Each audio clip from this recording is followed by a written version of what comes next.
lives. Yeah, this is Marvel's Champions is what kicked off the whole streaming thing. That old streaming thing? Marvel Mondays, leading into the release for Champions, when we started getting into the stream game. Then the pandemic hit, and we started streaming everything. I find that you're more retrospective than you used to be. Well, when you're live 5 days a week, getting older. What else you got to talk about? It's like everything we talk about has to start with the past. You know? I mean, the past makes up more of my expected lifetime than the future. Not quite yet, hopefully. Not quite yet. We're getting close. That's why they call it over the hill, right? It's like the old... I forget the exact line. I'm bad at exacts, but there's a Beatles. Speaking of getting older, it's like well, it's like what was that? There's a my hair looks red in that. Look at that. Is my hair like red in that? It just means it's in focus. Yeah. I just looked over. I was like, I've never seen myself as a kissed by fire. You What's know. What's up, Alex Becker? There's a line about the road ahead, or the road behind stretches out longer than the road ahead. Mm-hmm. And that's how I'm slowly starting to feel that way. That's fascinating. I'm not there yet. Well, but you look forward, you look backward, and the road's about the same length. You know. Yeah, I'm at that stage of life. Yeah, I know. Yeah. Some would say there's not even a road forward. What is a road? Well, it's just kind of that Alan Watts thing. Yeah, right? Like well, there's no difference between me and the road. It's just cells. It's only the present experience, and it is the compilation of the entirety of the universal past. Yeah. I mean, that's fine. Time is a concept we agree to. I mean, yeah, it's fine. I mean, time is just a way of dividing things, right? In the same way, I mean, it's very Western, like these two arms. Yeah, but really they're all connected to the same thing. That's right. Where does the exterior and interior begin?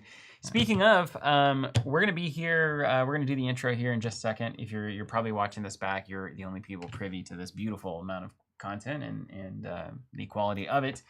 And then I think I'm gonna raise our audio levels just a little bit. Can you go into the what do you got? We're on the street, so you guys are supposed to be playing Kang today. Are we playing Kang? Yeah, that's the word. We can do Kang. We can do Mojo. We can do whatever we want. Yeah. Who's gonna stop us? Who out there is gonna stop us?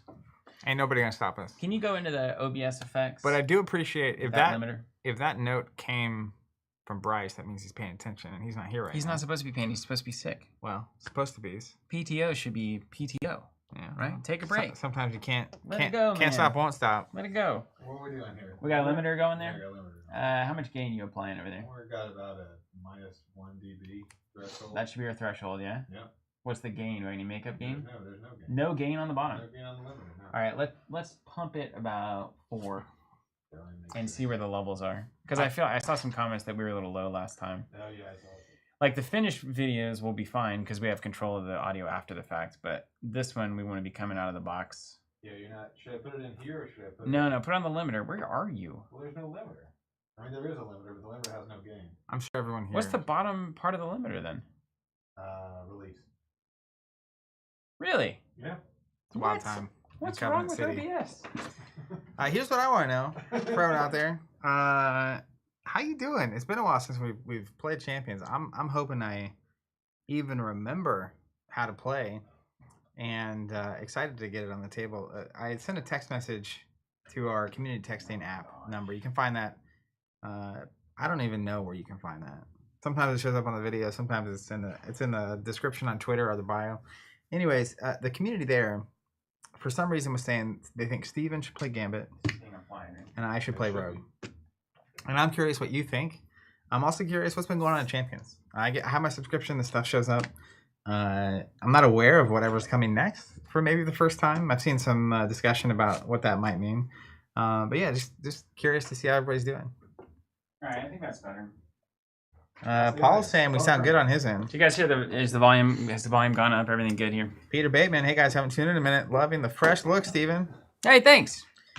Paul says we need a 4-person X-Men versus Sentinels match. Did you guys see that they released that new game mode for Asmodee where you can play 1v1? Has Zach seen that? What? We don't know if it's real. It's either one of the funnier things that's happened in terms of corporate tabletop, or it's a planned spoiler preview of a new game mode for Champions, or it's an unplanned preview of a new game mode for Marvel Champions. What happened from the Asmodee Twitter account? I'll show you. To the tweets. C-Man saying if Steven's playing Gambit, he's got to do the whole thing in this Cajun accent. We've seen your Italian accent recently. Well, I think Cajun would be easier, but equally as offensive to some. Check this out. One day until release, Marvel Champions Prime Game Mat is perfectly suited for 2 players. Challenge your opponents to a fierce duel. Of course, it's not a dueling game, is the problem. Hilarious. Wow. So this is actually really fascinating. Can I show the screen real quick on? Look at this picture. Look at this. Yeah. They're fighting each other. So here's nailed it. He figured it out. Yeah. Here's the thing that I know. I was reading. I also asked in the Discord what people thought we should play, and then I also happened into some conversation on the Covenant Discord and the Champions channel that this is the first time a release has happened, and there's actually not a public announcement about whatever's next. Mm-hmm. Like the next thing in line. Oh, really? Yeah. So, one, if there's a heads-up mode of this game, that's crazy.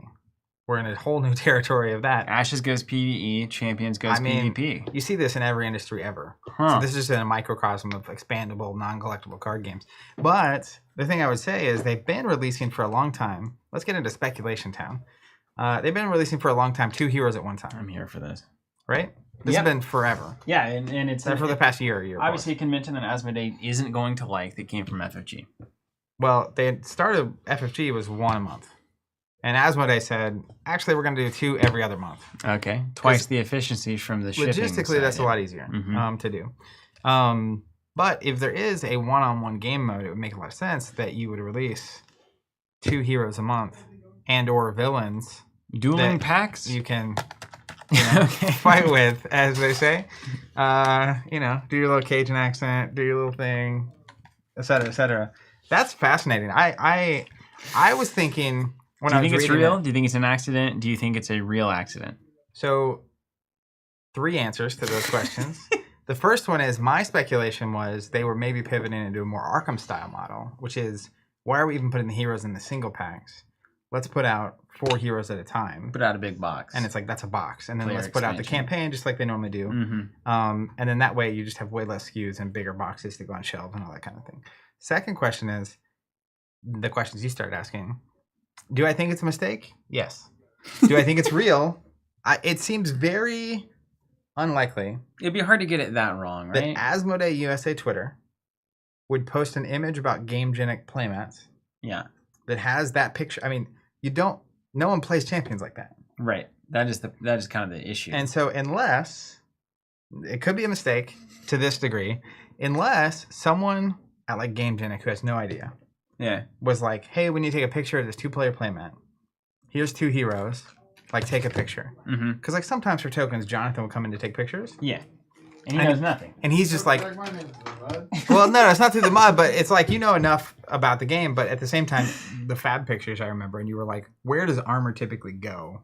Right. Yeah. Right. It don't want to make it look silly.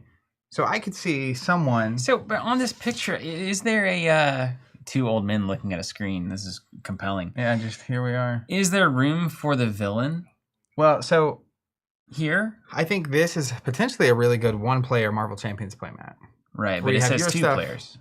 Well, sure, but if you didn't know what this was, and you were just told to take pictures to post on the website, I could see it. And like the weird part of this to me is like release in 1 day. So like, what does that mean? It releases in 1 day from the posting. Like it releases, but it doesn't like it's say today. That. It releases today because it was posted yesterday. Yeah, okay, but like you're releasing this. It's just a very odd. It is an odd announcement, yeah. So if this was going to be, so here's the other thing: if this was going to be like if this is going to be a 2-player playmat, wouldn't you think that the player is on either end of the long side, and then you have the campaign in the middle? Because there's really no place for the campaign stuff to go. Oh, I know. Or do you put like the cards you draw over here, and then the campaign side schemes and stuff over here, which maybe you do. Yeah. Or is it a dueling game, man? Well, it could well be. That would be a left turn that I did not expect at all. They didn't take it down when it was brought to their attention, clearly. They haven't yet.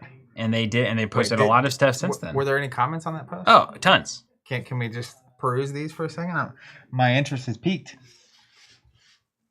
Rob's Gaming Table, one of our friends here, I think. Awesome. When are the rules for the 2-player duel mode for this game releasing? Looking forward to trying it out. That's very wholesome. I'm glad that was the... D20. D20 says, love a fierce duel in a co-op game. Sad, Looks like skeptical more like eye a roll. eye roll. Yeah. Phil saying, love how Asmodee has no clue what Marvel Champions is. Looking forward to challenging my opponent in a fierce duel in a totally cooperative game. So, like, people are bringing it up like, hey, you guys, are what's going on? And they didn't take it down. So I'm just saying, I think it's a dueling game now. I think it's coming up. It's a total mistake, which just looks really bad. Or it's a mistake on the level of we whoopsied announced this on accident without announcing it. Yes. No responses. That's really it. It's got to be one of those two things. Let's get the intro done, shall we? All right, everybody, let's get this thing started. I don't know. I don't know if it's real. I hope it is. It's at least something, you know. But then these can't be releasing separately anymore. That's got to be a singular dual pack. Like Ashes. they're literally, it would be the exact Ashes flipperoo. Well, Ashes is released separately. Like this. You're right. The PvE box, though, doesn't. Yeah, you're right. All right, count me down, would you? Are we ready? I just hear the chair sound of it. All right. Yeah. Yeah. Well, we have them. If you're now that you're around more, we just need to get more of them. Like this chair. It does it when you like do that, but at least you know that's a chair creaking. Yeah. Anyways, 5, 4, 3.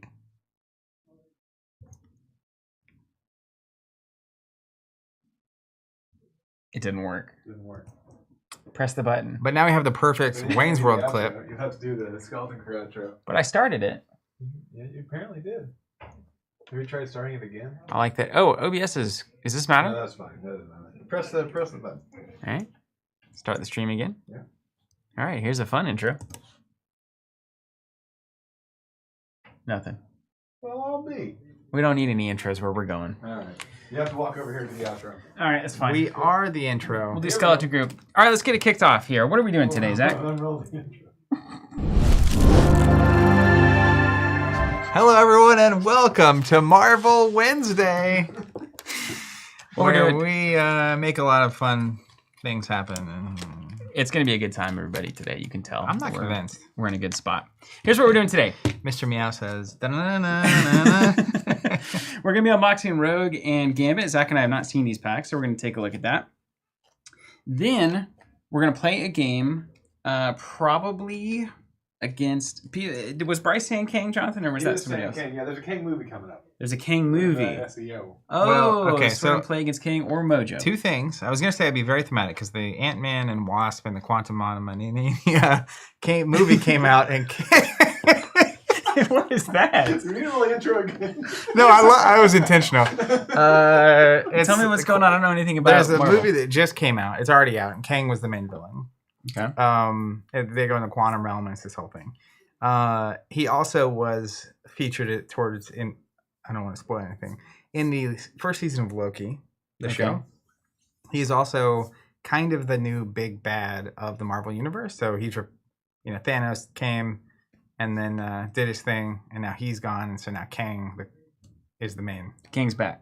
Yeah, Kang's the guy for this time and place. Yeah. Okay. Phase Kang. Is this going to be like a 20 movie Kang? Yeah. No way. Yeah. I didn't know Kang was that big of a deal, I guess. He's pretty terrifying. Okay. Yeah. He deals with timelines and stuff, so like. So basically, there's no accounting for it. Yeah, and the I'm trying not to give. You're really trying. You know what? Look, if you don't know what Kang is or does at this point, just give me like 10 seconds with your volume off.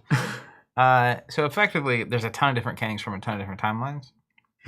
And they're sort of working together, but also fighting each other to take over all the timelines and all the universes and stuff, and do what I don't know the motive yet. Okay, so it's like the multiverse. There's a Kang in every instance of the multiverse, and they're all trying to take over the entirety of all multiverse. Yeah, like when you play a scenario, there's the different versions of Kang the Conqueror, and like he's got the Egyptian thing going on, and he's got all the stuff. So that's what's playing out here. Okay. And Kang the dinosaur or the prehistoric Kang. I think we play against that as well. Or he brings the dinosaurs in from the Okay, interesting. All right, well, let's take a look We at... were talking about time earlier, interestingly. Yeah, we planned it all. Yeah, it's all connected. Let's start by looking at... Which one do you want to look at first, Rogue or Gambit? I mean, Gambit's way more interesting. Oh, yeah? Actually, you know what? I find Rogue to be one of the most interesting superheroes in the entirety of superhero mythos. Because the power is so weird and so non-overt and so seemingly incredible or worthless at any given moment that it's actually quite fascinating. I wish she... Does she fly? Right? Didn't she, in the X-Men cartoons, fly? Her and Storm would, you know... I don't know. I think she flies, man. Or she flew in the animated series. Rogue flies in. Rogue flies, right? Yeah, she flies. But it's kind of weird. I kind of wish she didn't. She absorbed Miss Marvel's powers mostly. Right. And that's why she comes So is the absorption permanent? if you do it long enough. Okay. I think. I mean, someone who knows more will probably correct me. Yeah. So there's some kind of a I think she was a bad person for a while. Mr. Meow She says almost yes. killed Miss Marvel, and that's why She was probably like, she like, probably went a really little got too into it. got a little too. Yeah, another Gung-ho. component of her as a character, right, is that like she can't really experience human touch. Right. Yeah. Right. I mean, she can, but it doesn't end well. So that's psychologically pretty damaging as a human. Yeah. That's maybe why I identify with her so well. Let's talk about Gambit then. All right, let's open this Gambit pack up and take a look at the Gambit cards. What do you think? Let's do it. There's a little piece of tape there that's gonna make your job. Why is that there? Because they don't just pop open and ship in and stuff. All right, let's see, and keep in mind how these things are going to duel against each Apparently, other. she put Carol Danvers in a coma. Yeah, and maybe that's why she got perma flight. She didn't get perma energy blast though, or else this game would be super easy. Man, yeah, this is a. Let's see. Oh, da-na-na-na. When I was a kid, Gambit was so cool. Gambit was cool. I Yeah. mean, Gambit was the coolest because he didn't care and he was hip. I also think it's very smart. Matt saying Carol Baskins. No, mean, that's gonna be different- a different. Tiger King reference. Is that yeah? That's You guys remember the beginning of the pandemic? I was I going to did- say I that. didn't- You remember Tiger King? You remember that phenomenon? I did not watch Everyone's Tiger like, "Oh, King. let's make Red West Tiger King. We can do Yeah, this. we were just streaming for 9 hours. That documentary around most of my neighbors. I'll tell you something about the design of Gambit as a character that's really cool. Besides him looking cool, is his primary weapon being a deck of cards. Yeah, Kids everywhere have access to the deck of cards. that's right. So like, just imagining if you know Captain America's shield was just something in your house all the time, is cool. I can imagine that. Also, do you know? I like to get live and then ask you questions that I don't think you know the answer to. That's fine. Do you know what Gambit's story is? Why these cards? Is it a magical deck of cards? If I stole it, could I? So he can immolate anything in his hand, right? Anything you touch, And he can, chooses cards. charge. But cards obviously are cheap. A stack has 52 of them, or however many you want. That you can just toss 52, away yeah. and lose. Yeah. So So they're disposed. So it's like easy to throw, disposable. yeah. Yeah. Rather than using like an arrow or a bola or a sling For sure. or those kinds of things would be difficult. All right, let's take a look at Gambit. Here, I can tell you a little bit about his backstory real quick. Yeah. Raised in the seedy underworld of New Orleans as part of the Thieves Guild, Nolans? Nolans. Remy Laveau left a life of crime behind to join the X-Men. Now he uses his mutant power to charge items with explosive energy while fighting evil as the hero, Gambit. Cool. Love it. Okay, let's go to the top down. We're pretty zoomed out today, but it's going to work out. Let's start with the alter ego, where actually I think a lot of the times you can determine if a hero is going to be Can good I or just not. see him real quick? Yeah. That looks significantly different than I expected in the book. Yeah, it's cool. They pull out this art from the comics, right? Because the art in this game is excellent. Yeah, I think so. It's really well done. So. 3 recovery, mutant, and a thief. Thief extraordinaire is the ability. So this sounds good already. It's a thwarting action. Exhaust, look at the top 2 cards of the encounter deck. Discard 1. Remove threat from a scheme equal to the number of boost icons on that card. That is a baller alter ego ability. So he can remove threat and alter ego? Yes. Wow. That is baller. That is really good, man. Yeah. And he also gets to control the encounter deck a little bit, so you can get rid of your Shadows of the Past and stuff. Interesting. All right, then the Gambit hero, 1 thwart, 2 attack, 3 defense. I did not expect 3 defense on this So hero. that's like, is that Spider-Man stat line? Why does he have 3 defense, you think? I mean, That's equivalent to Hulk. Or more. well, Hulk's I won't Hulk go makes to up for it with health points, right? Like it's not. He's not really. Hulk's not good at defending. He gets hit by stuff. That's he just true. Doesn't care. That's true. That's true. That's true. So charge Descard is his first action here. Place 1 charge counter here. All right, limit once per round. And then throw Descard. One of those Texas-sized D6s. And when you play an attack event, remove up to 3 charge counters from here. That event deals +1 damage for each counter removed. Okay, hold on. So we get a free charge counter. Place. Rules question: if he flips alter ego, where do these go? I think they're gone. Mm-hmm. Okay. Someone will tell us on the chat. So he wants to but play attack events. Hopefully his signature pod. No, they wouldn't go away. You keep all your counters.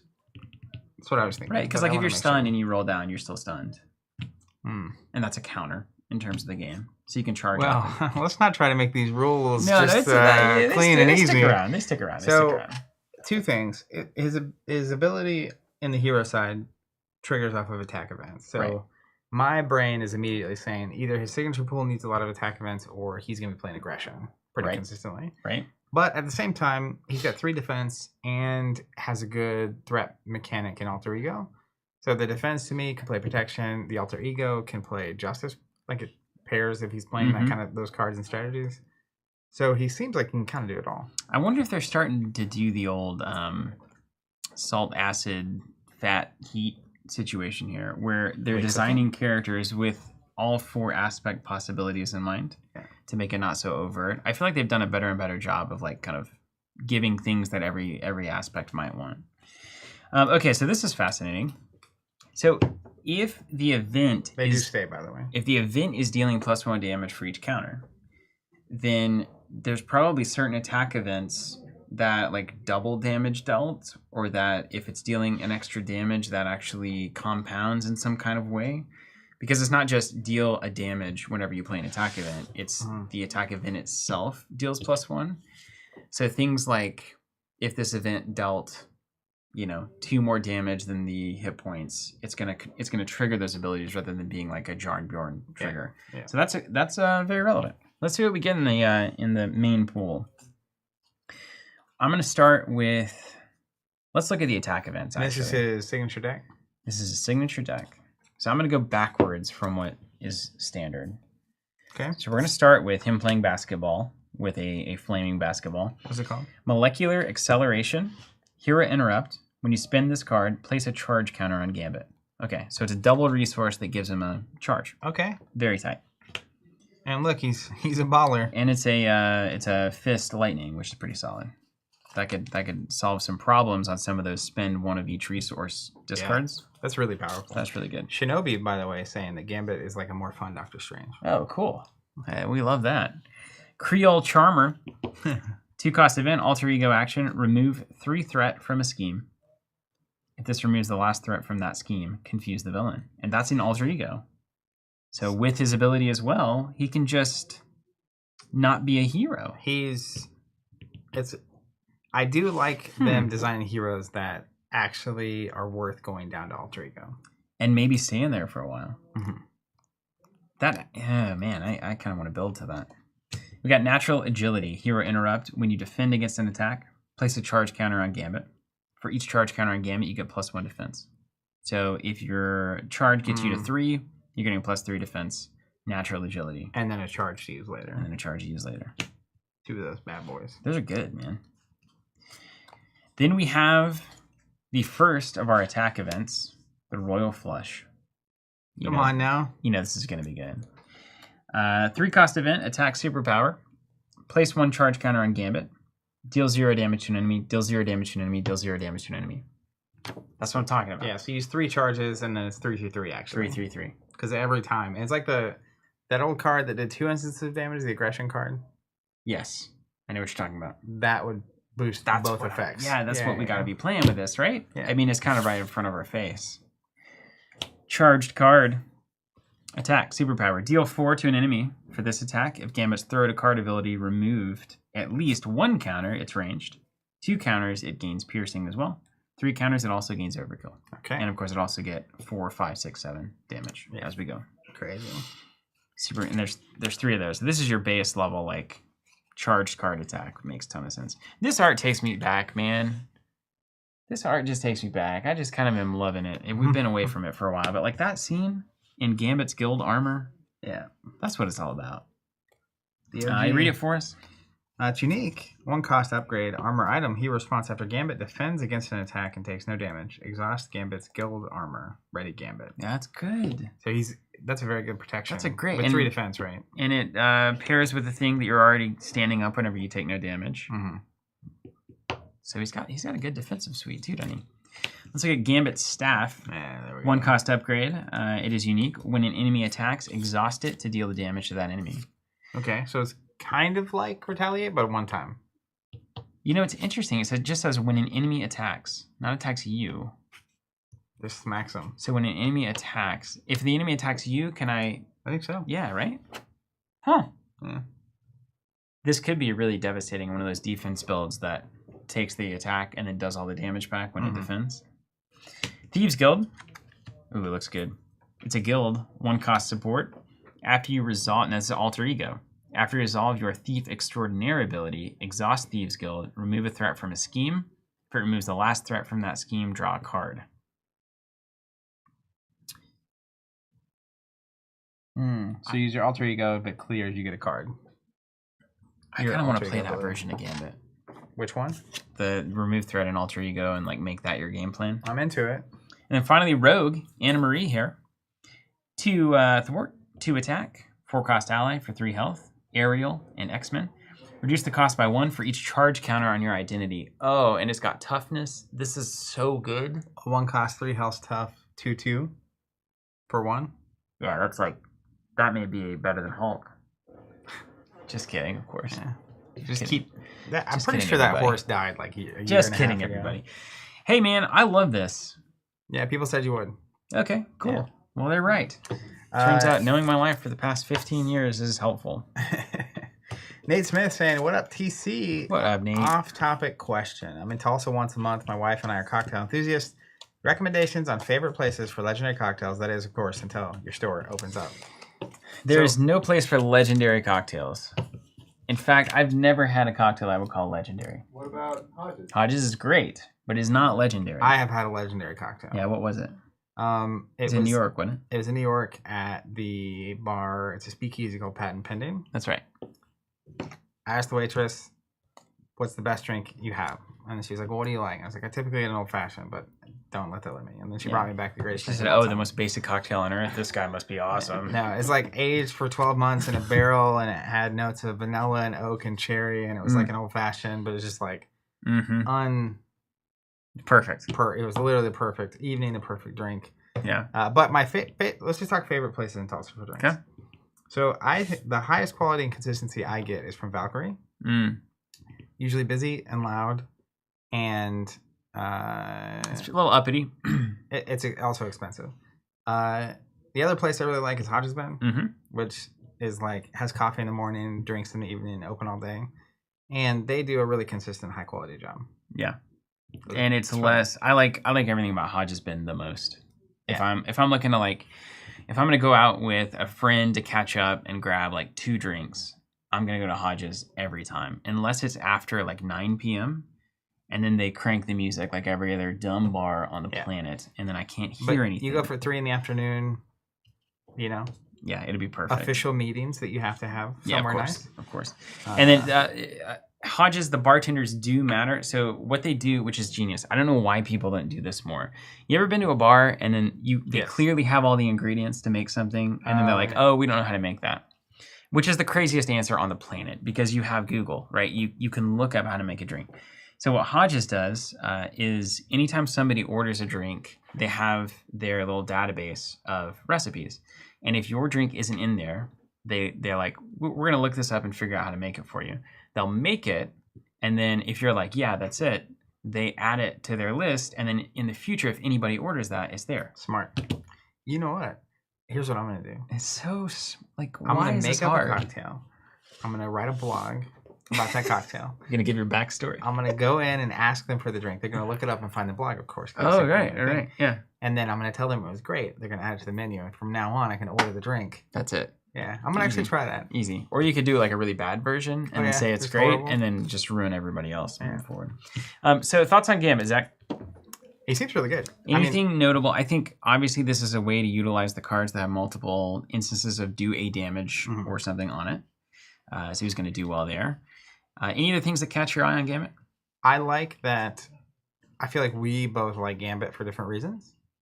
Like I see the attack action ability and the charge in the attacks, and I want to play aggression. You see it, and like that's fine. Defense and justice both look interesting. But you're also looking at those other elements, so I think that's really cool. Yeah, and he seems very much like himself. Like you were asking why he has so much defense, and he is very agile. True, especially compared to all the X-Men. So only 9 hit points too. It feels a lot like him. Yeah, it's great. And I like that it makes me want to go look at the card pool and see where to build this character. So that's really tight. All right, how about Rogue? You want to slide that over? Yeah. Oh wait, should we look at the cards included in the pack as well? You want to scan through and find your favorites? So it's a Justice deck, Zach. Oh well, that tells us everything. Oh, look at that. There's the team up. That's new. That's relevant. We've got some basics that we can cover. And then I like that Beauty and the Thief. And then we've got our obligation, which is like that. It's awesome, right? Yeah. It's awesome. So first of all, that art is great on that card. Absolutely love it. It's almost like Into the Spider-Verse style, isn't it? It's like that, like flare. But it's also this whole vibe is great and it's cool. It's like you gotta, it's cool. I love it in the mythos. Wad Tomaton saying the only thing I don't find him good for is leadership, which is great. Yeah, good. We need less leaders. Yeah. Bishop, 3 cost, 2 thwart, 0 attack, 2 consequential. Obviously, there's gonna be a something there. 3 health, X-Men. After an enemy attacks you, place an energy counter here, and then interrupt. When Bishop attacks, remove each energy counter. For each counter discarded this way, plus 2 attack, maximum of 6. 3 attacks he sees on the board.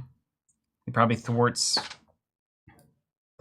once and then does. Well, now he probably does 2 big attacks, right? Well, yeah, that's true. It's probably 3 for 12. He just hangs out, gets to plus 6. Also, can you just make sure I understand? After an enemy attacks you, what's that mean? That just means you. It doesn't have to attack Bishop. Gotcha. So attacks the player or the hero. Yes. So it declares an attack against the player. He gets a counter. Well, I don't know. Because like if he attacks me, but then you block for me, do I get the counter? I don't think so. Because it's after the attack. After an enemy attack. If he attacks my hero and I block with a different ally, does he get a counter? Yes. Yep. Are we certain? Yeah, 100%. Yeah, 100%. If your decision there is wrong, we will have another riot. It's not wrong. I'm certain that that's how it works. Utmost confidence. Let's look at the Dazzler. Allison Blair, 4 cost ally, 2 thwart, 2 attack, 3 cost, or 3 health, excuse me. Better do something good. After Dazzler enters play, confuse an enemy. That's pretty good. It's pretty good. It's a good, just general value ally. I'd play that in a Justice deck that had enough money to support it. Yeah, it's very for sure. Then we've got Operative Skill. It's got Gambit on it, so it looks relevant. 3 uses, cost you 2, and it's 1 per player. When you thwart, remove an operative counter. That thwart removes 1 additional threat. 2 for 3, unless there's something else going on with this card. That used to be below the card. It at least helps you get to the, if this was the last threat removed, do X. Because it's adding it to the actual thwart. It's not an additional instance. Got you. So that's probably why it's there. We got a 3 cost Stealth Strike event attack. Oh, this is relevant because it's got an action attack Injustice. Deal 4 damage to an enemy. If that enemy is defeated by this attack, remove 2 threat from a scheme. Obviously, Gambit can pump that to 7. 3 for 7 and 2 threat is a really good deal. Yeah. Jason's saying good luck. Thanks. Wad saying when something says attacks you, it's you the player. Yeah, you the player. Breaking and entering. 2 cost event. Play only if your identity has the spy or thief trait. Action. Remove 3 threat from a scheme. 2 for 3. Is that good? It's not, is it? It's on the line. It's right on the initial line from the very beginning of the game. Yeah. 2 for 3. It's just really fascinating why they would... Really, though? What am I missing here? I mean, this just happens. Is there not a basic version of 2 for 3 thwart removal? Here's what you're missing. Can be used in alter ego. Thank you. Yeah, I'm a genius. It doesn't say hero action. Thank you, Lucas. You're the one on that one.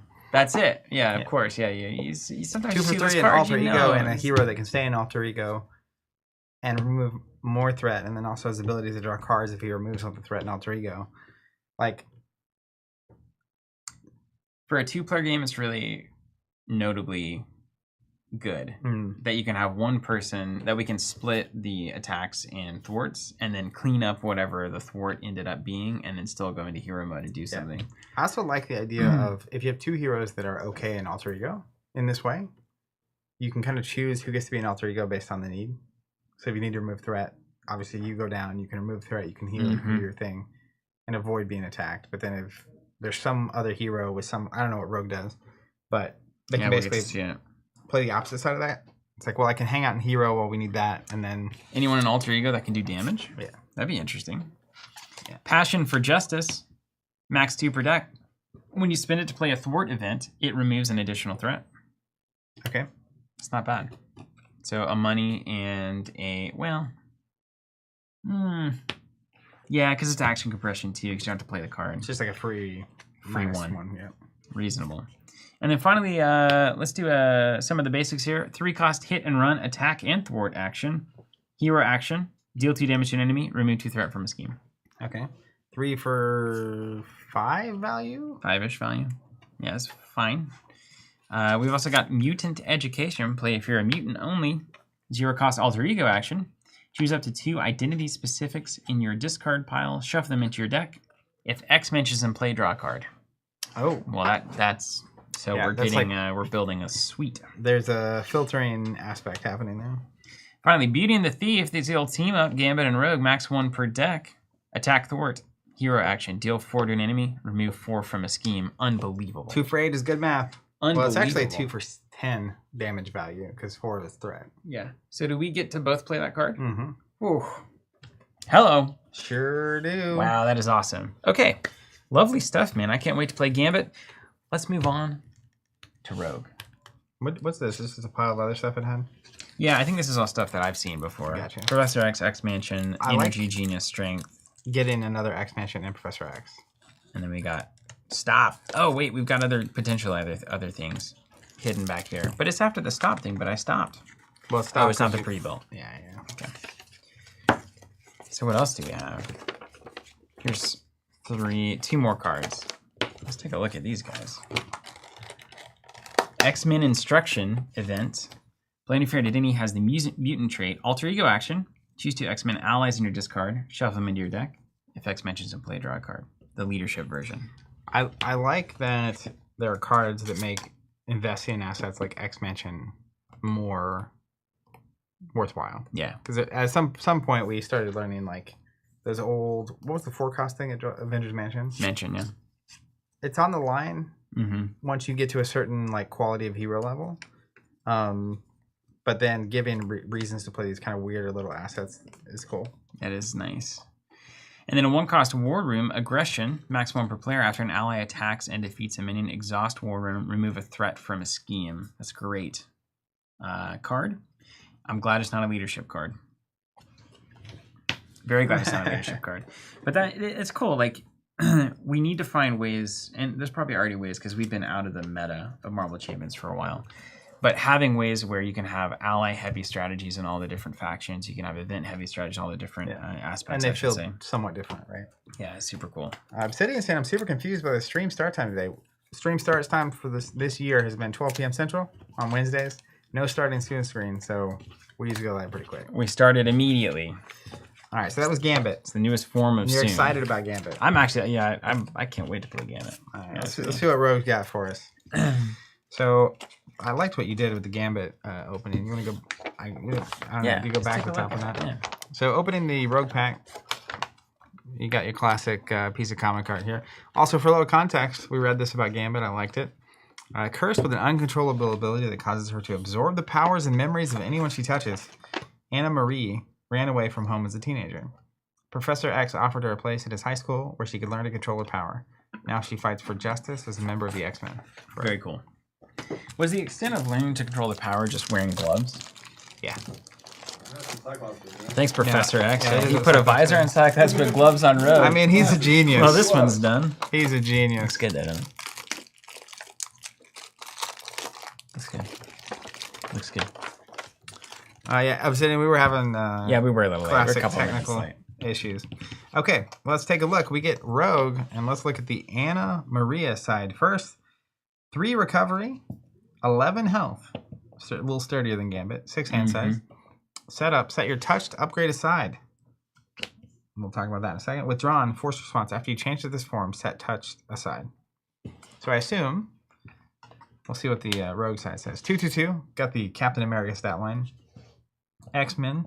Skin contact action. Attach touch to another character. You gain each of the attached character's traits until the end of the round. Force response after the player phase begins. Find touch and set it aside. So you can take an action to attach this to a character. Gain their traits. When your turn starts, basically it comes back to you and you can keep choosing different targets for it. Fascinating. Touched is an upgrade. Touched.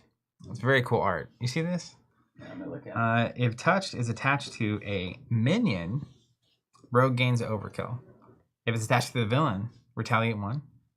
If it's attached to an ally, Rogue gains the aerial trait. And if it's attached to a hero, she gains stalwart. This is fascinating. This was got to be one of the more interesting design challenges of this game. Yeah, how do you make this work? Yeah, cool. So I'll follow Hey, suit. Michael. We'll go back to front. First is the event Superpower Adaptation, 0 cost event. Hero action. If touch is attached to a friendly character, search its owner's discard pile for an event that belongs to the same classification as that character. Identity specific, aspect, or basic. Add that event to your hand. Weird. So if it's attached to a hero, I can play this Weird. as a hero action and get a card out of your discard pile. For you. For me. Or for me. I mean, yes, but I have to be the one to play it. It goes into my hand. But it goes into your hand. Mhm. Wow.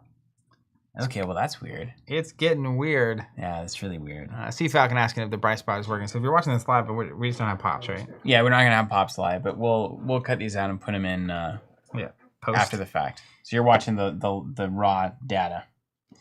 Bulletproof Bell. Hero interrupt. 1 cost defense action. When an enemy with touch attached to it attacks, prevent all damage from that attack and gain a tough status card. Okay. Man, the art on this is so good. So if touch is attached to a villain, she has to retaliate 1, and you have 2 copies of a card that just cancels the damage. They would take the retaliate, and you get a tough status token. Wow. Yeah, I do love the art on that. Wow, that's good.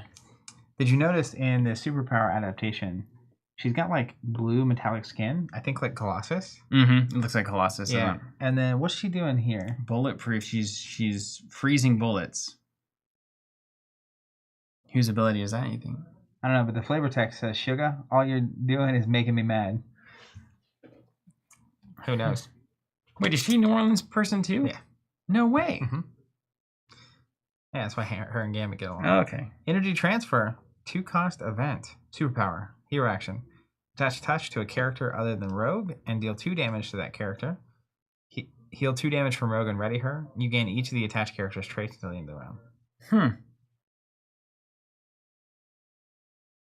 I wonder how So that's deal gonna 2, matter. heal 2, ready, and then now it's attached to something else. That's just great. Yeah, it's just good value, isn't it? 2 damage, 2 heal, ready. Wow.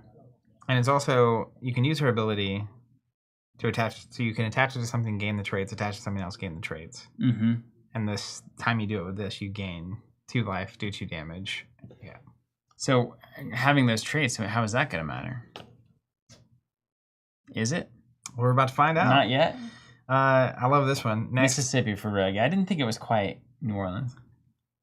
Louisiana. She's Southern, yeah. So she's got Southern Cross, Oh, there you go. 3 cost event. Hero action attack deals 6 damage to an enemy. If Rogue has aerial, this attack does an additional 2 damage. She has retaliate, stun that enemy. She has stalwart, draw a card. Dude, I'm so glad you're wanting to play this. It's like a Lord of the Rings TCG. You're doing calculus over here while your friend's doing addition. Next, we have Going Rogue. 2 cost event. Hero action thwart. Remove 3 threat from a scheme. If Rogue has aerial, remove 2 more threat. Retaliate, confuse an enemy. Stalwart, draw a card. So it's basically the same. Yeah, that's where your Exactly, trades so- could come in, right? Yeah. Aerial and stuff. She has aerial already, right? Only if it's attached to an ally. Okay. Yeah. Okay. Okay. Okay. Yeah. Okay. Yeah. Okay.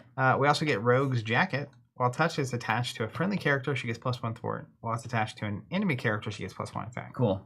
Dig that. Yeah, I love that. Then, of course, we get the Gambit Ally. Remy LeBeau, 3-cost ally, 2 attack, 2 thwart. Comes into play with 3 charge counters. When he attacks, remove a counter, deal 1 damage to an enemy. Yeah, easy. Yeah, standard.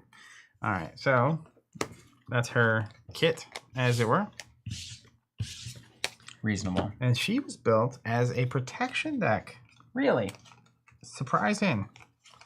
Looking through here for things I haven't seen. We get a wannabe Silver Surfer and Iceman. 3-cost ally with 3 health, 1 thwart, 2 attack. Iceman is played with 3 freeze counters. Nice to meet you.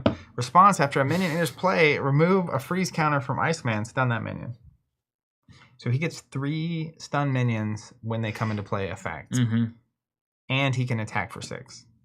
That's real good. That is significant value. Yeah. I would say that's great. Some of those minions stunning them is insane. Assuming there are minions. Yes. Right. But 3 for 6 is not bad. It's not really bad. 3 for 4 with the block is not bad. Yeah.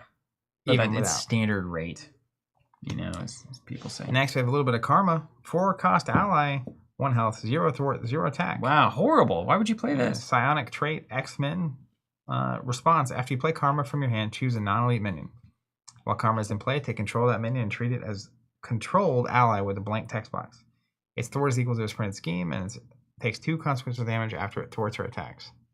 Because it has an attack stat. There are some encounters where this would be insane. Remember that big old... Oh, well, it's non-elite, so it's not that insane. There's some really annoying non-elite minions. There's that really big 9 health thing, or 12 health that we had to deal with last time. I think he's elite. Ronan? Maybe. We also get the ally armor. 2-cost ally, 1 thwart, 1 attack, 2 life. Play only if your identity has the X-Men trait and tough. Okay. Sam, I saw a question there from Chris about what are traits. It's anything that's in this bold italics is a trait. We get a new version of Unflappable, an old card, but with a different piece of art. New art. Okay. Yeah. We got the old Cyclops outfit.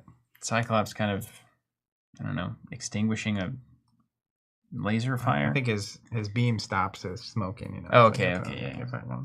We also get Judoka skill, 2-cost protection upgrade. Use 3 judo counters, max 1 per player. Interrupt when you defend against an enemy attack. Remove a judo counter from here. That enemy gets -2 for that attack. Mm-hmm. So 2 for -6. Kind of, yeah, that's pretty good. If you have the protection stuff, that's like if you don't take damage, that kind of business.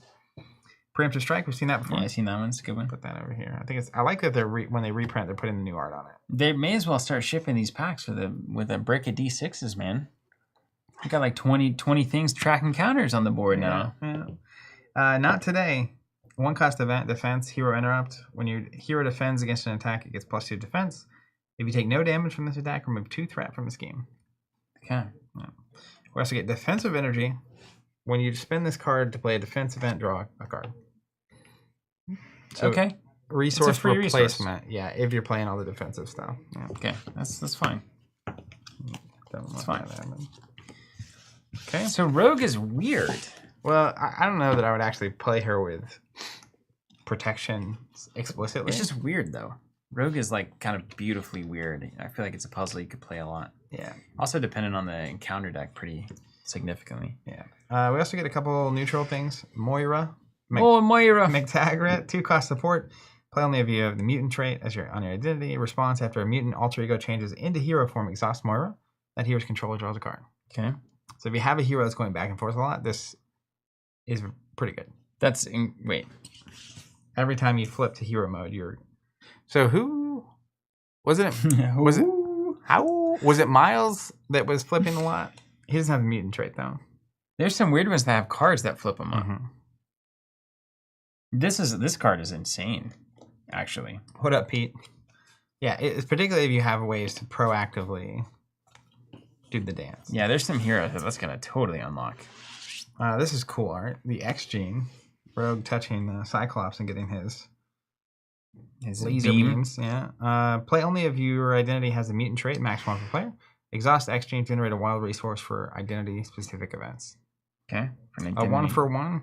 Like this one, planetary identity has mutant. Is an identity specific. I think it Ping? means like Has your little logo in right. the bottom corner. Not trait specific, identity specific. Yeah, so there's some heroes that have a lot of events in their kit, and that would be reasonable. 1 for 1 for 1 for 1. Stop. Not Last following the rules here. interesting. Yeah, stop indeed. Wow, this is a oh, that's a they're including these modular This sets. is modular set, yeah. I was like, man, that's a lot of neutrals. Who is this? What's the name of the set? Donald Pierce? Doesn't sound very What's the scary. name of the bottle? Oh, Reavers.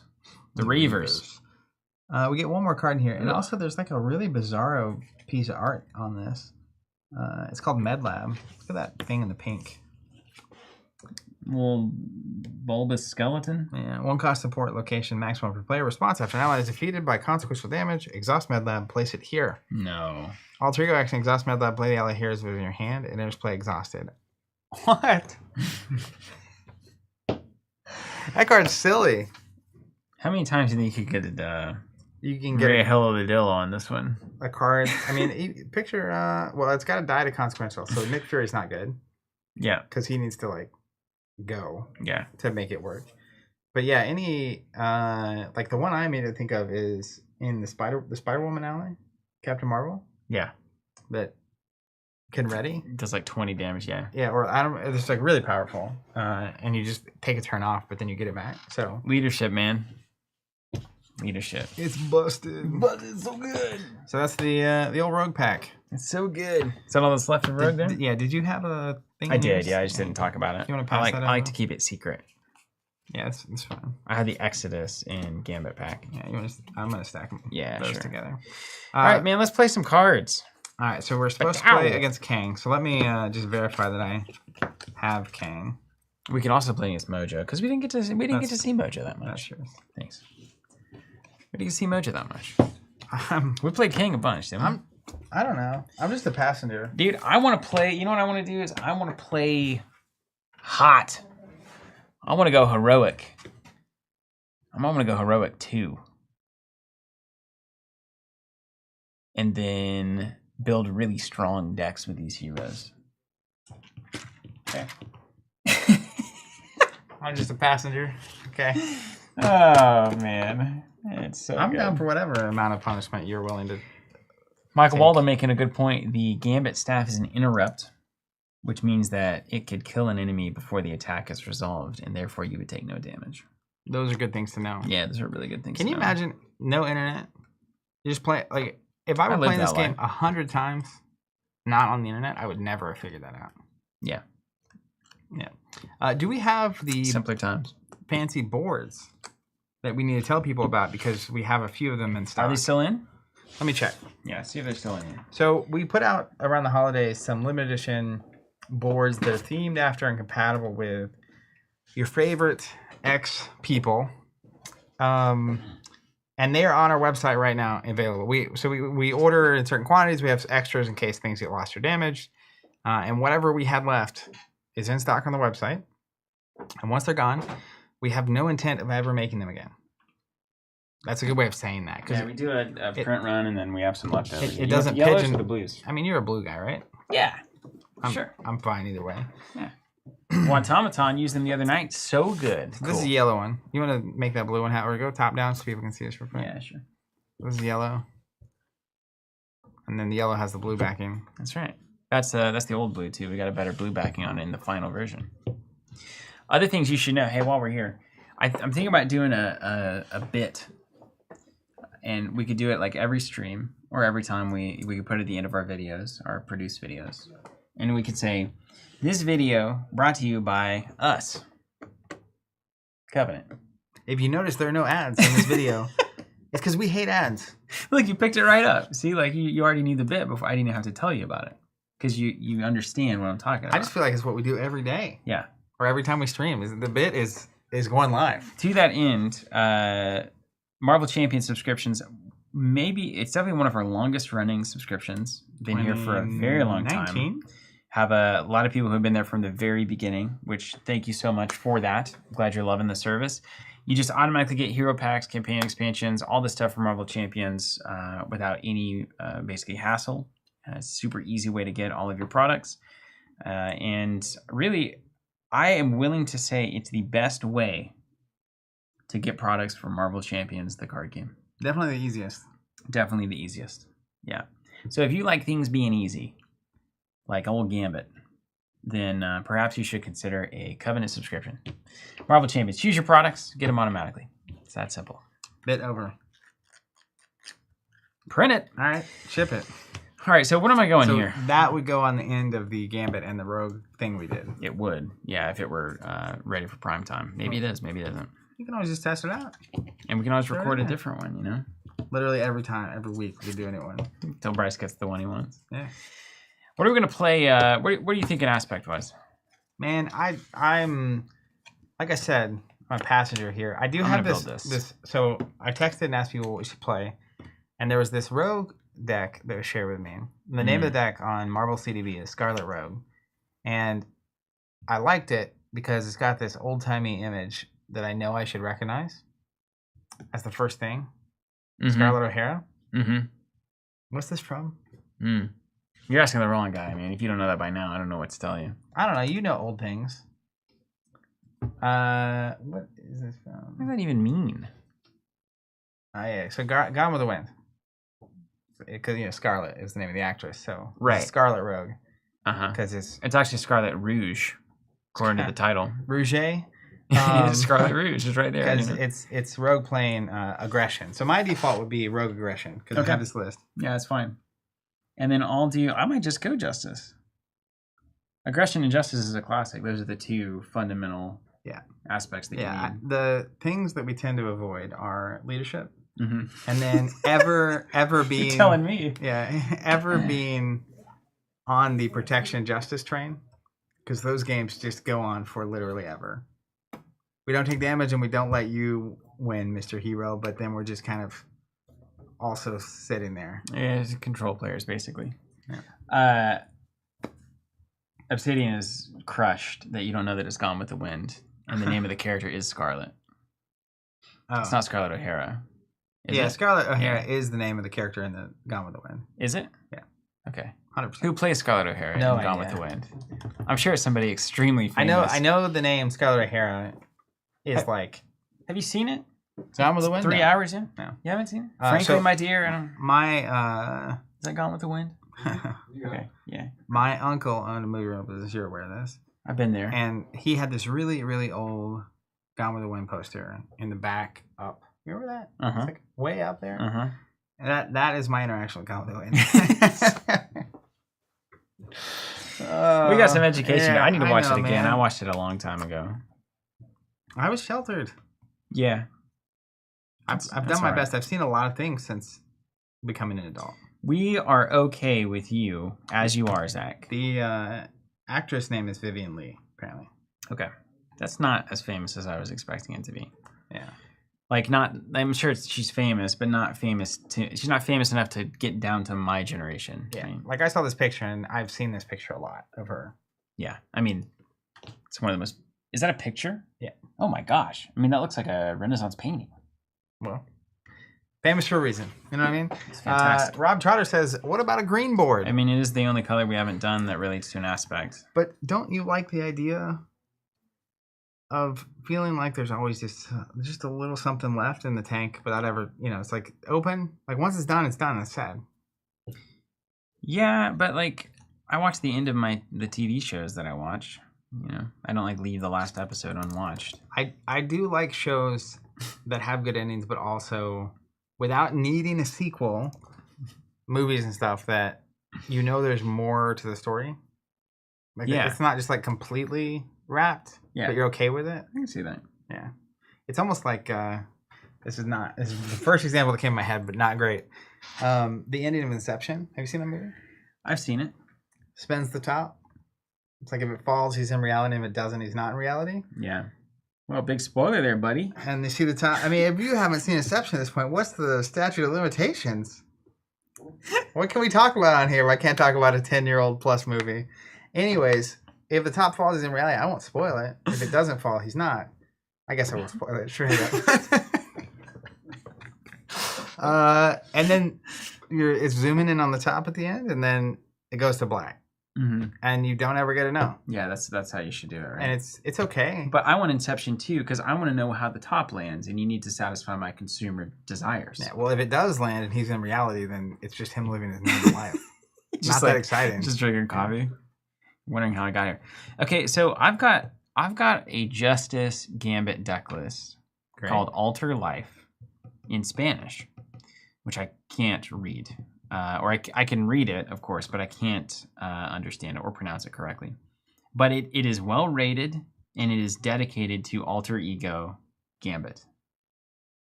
That's what Alter Life means, I think. And it looks very simple, and it looks like it's exactly what I want. Alter Life would be Alter Ego. To play. And it's got the shield thing going on, where we're playing a bunch of shield cards, which is what I wanted to do anyway. And it doesn't tell me... you finally get to play the shield cards. I think so, some of them at least. And it doesn't tell me if... It doesn't tell me if it's like a solo. It probably does. I just can't read it. Hold on, let me go to the Google Translator. Russell, Inception can't be 10 plus years old, no, can it? ... And then he said, oh no. Time keeps on slipping. All right, so we are playing against... Dev King? Kang? All right, Zach, this is a deck with a very simple concept. The main idea is to live in Alter Ego. If you have a good turn for it, you can use hero stuff or help friends. The first thing is to go to hero the first turn to get counters, and then rogue costs us 1 or 0 always. The next step, while we deal with the threat, the alter action or some allies, we have to lower the surveillance team and Monica Chang. And then we try to get Avengers Mansion, Helicarrier, Sky Destroyer in. Okay. And then we have Homeland Intervention, and that is what we have. And I don't really understand the translation of the rest of it.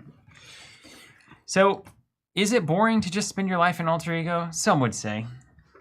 But is it at least something different? I mean, it's what we do every day. Boring? Just we're living in our Alter Ego state, waiting to become a hero. Yeah. I put the Justice cards here. Cool. And here's the Justice cards from the new pack. And you know these are like perfectly sorted and organized. Should make your life really easy trying to find all those cards. Dude, there's also this King of Thieves deck by Villain Theory, cousin of Chaos Theory. Sometimes Marvel Champions is a lot like a heist movie. You have to gather a team, put a plan together, do the setup, and then try to pull the whole thing off. And what aspect is it? It says in the notes, Justice. It says in the notes, it's designed as an all-arounder. As such, it's ideal for 1 to 2 player games. All right. And, you know, anyone related to Chaos Theory, probably trustable. Probably. You know what I'm saying? Chaos Theory will never watch this stream, so I'm going to say whatever I want. I don't know if that's true. Uh-oh. Especially because Bryce will clip it, and he'll tag Chaos Theory. Yeah, maybe. It's getting dangerous around here. It is getting a little dangerous. Make one comment about the sun. Yeah. And boom, social media gets it. Hey, everybody, do you want me to play the Alter Ego version or the all-around King of Thieves version? What if instead of Kang... I'll listen to the first comment I get. We did a Heroic 2 campaign starting now, and we cannot leave until we beat all 5 scenarios. And it's Galaxy's Most Wanted. Specifically. It's that one. Yeah. Specifically. How do you feel about that? What are you doing for the next week? We would never beat it. Yeah. It would be like this. The top would be spun and it would spin forever. Yeah. It would never stop spinning. That whole like, you know, go home or die trying, and we'd be going home. We'd be going home. Yeah. I bet we'd eat a lot of interesting food that we got brought in. Ours, like 42 would be really the only thing giving us interest. All right, Pete Shirley says Zach's Alter Ego card would probably read: turn on Taylor Swift music and sort TCG cards until end of turn. Next turn, repeat. That just sounds like a Saturday. Exactly. I guess that makes sense. And I'm putting together the Alter Ego version. All right. You have the tools you need. I need Monica Chang. I need Quake. Breaking and Entering, Global Logistics, Homeland Intervention, Surveillance Team. So I think if I say them out loud, I'll get there. It'll help. Alex Becker has yet to beat Ronin. He's too busy playing Fab. Yeah, and if you're here right now, playing, and you don't want to just watch us sort cards for a while, you can just skip ahead. Yeah, Unless you're watching live. And then you're stuck. Sorry. And then, welcome to the internet. This Have a look around. This is what it is. This is what it actually is. And if you're just waiting to say, like, I want to see some gameplay, just wait and it'll be up in a week or two. Yeah. Hopefully. With card pops and all that stuff. Yeah. Man, I'll tell you, this Champions collection is getting out of control. Is it too much at this point? Yeah. I think my next step, I just give away all my cards, and then we just fondly remember playing Champions. We can play Zen Champions on stream. Do you actually think that every game at a certain point should just have its sunset? Andrew Navarro was very into that. I do like, it's sort of like a, man, this could be a podcast. It's sort of like a good TV show. Mm-hmm. A game that has a decisive end and knows where it's trying to get the entire time it's trying to get there, and then delivers on that experience and just completes itself, is very appealing. Okay. And I also think that some game designs only have, I was on a couple podcasts last week. I'm trying to remember which one it was. I think it was the Collector Art House Mike Sorcery podcast. We did a live stream, and he was asking me, because he's not super familiar with the industry. He played Magic, and then he kind of went away for a while, and now he's getting back with Sorcery. Effectively, why games die or stop getting made. Mm-hmm. And one of the things I was talking about is a lot of designs, especially in the 90s, talking about some of those old games, they can only go so far in development before they become a different game, or they jump the shark. Yeah. So any game that is that, like Nightmare Before Christmas, 2 or 3 sets, probably good. Probably enough, isn't it? Yeah. It's not a 5-10 year. You know what I mean? Fab, though, I was literally playing on Saturday, and I just have occasionally these moments with Fab where I'm playing. I'm thoroughly enjoying it, and I'm enjoying some new aspect of the game or some new piece of it, and it just hits me how crazy that design is. How far you can push it. Yeah, basically. And how different a game experience can be. But we're all still playing the same game with the same cards. But I've been playing a lot of random new heroes, and it's just like, and weird decks with some of the heroes that I love. Isn't it good to get back to it? Yeah, and you're just like, wow. I was on Saturday. I was talking to whoever was playing on webcam. I was just like, it's too much. It's crazy. I can't. It's so simple, but it's just much. So good, man. I don't know. Anyways. So yeah, do you think eventually, like, at the end of the year, they're like, all right, Marvel Champion, we've done it, and then you sell the full collector's box until the end of time, which is the entirety of Marvel Champions, and you can retail that until it got into a board game at that point. They did put out, I don't even know if it was in America, but it was like 6 Avengers with a campaign box all in a single SKU. They've announced that or something. It's like a repackage of the old stuff. Oh, I didn't know that. Which they're doing with Arkham. When they go to reprint, they're condensing the SKUs down. Yeah. So I can see that too, where it's like all the X-Men with the X-Men campaign in like a single box, all the Avengers with the Avengers campaign box. Yeah. All the Guardians, but update the cards. Do you think there's anything inherent in? Yeah, exactly. Is there something about card games that makes it feel like they need to expand? Because it's such a simple format, like you don't need to have miniatures or boards or components, and it's just like so easy to print cards that it's kind of almost inherent in the formula that you need to keep it moving for a while. It's tempting to not keep going or to keep going. It is tempting to keep going. I feel like the costs are low compared to anything else that is in the industry. It's way easier to design 20 cards and not a new game system. Yeah, isn't that right? Yeah, you want to put a painted coat on this thing, or you want to build a new car? Like, well, or like you want to upgrade the seats to leather, or do you want to build a new car? Yeah, it's a different level. All right, I'm gonna start. If I dive into searching through these cards while you're doing it, then it's just gonna be like I'm almost there. I got 1, 2, 3, 4, 5, 6, 7, 8, 9, 10, 11, 12, 13, 14, 15. So I'm missing one instance, and I know what it is: breaking and entering. So yeah, keep entertaining the folks, man. Do you have your neutrals? I don't know, but they're easy. It's all the standards. Yeah. It's all the stuff that you're gonna already have.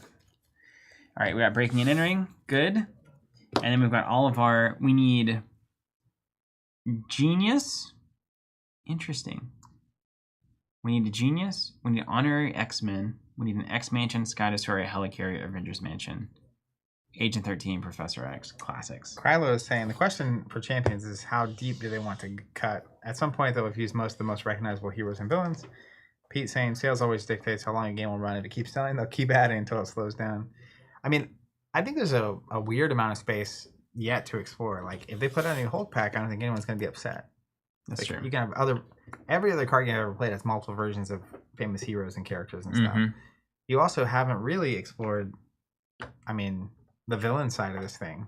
A lot of villains end up being heroes or teaming up with the heroes. Maybe that's what the duels are about, man. Could also have a scenario where you're playing the villains, playing against the hero.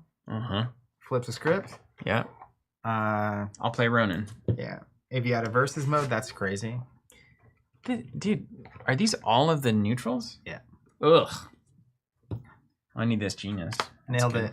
Here's the X Mansion. See, what am I saying? I mean, we've already got them all good to go. Yeah, you play the cards we play end up on top. I'm gonna play the mutant version of Genius. Oop. Okay. Don't need power in all of us. The X Jet, no. Rathus. How the lads doing this swell day?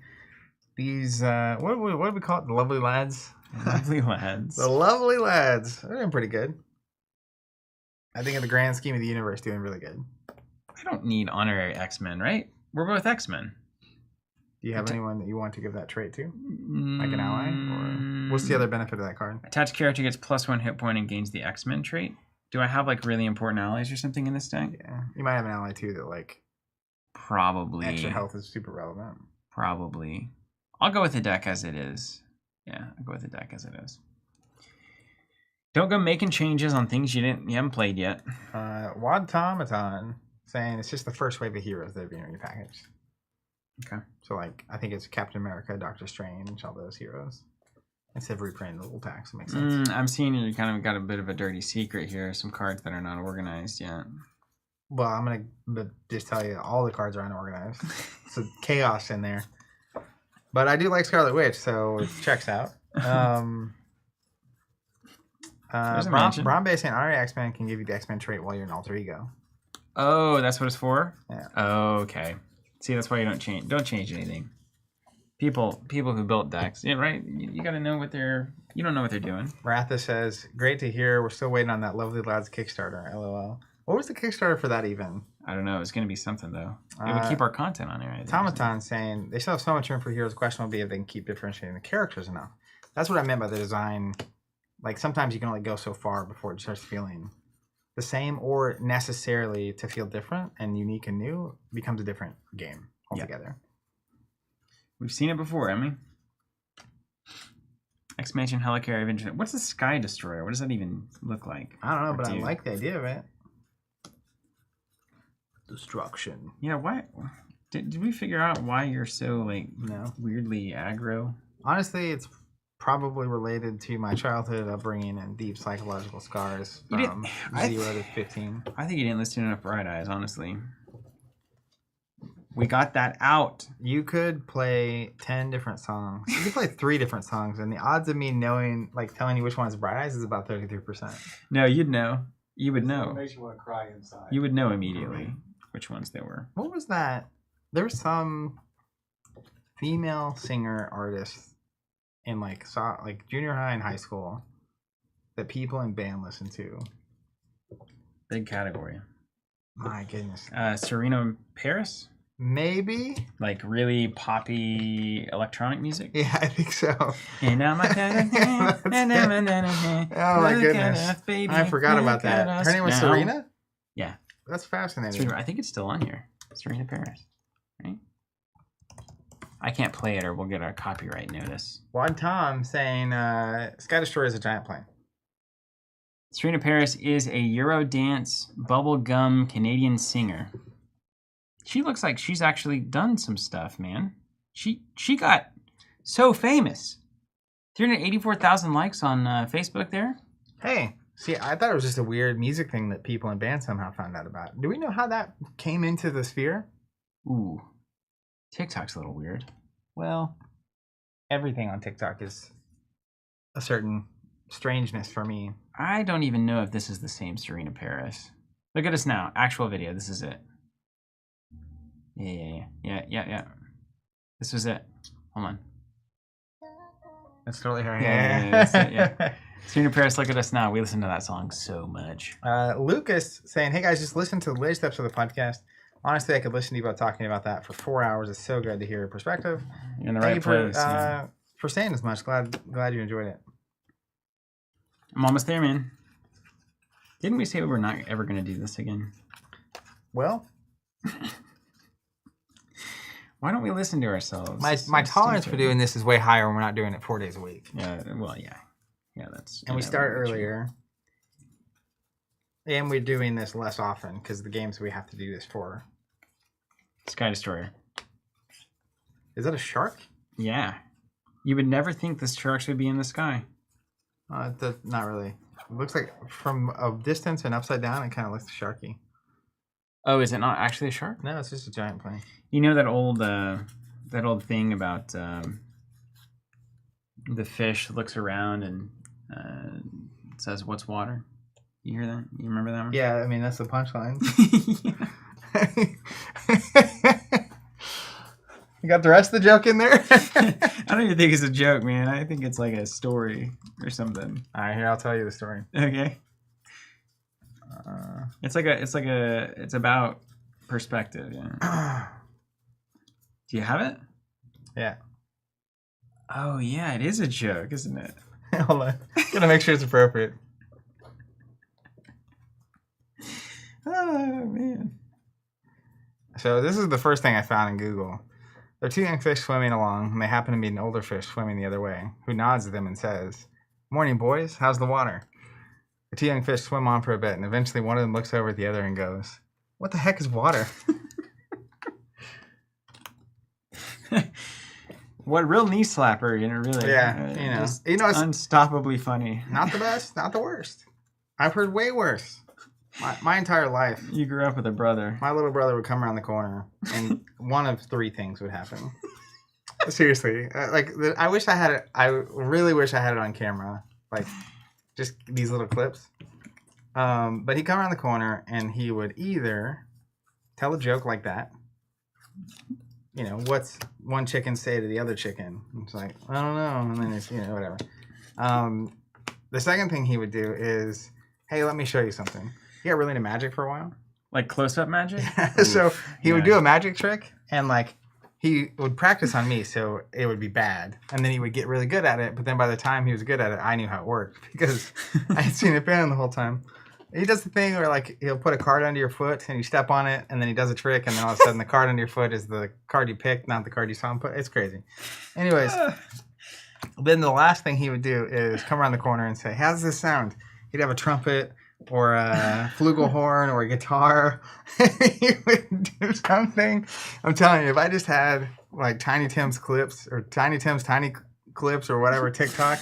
Tim's tiny tips. If we were teenagers now, I would have a very famous TikTok, which is Tim coming around the corner with a, "Hey, here's a person." Yeah. Well, there's never too late to do it, man. Really. Why don't you guys start it? Oh, it's because you're not living together anymore, I guess. Yeah, if that was a voluntary exchange. Yeah. Professor X is the only one I'm missing. You had a copy in your neutral stack. You're like, I've seen this before. Oh my gosh, you're right. Right there it is. Thanks. Sometimes you just need somebody to tell you what you're doing. All right, dude, I've got my cards. I'm ready. All right, well, now I'm going to take a deep dive. I'll be back in 30 minutes. All right, so let's look at this together and see if we all understand what we're going to try to do here. We've got Gambit. That's a good starting point. We've got, make sure we're in pretty good focus there. Okay, now, what we're really into is we're the thief version of Gambit. So we're going to exhaust, look at the top 2 cards of the encounter deck, discard 1, remove threat. So then I think we're basically going to look at all the other things that we can do in Alter Ego. Breaking and entering. Okay, so we can remove 3 threat from a scheme there. We've got Sense of Justice, which we can use as a resource to generate money for events there. And then we got some shield stuff. Homeland Intervention, exhaust up to 3 shield cards you control, choose a scheme, remove 2 threat from that scheme for each card exhausted this way. So good. That makes Surveillance Team Bugatti. You can use their snoop counters, and then if you have Homeland Intervention, you can just use them that way. You also got Global Logistics. Another shield card that you can either use for the exhaust ability or you can use with Homeland Intervention. So cool. You got Monica Chang. After it enters play, search your deck, hand, and discard pile for a copy of Surveillance Team.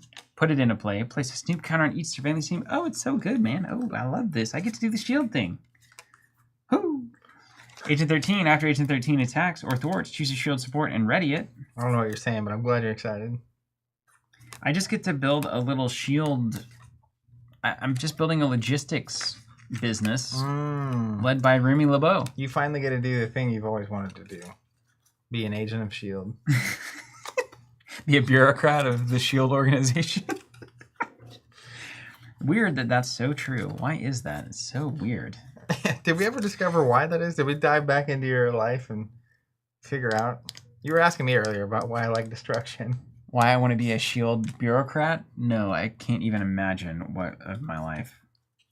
I mean, you know, when I was a kid, there was a time where I wanted to be in the MIB organization. What's that? Men in Black. So, you know, maybe you just want to be cool like a S.H.I.E.L.D. guy. It's like I could never be a superhero, but I could be one of them. You watch Men in Black, you're like, that'd be cool. I'll tell you what, I did always like the superheroes. Of course. Tier C. Yeah. Useful in their own ways. It's just like, if you can be so good at stuff that you're as good at somebody who's supernaturally good at something, well, that's notable. Maybe it's just that level of mastery is really intoxicating. I think you like people or organizations or companies or units that are performing above their fighting weight. Mm-hmm. So if you choose a tier C hero or character and they can live up to a B standard, that's way more impressive than an A character being an A character. Yeah, you're right. That's all it is. You're right. Like the underdogs.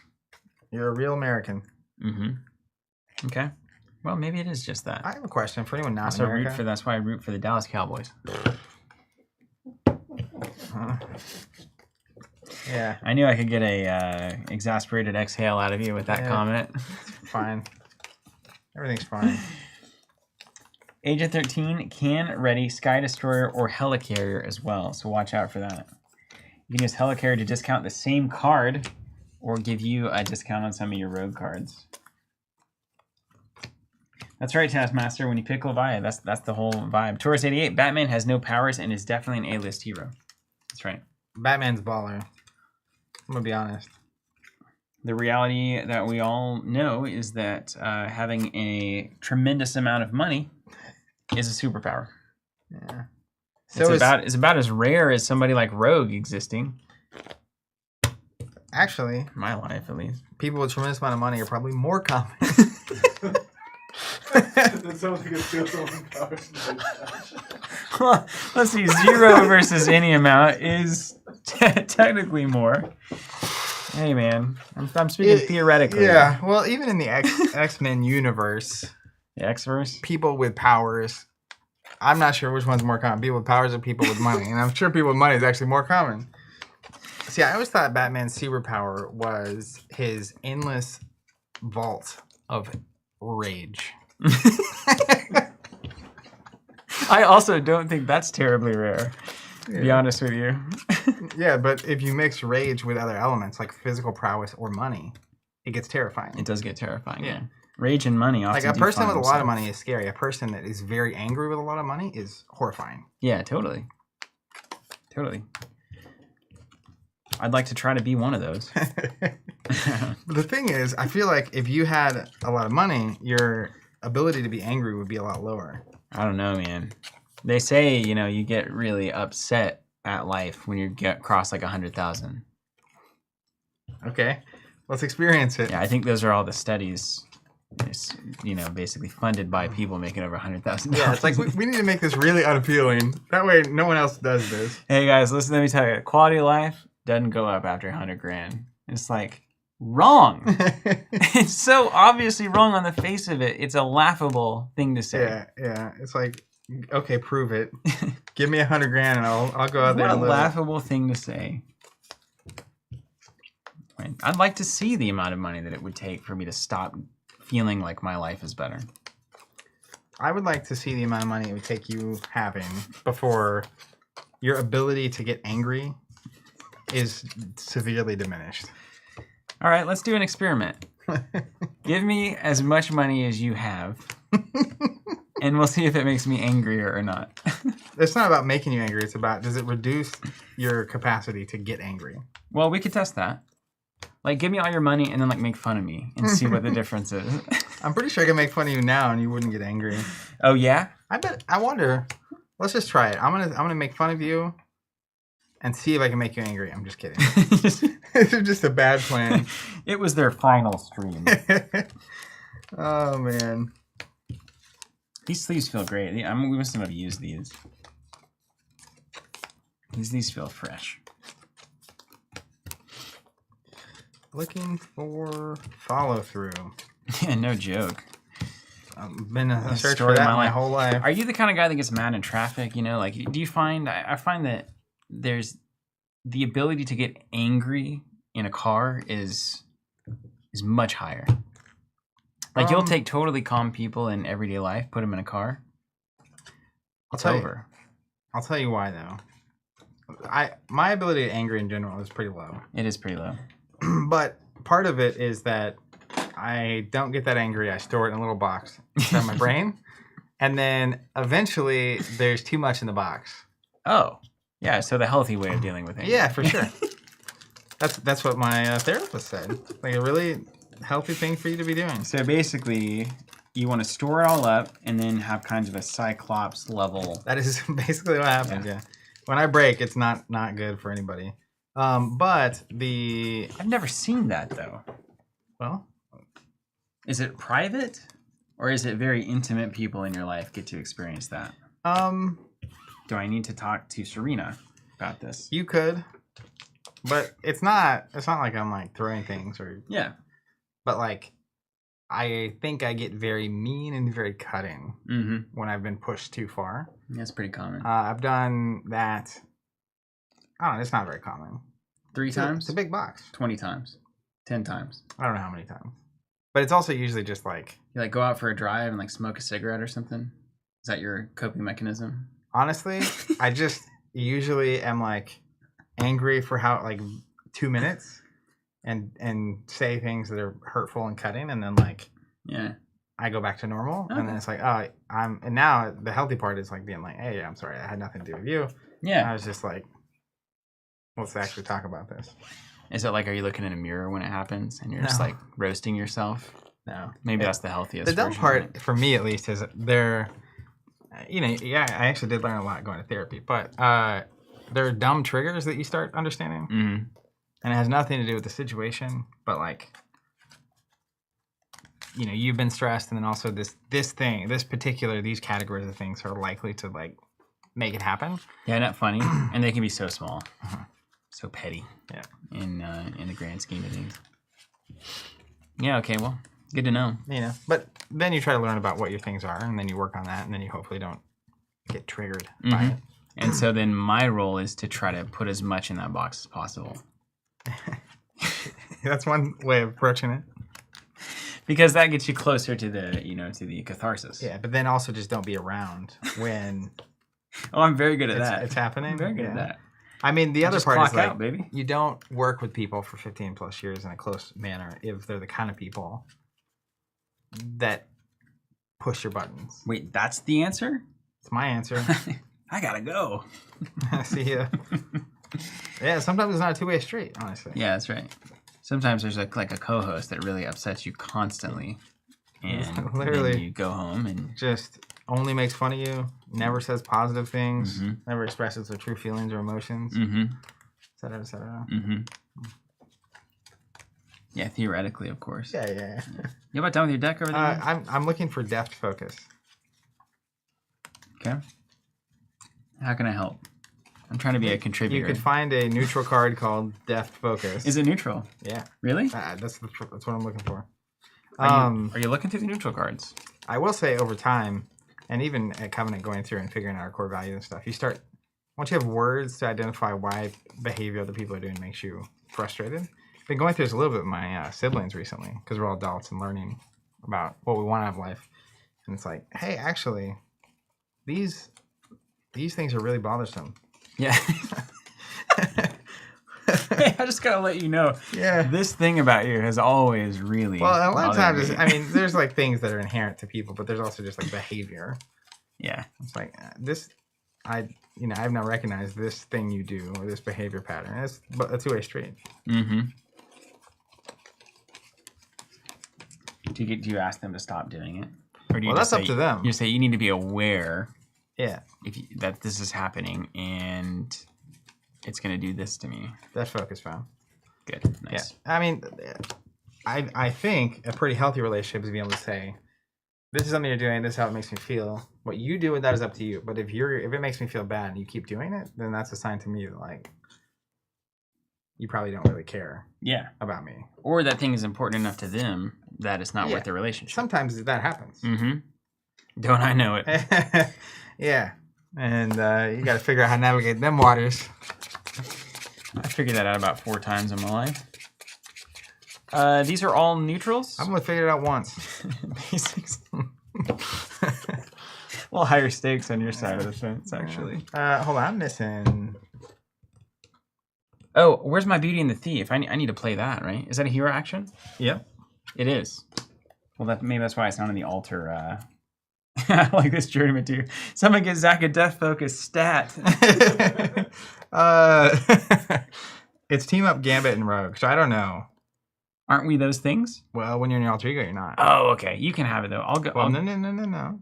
If you're gonna be an alter ego, I can't play it. Well, I will be in hero sometimes. Okay. Definitely, right? I've got a ton of cards that are usable in hero mode. So it's just like it's a concept deck. What am I missing? Hold on. Let me just see if I've got everything. So I got Angela. You just count them? I did. I'm short. That's what. Okay. I've got this. So you're not an idiot. I've got this. Understood. See, we do things that there are some people that would not have done that first. Like look to see, like counted. Mm-hmm. And that would have annoyed you. Nova aggression. That no definitely core. is the only thing. That would have annoyed you. But I had already done that thing. Do you think at some point we'll be doing this like literally 20 years later? Doing And this? we'll be like the 2 old guys in the Muppets? Or more like them? I mean, the question is, are we already there? What is this content look like 20 years from now? I've Are we just AI? Do we like put our personality in an AI shell and just let them do the broadcast? we've kind of talked about not that second part, but what does this look like in 20 years, if anything? I don't know. It's hard to imagine 50-something-year-old Zach and Steven doing this. Do you think in 20 years you'll pay more for like an actual cow meat? Because there'll be so much artificial, equally as good meat that it'll be like a delicacy to get it from an actual animal, and you'll be like disgusting for eating an actual animal. You ever think about that? Or like chickens right now, you know, like you can generate chicken meat in the lab just as good as actual chicken meat, and so there will be restaurants built around we use actual animals, and then they'll get like in the middle of a political firestorm of like we shouldn't quit eating animals, and then they'll be like, but this is the old way. And it tastes better, but it doesn't really. You can't tell. It's like vinyl, you know. It's like you probably really can't tell. There's like, so you know how on the podcast this past week we were talking about the retail incentive? No, I black out for this podcast. To be honest with you. Yeah, me too. I remember almost nothing that was said. There it is, and it's got Spider-Man on it. And by the end of the conversation, it was like seemingly very unrelated things are actually very related in that whole topic. Yeah. The like paragraph you just said, the number of things, like topics connected to that went through my head as you were saying that is a little uncomfortable. I was just looking for a yes or no. Well, I was gonna ask you. Dang it! I didn't want a conversation. Do you think there will be animal meat restaurants in the middle of a political firestorm about whether or not real meat should ever be eaten again? Sure. Why would there not be? People argue about anything, dude. Great. Yeah. My question though is, so one thing in not so distant past that was kind of an interesting moment for me is like we can in a lab make diamonds that are higher quality than the blood diamonds. The diamonds you can just find. Yeah. He's fine. Yeah. Yeah, that's how it is. Ooh, frolicking along, and here's a diamond. And, you know, there's cultural, traditional stuff going on. But one of the most exploitative industries on the planet, apparently. Basically, like, and they're way cheaper from the lab. Yeah. Which kind of hits at a similar conversation of, like, is there like, playing a card game digitally or in person, synthetic versus organic? Like, is there, when it's food and they do studies and basically, you know, regional honey is good for allergy reasons and that kind of stuff. Or like organic, this is healthier for you, whatever it is. You know, with diamonds, like it's not something you're like ingesting. So is there value to it being a rock that was mined in an actual mine versus a lab? With vinyl, like there's an audio quality difference. Technically. I'm a huge purveyor of vinyl, but I guarantee you 99.8% of people in any listening environment that isn't super, super tweaked would never know the difference. That might be true. Yeah. But it's way more romantic, isn't it? Well, it's a presence. It's an intangibility. For me, I don't have crazy good speakers at home for my vinyl player yet. But I just feel like the vinyl I listen to captures more of the room. I mean, that's how you got to say it, right? Well, it feels more like I'm in the room. But it does. With the music being recorded. Yeah. And I don't know why. And it could be a lie. But it just does. And I know when you have really high quality speakers, it's even more so. Mm-hmm. I don't know the science behind all that business. But anyways. Maybe there is no science. Maybe it's just, you know, whatever. This is what human beings think. Maybe there's no word. Maybe there's no segments we can chop it up into and define. Maybe it's just, this is what the experience is that I'm having. Well, I do know a little bit, and you would know more about this, but like when you're recording something, and we were talking about headphones the other day, and how there's this electronic device that can generate a sound. A master clock. But it's not the actual sound, right? It's like it's encrypting the data. Oh, right. Digitizing the audio. Yeah. Screaming out a digital sound, which sounds like the music, but it is not the music. Same thing with like if you're watching this video, it's not actually us that you're watching. It's the camera capturing the reflection of light and storing that information in ones and zeros and pixels and recreating it on whatever screen you've got. Which is what an eyeball does too, right? Right. But like at least currently the technology, we're talking about sorcery cards. Like in person, I went back and watched the video, and I think our videos are pretty high quality, but in person, there's a vibrancy of color that you don't get, and like a range of color you don't get. What's that? It goes in the big deck.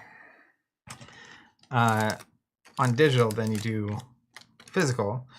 So all that to say, back to your original point. Here we are, finally. You think sorcery is going to be played by real animals in the future? Well, I think the sorcery conversation is interesting because I'm going to keep on track here. You know, you could have a digital app where you can play sorcery, hypothetically, or you could do it in VR. But if it's not at the fidelity of whatever your eye can actually capture, there is going to be this disassociation with the reality that happens. And even like you can't currently capture a sorcery card as well as your eye can, right? In a way where people can experience it digitally. And everything they're experiencing digitally is through the eye anyway. So it can go straight to the brain, skip the optic nerve. There it is. Now we're talking. Yeah. Once your brain can just envision it. Sign me up for that. And then if your brain's envisioning, who's envisioning it? Right? Well, at that point, who's what? It's a Marvel Champions question. We're back to what's a U and where's the third base? That's how that goes, right? Classic analogy. Can you hand me your side scheme stuff? Or yeah. I'm going to sleeve it. Yeah. Leave it. All right, Marvel Champions, man. Scott wants to know if he can get his Covenant streams on vinyl so we can feel like he's in the room. Yeah, let's press those records. You know what? We should turn our podcast into... Can you imagine if we did vinyl albums of our podcast? How unuseful would that be? Yeah, I don't think that's the right decision. It's not. But I'll bet there's at least 50 people who would consider buying that. How much does it cost to press a vinyl? Way more than that. It's quite a bit more. Although it's cheaper than ever because they actually got a lot of vinyl plans up now. Do you have clear sleeves? Yes. PMK, things I did not know I needed. Here, okay, question of the day. Just my least favorite thing. I don't know why. Yeah, see, It reminds me of CrossFit. this is one of those workout of the day. This is one of those things in a relationship with someone that you have that you can express to them and say, you know what? When you say that, it annoys me. And then I can either keep on saying it, Yeah. or I can stop doing a question of the day. I think we know which one you're going to choose. Well, probably. Do you feel like we're centered up here? I feel a little off. We definitely, I mean, this is not in the center because... Well, yeah, you don't ever have to worry about the center's not kind of a... This is okay. I can play here. Somehow, I manage. Let's do this. All right. Right, like that. Okay, and I'm gonna double check. The monitor says it's in focus, but I don't know. Yeah, it's good enough. All right, I need to find a little notebook for Kang. I'm glad to hear that, Aaron Clark. Hey, your comment on the YouTube and the podcast channel was great. Thank you for that. Well, Automaton, I already have a giant playmat I haven't figured out how to use yet. Can't commit to a vinyl podcast journey. That would be wild. Yeah. It'd have to be just the highlights. Someone else would have to do that. I would feel weird doing it like, look at this. Well, the problem is that... Awesome content. Don't you have to record it in a certain way to go to... You can't just, like, convert to vinyl? We've got it in a high enough WAV file up front to do it, yeah. You need the book for Kang? Well, it's very special. It's on the internet? Do you just need to write stuff down, or you need to actually track stuff with it? No, I need to, like, understand how to set it up. Do you ever get to this point in Marvel Champions and you're like, this is way too much to organize? That's what I said earlier. Yeah, I could see the terror on your face at this very moment. It's like, man, this is too much. Particularly because it's like, when you have to have... It's not just like a collection for deck building.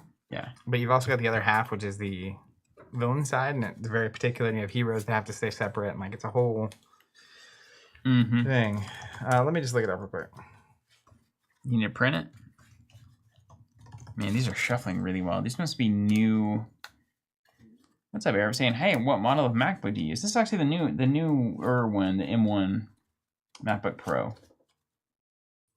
Really good. They dropped the really stupid touch bar, and they dropped they put the SD card reader back in there. It's like, oh, right, it's useful again. Cool. Did they? Yeah. Yeah, a little less courage, but I feel like it's correct. It's correct. Sometimes you can be too far ahead. Yeah, too far ahead by like just making it less usable. Obsidian saying, I've used this giant playmat more times than I can count on one hand. 6. That's a good product. I'm glad that worked. Glad that we did that. All right, the once and future Kang. All right, hit me. I'll do all the work if you tell me what to do. All right, here's a stack of stuff. Good. Just figure that out. Shield briefing. Attention, heroes. Kang the Conqueror has traveled here from the distant future in order to do Earth. We're doing heroic one. Yeah. Yeah. With his advanced technology, it's up to you to thwart his temporal invasion, but beware his power to manipulate time. Setup. When setting up the Kang scenario, Stage 1A instructs the players to set each copy of Kang level 2 and 3 aside. This means that Kang 1 is the only villain in the villain deck at the beginning of the game. Okay. Let's just go ahead and work that. I'll do Kang there. Okay, so we've got the 1A, Kang's Arrival. To set each Kang 2 and 3 and Kang's Dominion side scheme aside. So Kang's Dominions. And now are we going to start with 2 because we're in heroic? Does it tell us that? He'll tell us. Okay. And then we've got Kang 1. And all the other Kangs go aside. Kangs are out of here. Kang. Okay. Did you just thong song the Kang? Yeah. Kang. I don't know why that was what was in my head. I could not have placed the song that it was either at all. You said it, and then it just killed me. Woo! Yeah, that's good, man. That's good. What time is it?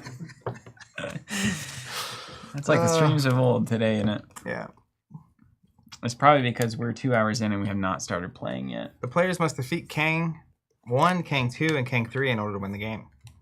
Create separate game areas. When the players advance to stage 2A, each player reveals their own random stage 3A in turn order. This represents Kang using his power to separate the heroes through time and space. Each stage 3A tells the players who revealed it to create your own game area and place a scheme in it. To do this, place your stage 3A on the table directly in front of you. Then resolve the rest of your stage 3As when revealed ability, etc. I just realized that. Am I supposed to be listening to this like in a real way? Like, was I supposed to do anything with all of that? Okay, that was just ideas. After each player, what else are words? Each player has finished resolving the win or revealed effect on their stage 3A. Stage 2B remains in play as a central location. So basically, we'll start at the location.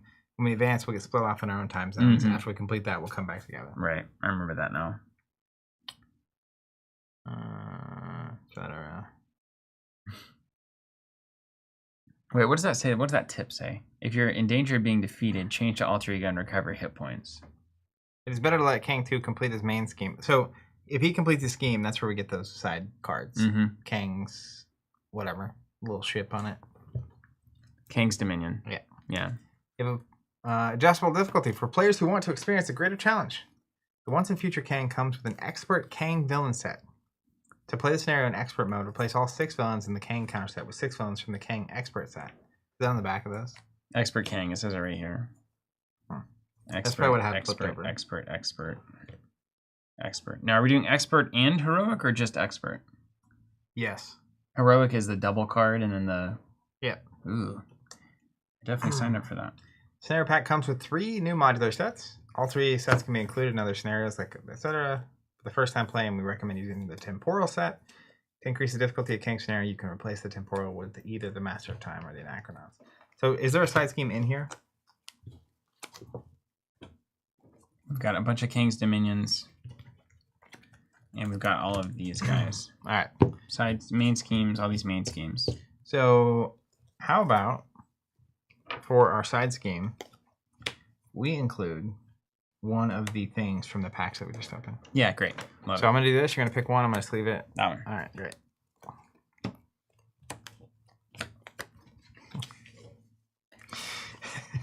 Just picturing Kang.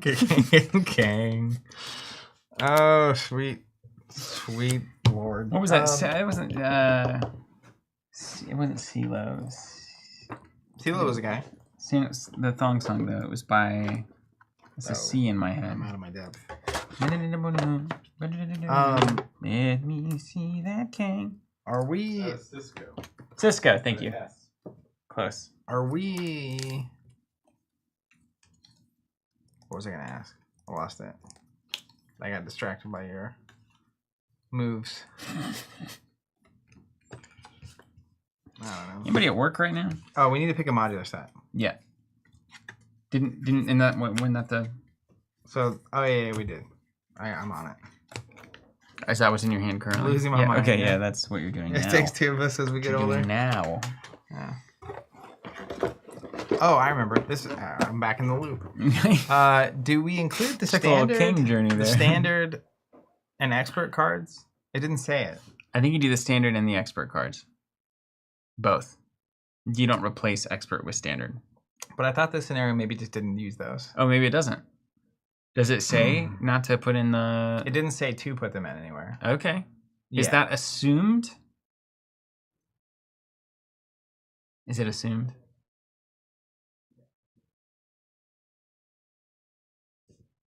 Well, I'm saying I am working, but I'm definitely not working, if you know what I mean. I do. Spender says it does not use obligations. I think you still do standard expert cards. What would it be without advance and that kind of thing, you know? So we apparently don't use our obligations, though. Yeah, I've got them set aside. I've got them. I've taken care of that. What about, like, the standard and stuff? You definitely use standard, yeah. Journeyman saying standard expert going, okay. It's got to be there. It's got to be there. I know exactly where those are.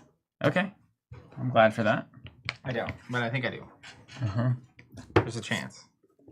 I mean, do you ever think about going in and just really organizing everything? I did for a long time.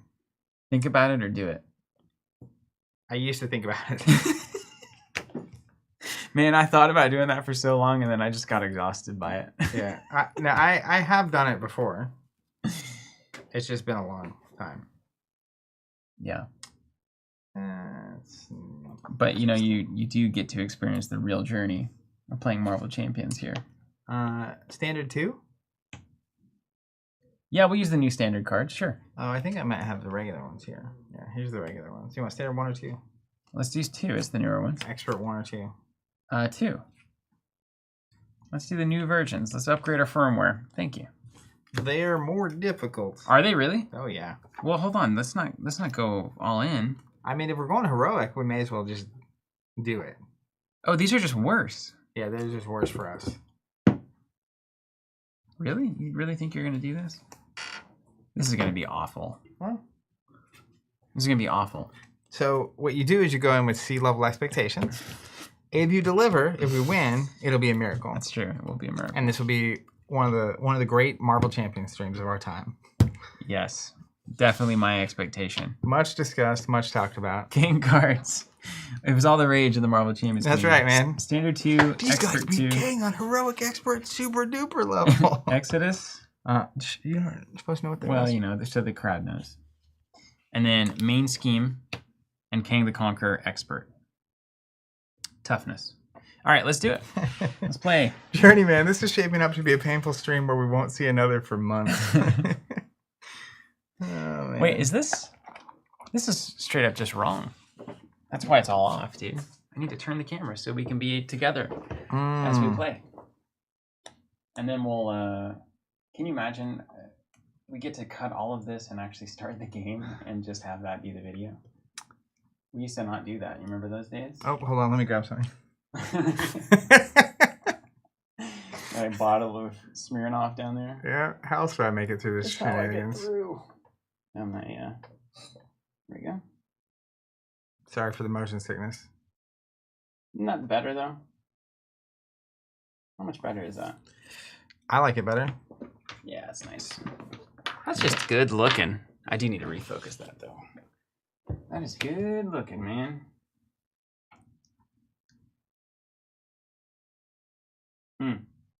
Perfecto. Journeyman says, well, the good news is this game might be so fast we get a second. Okay. Is that, do we want to zoom in more or is it, do we like the big wide open board here? I kind of like having more space than usual. I do like having more space. Let's zoom in just a little bit. Bum, bum, bum, bum, bum. That looks good. Let's do that. Okay. And let's get our side scheme. This whole write-up about this deck, but I prefer the experiential. Experience guy, huh? Okay. Schminder says, I'm calling it 3 turns before Zach asks Steven if he can do more thwarting and hilarity ensues. Okay. All right. We've done So it. we shuffle these up? Yeah, yeah. Put all these guys together, yeah? Is that what I meant?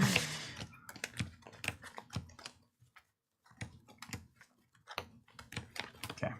Shuffle them up and get all the bad cards get discarded, all the good cards get drawn. Did you see that today is the first episode of season 3 of The Mandalorian? No. I haven't seen it yet, of course. I'll report back next week.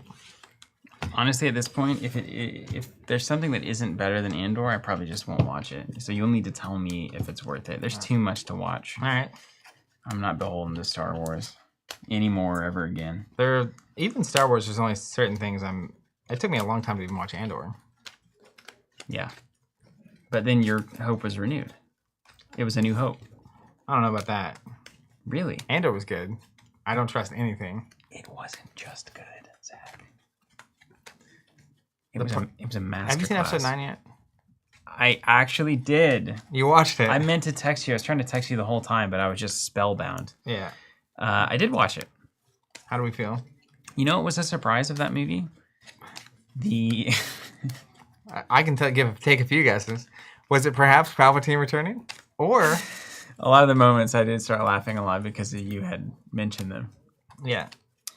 I was surprised at how much better the chemistry was between Poe, Rey, and the supporting cast. Like it was actually like I was like, oh, I mean, it was like such an obvious parallel to Han and Chewie and Luke and Leia and all that. Like, Yep. They were doing the exact same things in the exact same ship in the exact same way. And the character traits are mixed. Yeah. You know. Yeah. Finn was better for sure. A lot of people were upset with his role in that movie. Really? Yep. They had a lot of hopes of him leading like a stormtrooper rebellion. Oh, okay. Well, that's kind of stuff that is neither here nor there. I thought the just the chemistry of that group was better, but like the plot was obviously insane. It makes no sense. It's to me it was a movie that each successive watch made it worse. Yeah. First time it happens, you watch it, you're like, oh. I mean, And it's, like, reviews crazy. at that point were bad. Yeah. Like it's like, oh, this could be really bad. And then you watch it, I was like, oh, that was okay. The second time I watched it, I was like, It's just kind of like kind of beyond the pale, I guess. Where it's like, okay, so random superpower crazy lightning man has come back somehow, and then they have also secretly got not just a new Death Star or a Death Star 2, but a fleet of crazy Star Destroyers with Death Star capabilities. How can we one up the things we've already done by making more of them? And they're secret, and suddenly they're from a zombie Sith planet out in the middle of non-space. Who would have thought? You know, it's kind of like whatever. From the top down, Just don't care. The reason that somehow Palpatine Returns line is so hilarious is, and someone says something about formidable foe starts in play. Toughness, Kang defeated Dooley's player and encounter card here. It has to be in your little worksheet if it's real. Well, let me pull it back up.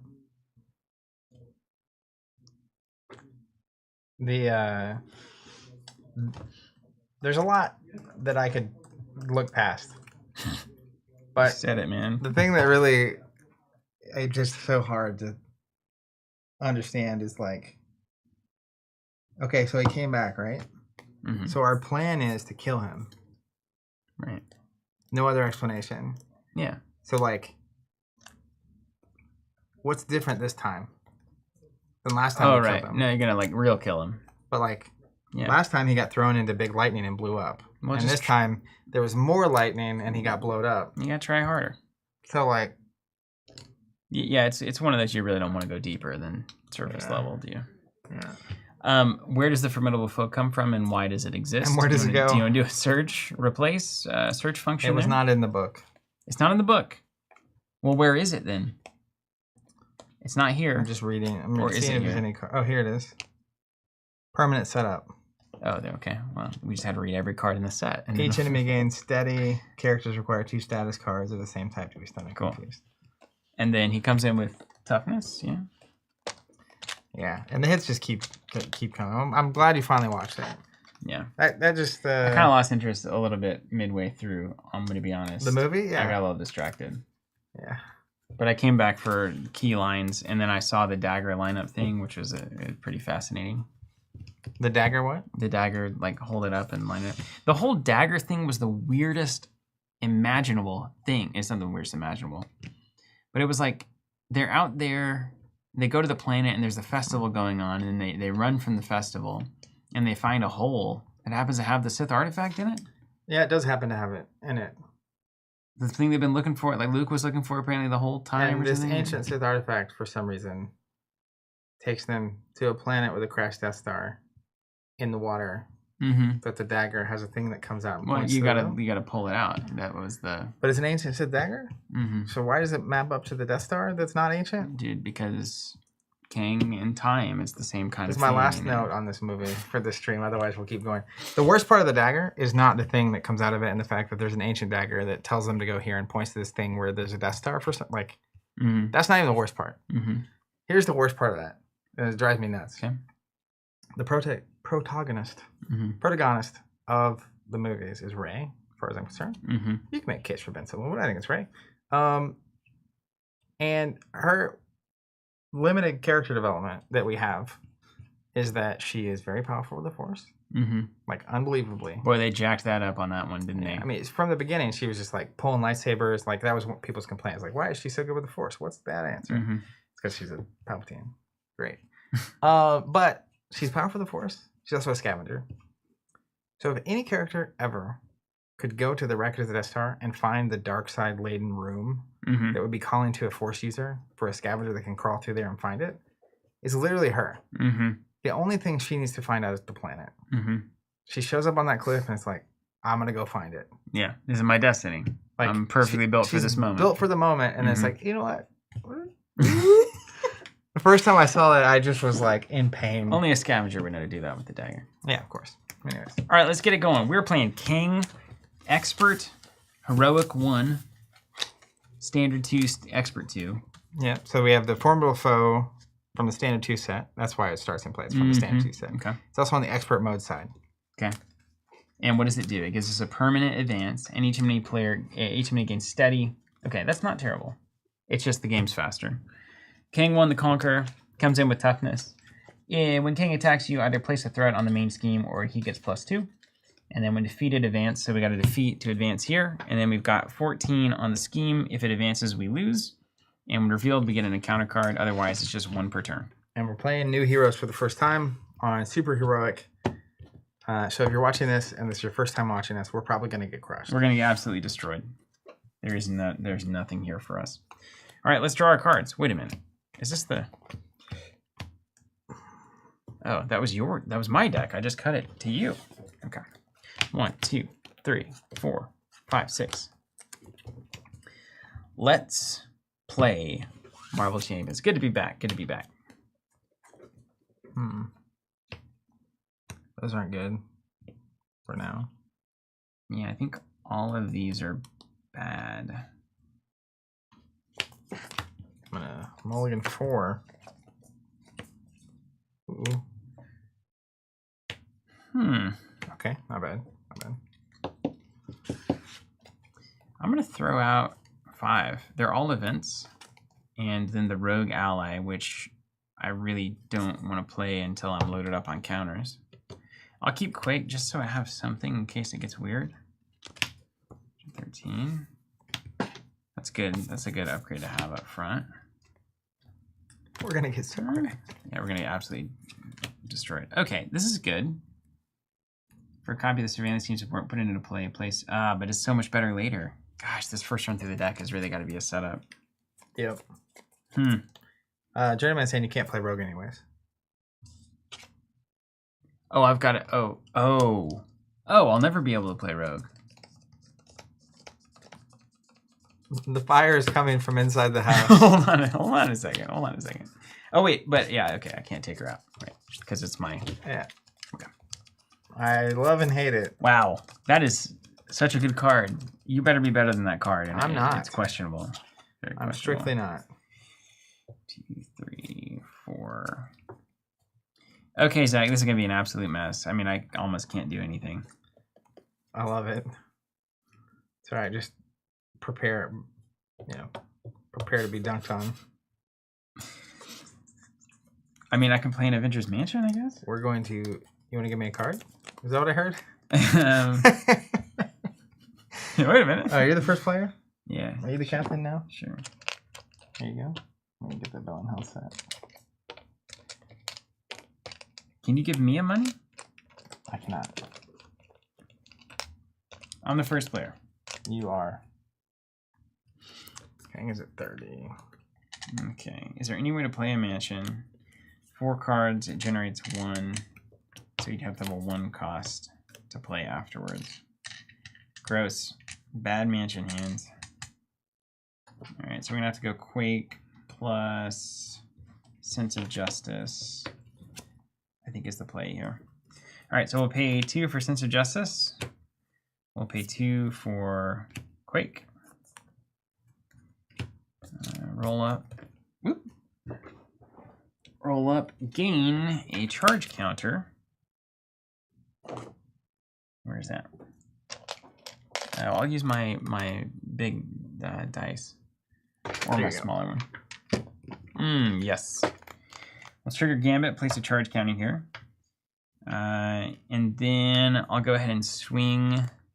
Now's 88. This is it's cool. It says, I love this house roll, where you can replace your signature ally with the team up card if both characters are being played. That's pretty cool.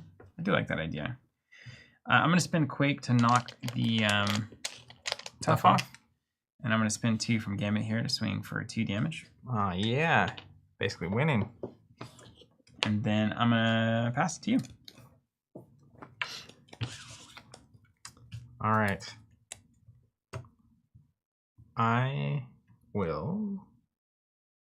What's up, Aaron? I know it's Marvel time. You guys been keeping up with Earthborn Rangers? After watching the first part of the prologue and reading the rulebook, I am beyond pumped. Yeah, I've been keeping up with Earthborn. I've been texting Andrew asking him where it is. I'll tell you that.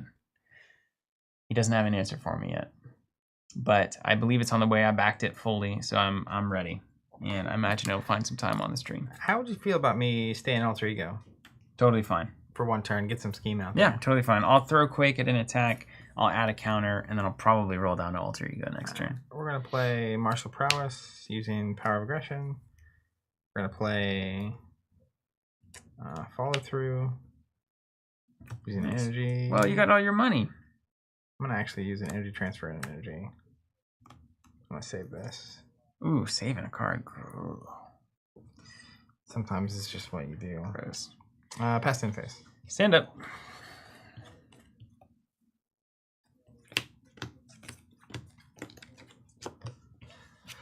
Okie dokie. So we add 2 threat because there's a thing out there. I don't know what the icon's called anymore. I don't know if I ever knew. Truly. She's in your discard pile. Shuffle them. Verily, I say. Be specific. Okay, cool. I got it. 2 All right, threat. Gambit, let's do this thing. 2 threat. Yeah. Then he's going to engage with you first because you are the first player. Yeah, and I can either add a threat or get +2 attack. Is Quake blocking or not? That's a good question. Blocking for 5 plus whatever he flips is pretty sweet.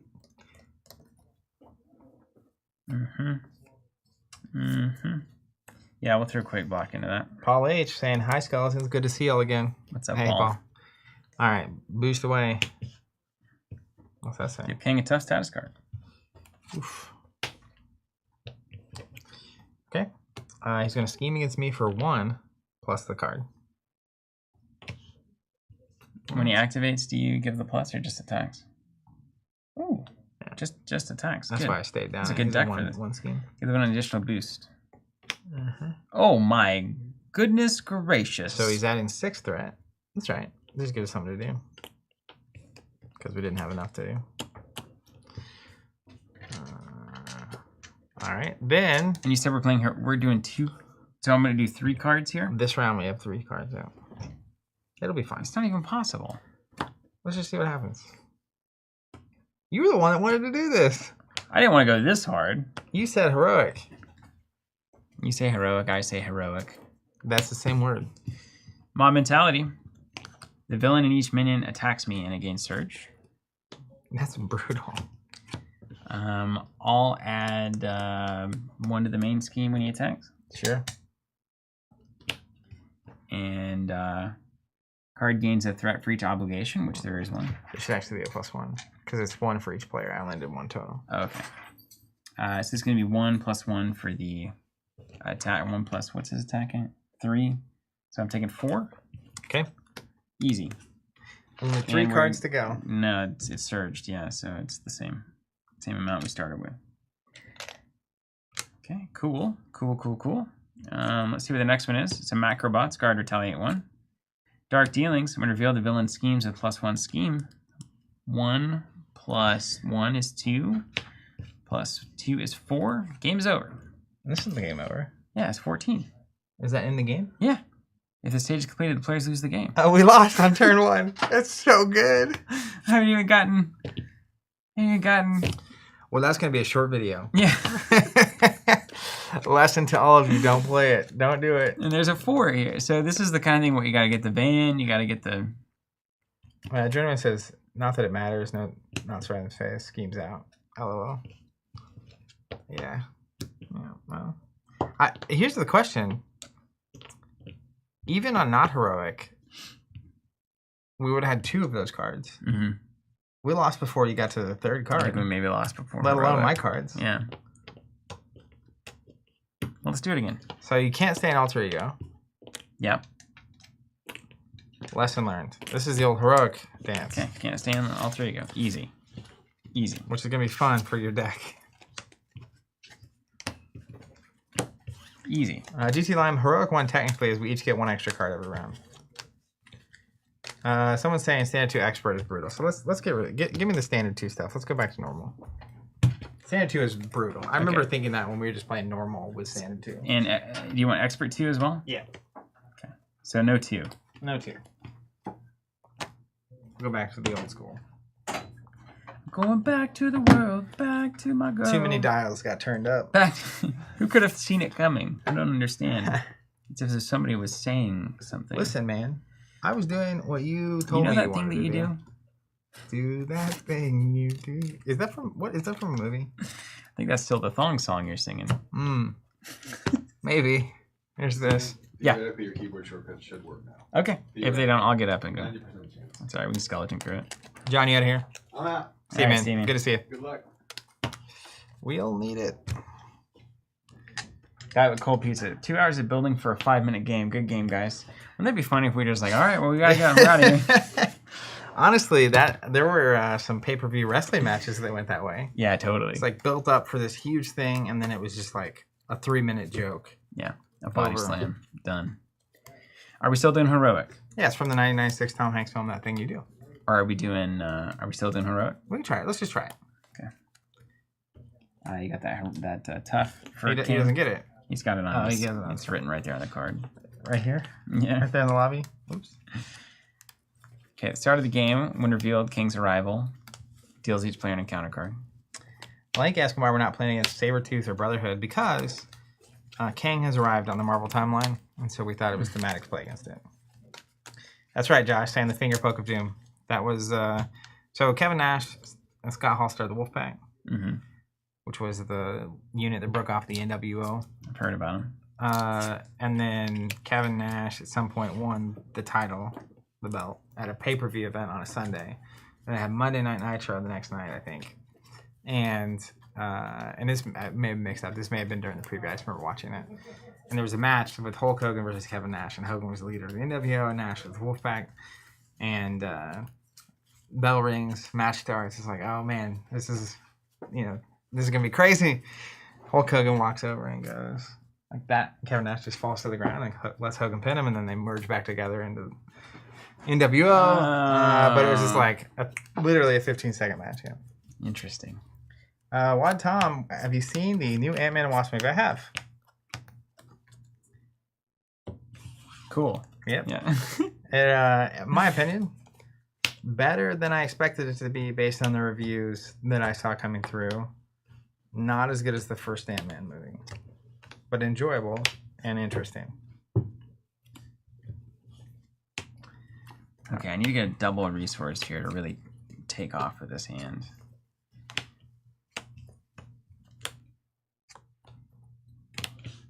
These are all the cards I needed last time. Okay. All right, so what you're telling me is player deck, and then discarding and put the others on top or bottom. Okay. So we gotta play the Sky Destroyer. And that's gonna cost us 3. And I feel like the Thieves Guild is gonna be really important to my strategy. So we'll pay that. We'll get the armor later if we ever need it. We play this here. And then I guess that's probably going to be it. There's no scheme to start, which is kind of interesting for this strategy. Yeah. You could go armor instead. Exhaust and ready. Is that really what you want, though? You could also go...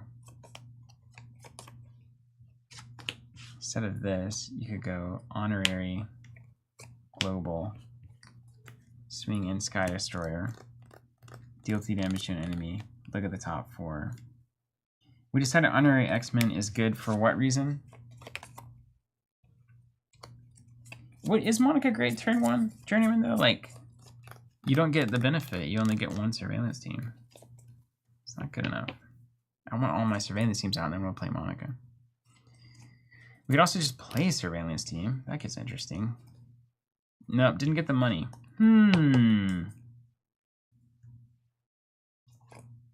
1 for 1. I think this is the way the deck wants to do it here. Lanky Rat. Christ Protocol has been releasing models relentlessly. Will you guys be Relentlessly. streaming games of that this year, or have you retired? So honestly, one, it's just really hard to play a miniatures game on stream. But two, once I got Invisalign, I stopped painting. And when I stopped painting, my interest level in a miniatures game went way down. And my Invisalign was supposed to be done like almost 2 years ago. So it's been sort of devastating, honestly. So I don't know. But that's up to Bryce. Huh. Okay, only Monica, those 3 in these games. Okay, cool, I got you. You got a shark in the sky. It looks like a shark from over here every time. Yeah, are we ready to start? Oh, sure. Nice. I have a miserably great hand. So I'll play Sky Destroyer and Guild Armor. Or Thieves Guild. Okay, seems all right.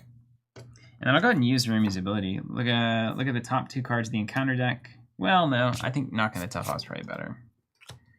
Let's knock off the top there. Okay. I will flip to hero mode. I will use my ability to attach touched to you. Cool. For now. So that gives me Stalwart. Yes. Which is very useful right now. I'm going to play Southern Cross.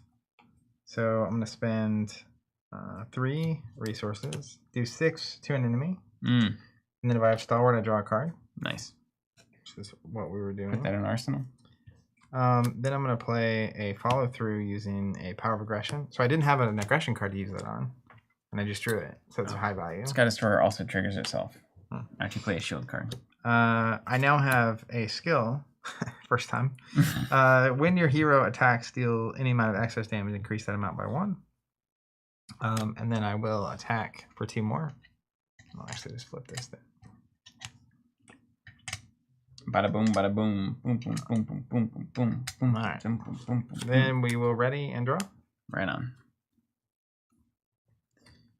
3, 4, 5, 6. Okay, we can play here. Okay, easy mode. And we're going to add 2 to the main scheme. What? I see what my deck is doing now. Then we've got activations. No breathing. Oh, wait, I need to add a token too, sorry. Interesting. Activations, King coming at me. I'm going to give 1 threat, right? It's just not got to advance. And I'll take 3 plus 3. So just take 6 there. Just a casual kiss.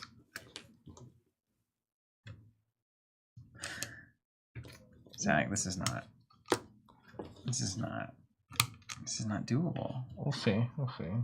He's attacking me. So I will choose to also add a threat. And he's going to attack me for 3 plus 1. I'll take 4. That's better. It is better. Then we go to the bad cards. I'm going to deal us each 2 cards.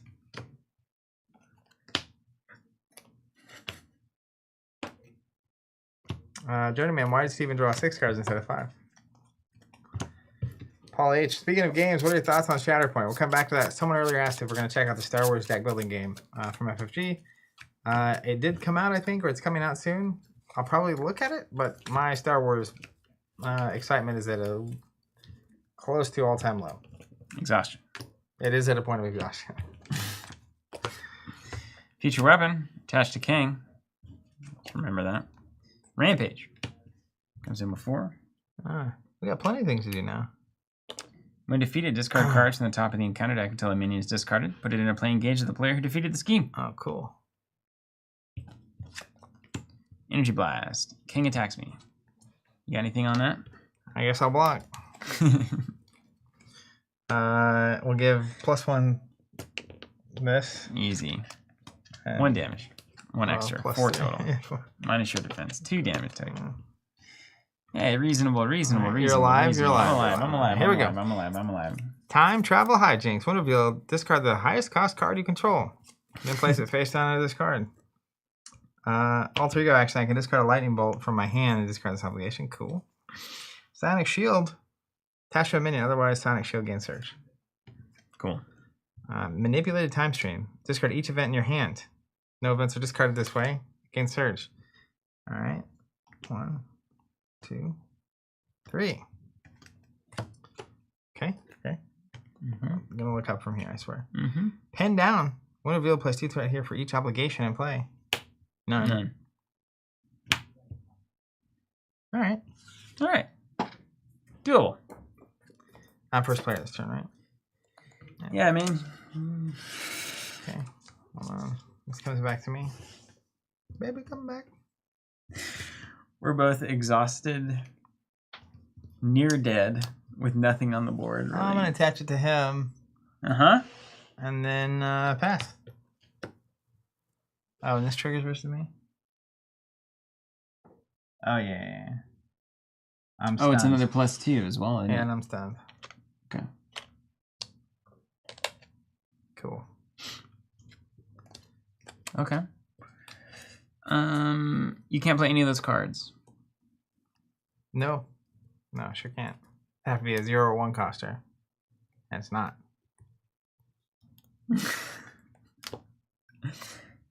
You can't. Yeah, and if I even play a helicarrier, I can't. It's too late. Because the... Yeah. Wow. Wow, man. Yeah. Yeah, I don't know about all this. Wow.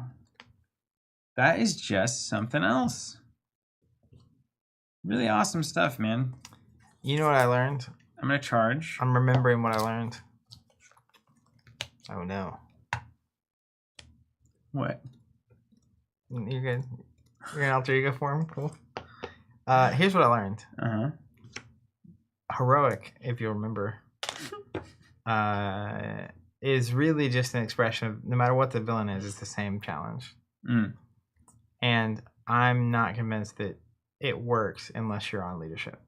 You have to get allies on the table to soak attacks and to do things. Maybe you have to have allies. Yeah, maybe that's it. Well, you know, or maybe not. We're about to die. Yeah. Kang. Powerful. Do we want to, like, see it, though? Yeah, we can go ahead and Do you die. want to see it? Yeah. Okay. Let's see what we can do. What's the best thing that we can do here? And is he steady still or not anymore? He's not anymore. Yeah, I don't have... Sorry, I was saying I'm not stunned because I had Stalwart. I had Stalwart till the start of the turn and I got that card back.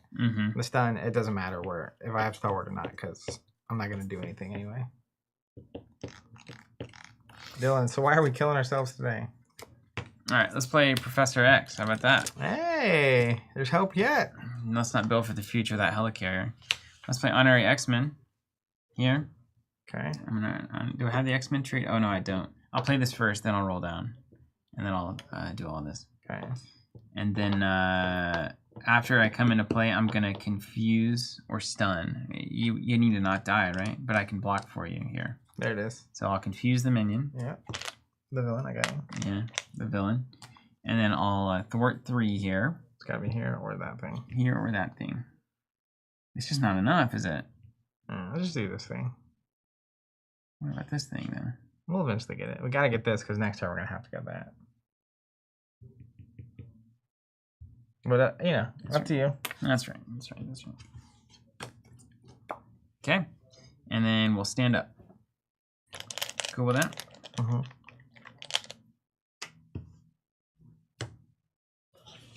Okay. Got some counters here. And this should have been discarded. I think it only activates once, yeah. Yeah, discard it. Okay. So this is looking up. 3 threat on. 3 threat on, okay. 1, 2, 3. Plus, we got that one there. Yeah. It should have been 2 plus that. We got activations. Going to activate against you first. I'm going to block with Professor X. Great. We're going to choose +2 attack. Yes, you are. And we're going to give Kang a tough status card. Tough guy sandwich. Then we're gonna come back to me. Confused token's gonna be gone. Thank you very much. And then. All right, we're almost around the corner. And then the Danger Oreo. Time travel tactics. Surge. When revealed, each player takes an indirect damage for each obligation in their play area. So I have one obligation. I'll take an indirect damage. Uh-oh. It surges. That's not good there. Acolyte Frenzy. Each Acolyte minion engaged with you activates. If you're not engaged with an Acolyte, this card gains Surge. Okay, fine. Roll right through it. Advance. He schemes. That's all right. 1 plus nothing. All right. Here we go. Turn it over. Hope yet remains. Turn it over, dude. Yeah. Turn it over. Herald of Avalon. When defeated, the player defeated the scheme, searches the encounter deck and discard pile for Exodus and reveals him. That's a double card there. We got it. Until then, we get +1 card. Shadows of the Past. Ooh, come on. You gotta ask yourself, is it even worth shuffling it in? Is it even worth shuffling it in? Reveal your set-aside Nemesis, Belladonna there.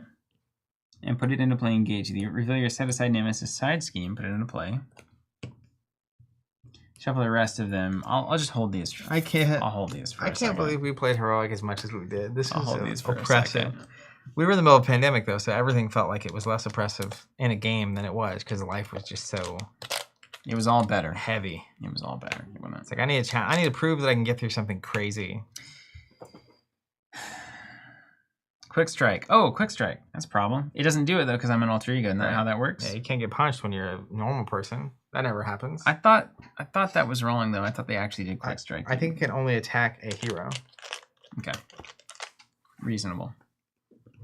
And then after it attacks and defeats a character, place 2/3 on the main scheme. Cool. And then Gang Up. Card gain Surge. Oh, yeah. Weakened. After you use a basic hero power, take 1 damage. And then discard a fist to discard this obligation. Easy. All right, how are we going to find our way back into this one? I got it. Okay. This passes to you first.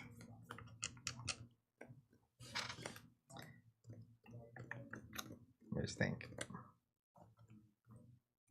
This comes back.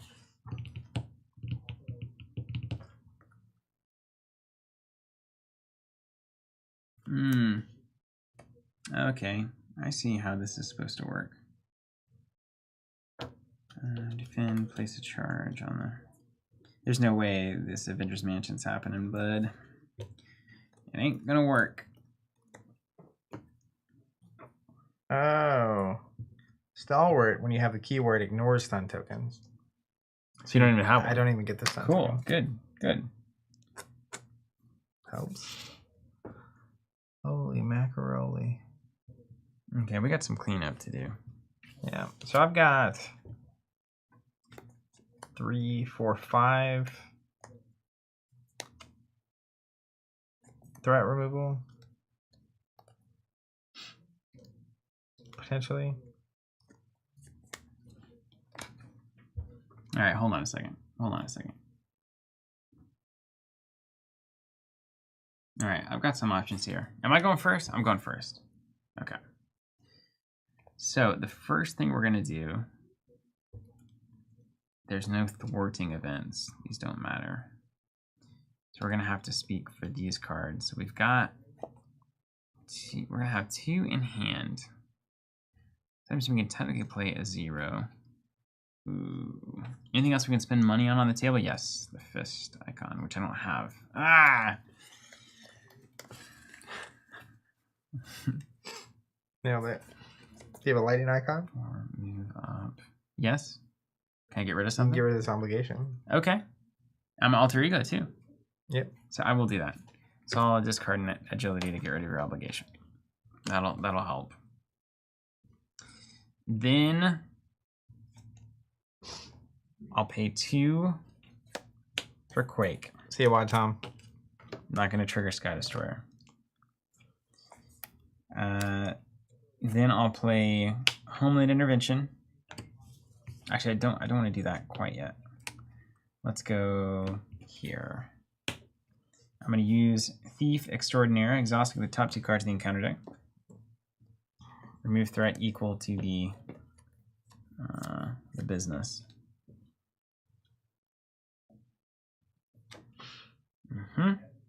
And then this is draw a card. Okay, I'm not gonna hold on. I'm not gonna remove your thing yet. I might still, but we'll see. Because this, I'll discard Rampage to remove 3 threat. Okay.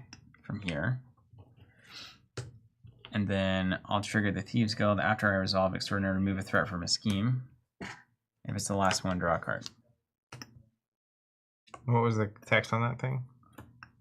What's that? This guy? After an assassin minion attacks and defeats a character, plays 2 threat. I just don't want to have to go get a minion for Rampage. It's a real pain. Okay. And then this is the thing that you... What is this? Oh, that's the other one. I can put this on top. What does this say? One of those cards... Look at the top, discard one of them. So we're about to get a depowered 2... Watch out for that. Okay. Next up, now that we're here, we're going to play A Sense of Justice as well. You have a good 2 thwart? Yes. Okay. Then we're going to play Homeland Intervention, exhaust up to 3 shield cards. 1, 2. For each one, remove 2 threat from that scheme. For each card exhausted this way, so I'm going to remove 2 there. Nice.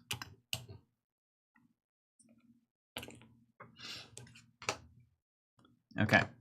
Built and kind of got better. Okay.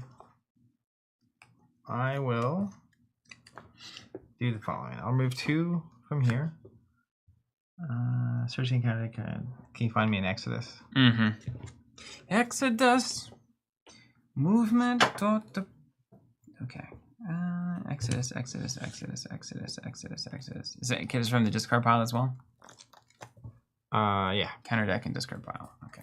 Bummer. For Exodus. What's up, Chad? Playing a weird version of Gambit. I think Gambit's design is fun. Super cool. Exodus. What does that do? 1 scheme, 1 attack, 6 health.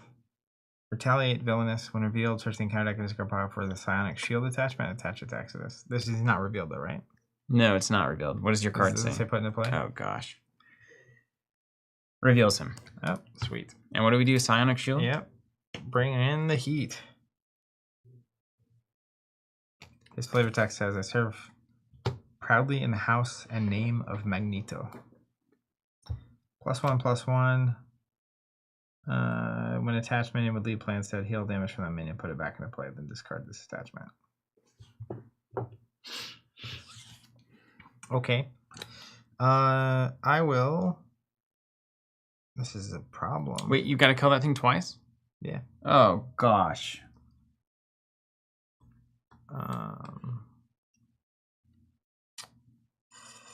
Let's play Going Rogue. Actually, but before I do, I'm going to attach this to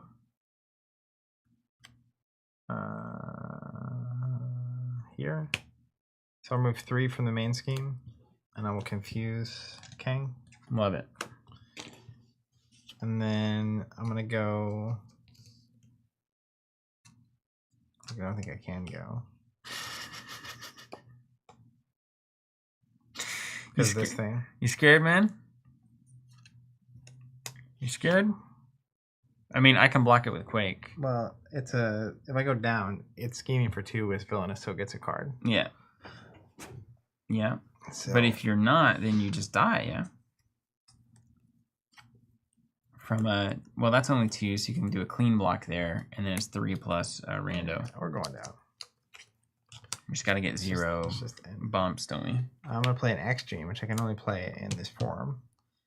I can now use it as a resource every time I play an identity-specific thing. Cool. Okay. So, whatever. Easy. Oh, and after I go down, this comes back.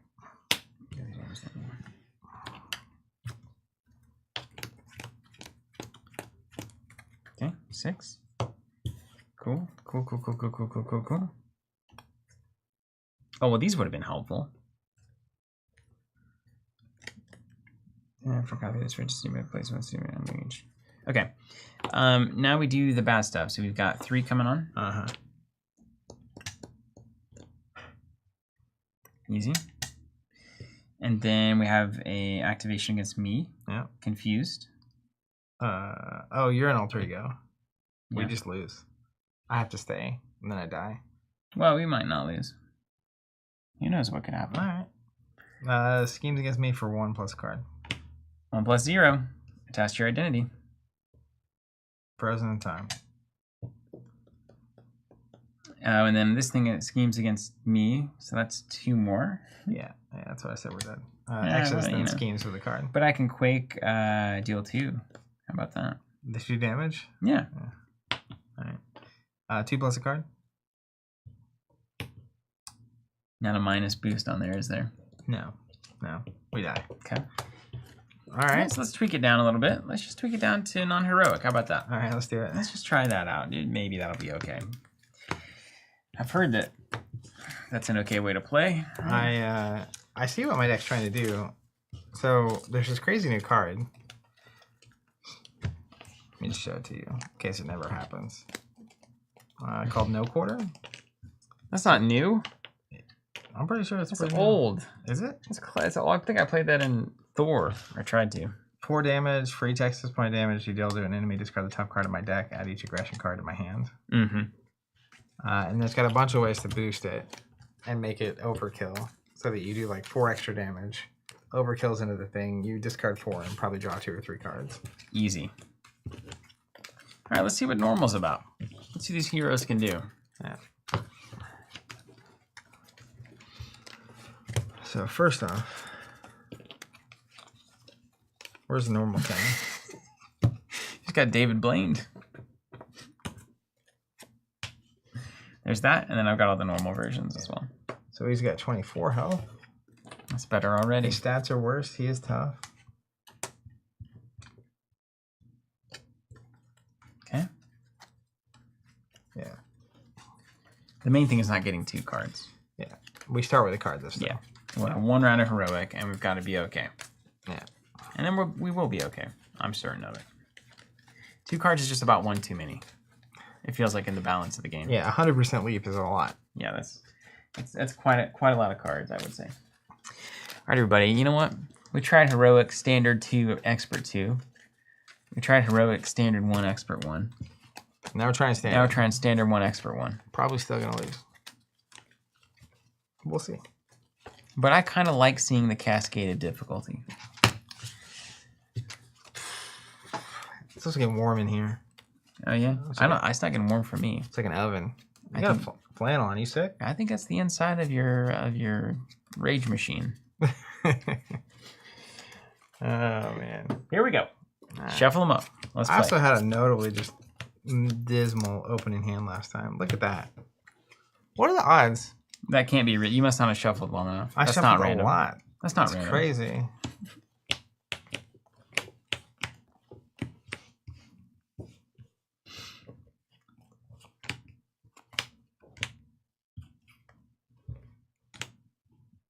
Yeah, we like that.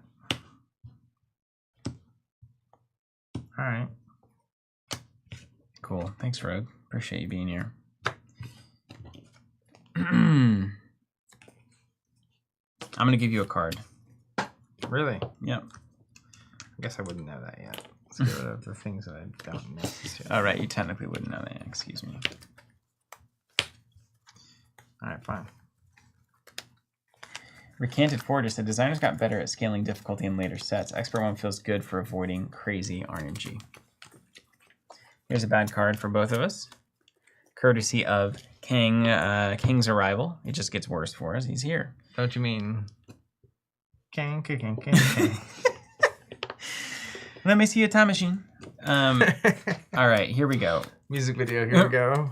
Let's play some real stuff here. How about an Avengers Mansion? Dude, as we were talking about earlier, everything looks a lot better outside. Like when we're looking from inside to the outside of a mansion. I'm gonna give you a card, and I'm gonna play an honorary X-Men. I'm gonna roll up to Gambit. I'm going to make myself a card counter. And then I'm going to knock the tough off. Knock the tough right off of him. Boom. Over to you, Kent. All right. All right. Party in the USA with Rogue. I'm going to play a honed technique. What's that do? 1, 2, a second, I'll tell you. Pay 3 using 2 mentals. And it says, interrupt when you play an aggression attack. If you paid for it using a mental resource, increase the amount of damage that attack deals by its printed cost. Oh, that's cool. So you pay 3, as long as one's a mental, it gets +3 to its stat. Wow. Yeah. Sick. I'm also going to play Rogue's Jacket.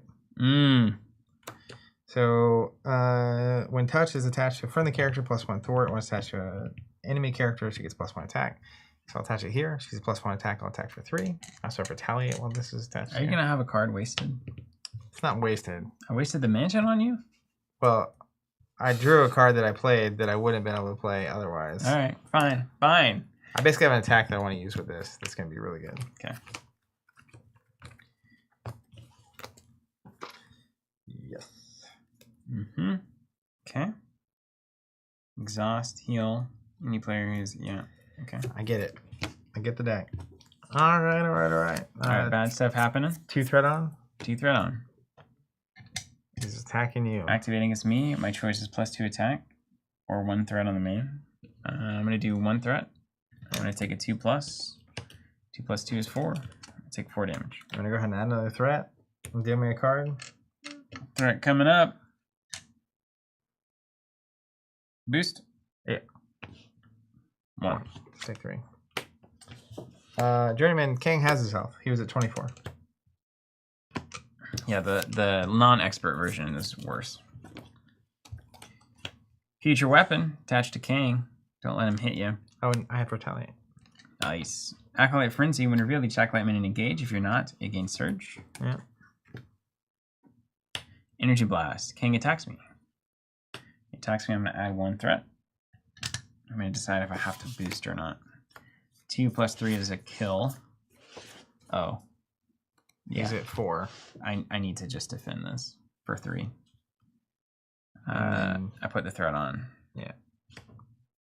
2 + 4 Yep. is 6. - 3 is 3. And he stuns you. Okay. And then this goes away. 2, 3. Got rid of the future weapon. That's actually not That's fine. bad if I don't die now. Past Machinations. Insight 1 places right on the main scheme. When revealed, each player searches the encounter deck and discard pile for a different obligation and reveals it. Here's the discard pile if it matters. Nothing there. All right, obligations. Weakened. That's a good one for me because I will not use many basic abilities. Stolen memories. Who could forget? Depowered. Time travel hijinks.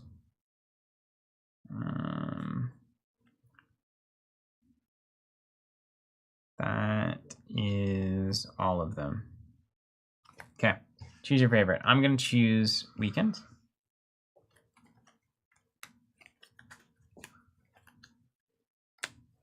Oh, did we drop Expert? Oh, we did drop Expert, but we have the Expert cards, but not the Expert King. Right. Okay, that's a fine way to do it. Can't be that one.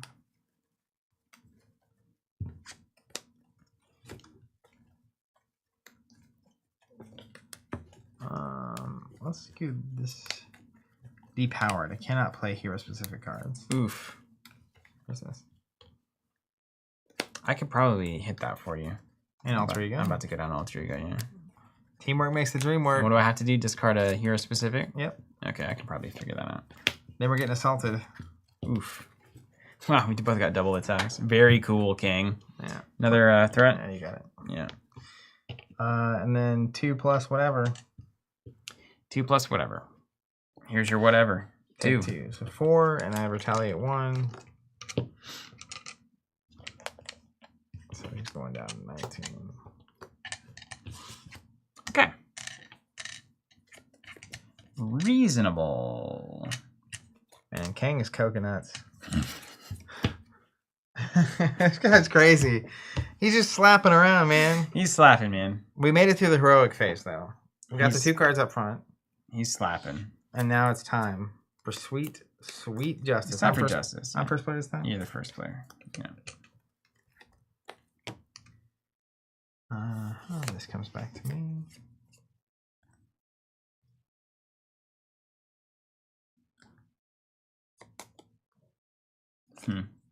Okay.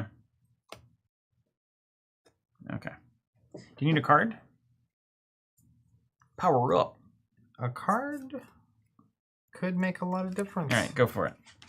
I've got a hand I can play. He's a hero. I need a hero. Here, I'll discard depowered. I'm not there yet, but I will. So Okay. save any events that you need if you need them. I didn't have any hero specific cards in my hand, so that's why Great. we did it. Okay. I'm gonna play a martial prowess using the strength. Marshall? Martial. You know in Batman, it's actually where are they, not where is she? He doesn't say where is she in that movie. In the Dark Knight? Yeah. I was trying to find the quote, and so I was trying to find the scene, and then I found an article. It was like, everybody thinks it's where is she? It's where are they? That makes sense. Yeah. Slap, you know. That was a phenomenal movie. I mean, I watched like a couple minutes of that scene, and I was like, "This is one of the greatest movies ever." Like that Joker, so good. Heath Ledger's so crazy good. Yeah, The Dark Knight is on my. Anytime I ask the 5 favorite movies question, it's always on. It's there. hard to argue with that one. It was also just I was right. I was in college. I was young, but I was I don't know, just hit right at the right time. Yeah, it's a good film. It's a good film. Okay. What's up, Michael? Hey, that's so awesome. So broke down and grabbed a blue cosmic board. Just too good. And I can sing the 90s theme song every time I bring it out. Love your products, guys. Thank you. 90s theme song, of course, being Cisco's classic. I'm going to use martial prowess. We're going to play no quarter. It's doing 4 damage to an enemy for each point of excess damage, which is none. That's right. So it's not awesome. It's not awesome. It's fine. What are you doing with that touch anyway? You touching anything or? I'm paying. Touched? I don't know. I'm paying with a mental though. This dude rogues. So I'm gonna increase the amount of damage it's doing by 2, so it's doing 6. Oh. That's a 2 for 6, right? Yeah, it's pretty good. Acceptable. And I got to play it for -1, so that's fun. And then I will attach this here. So I'm +1 attack, and then I'll swing for 3, so he's down to 10. Okay. It's over to you. Reasonable. Yeah. We're doing fine. I just hope you can remove some threat. I'm gonna try. Let's charge up our card. Let's roll down to Alter Ego.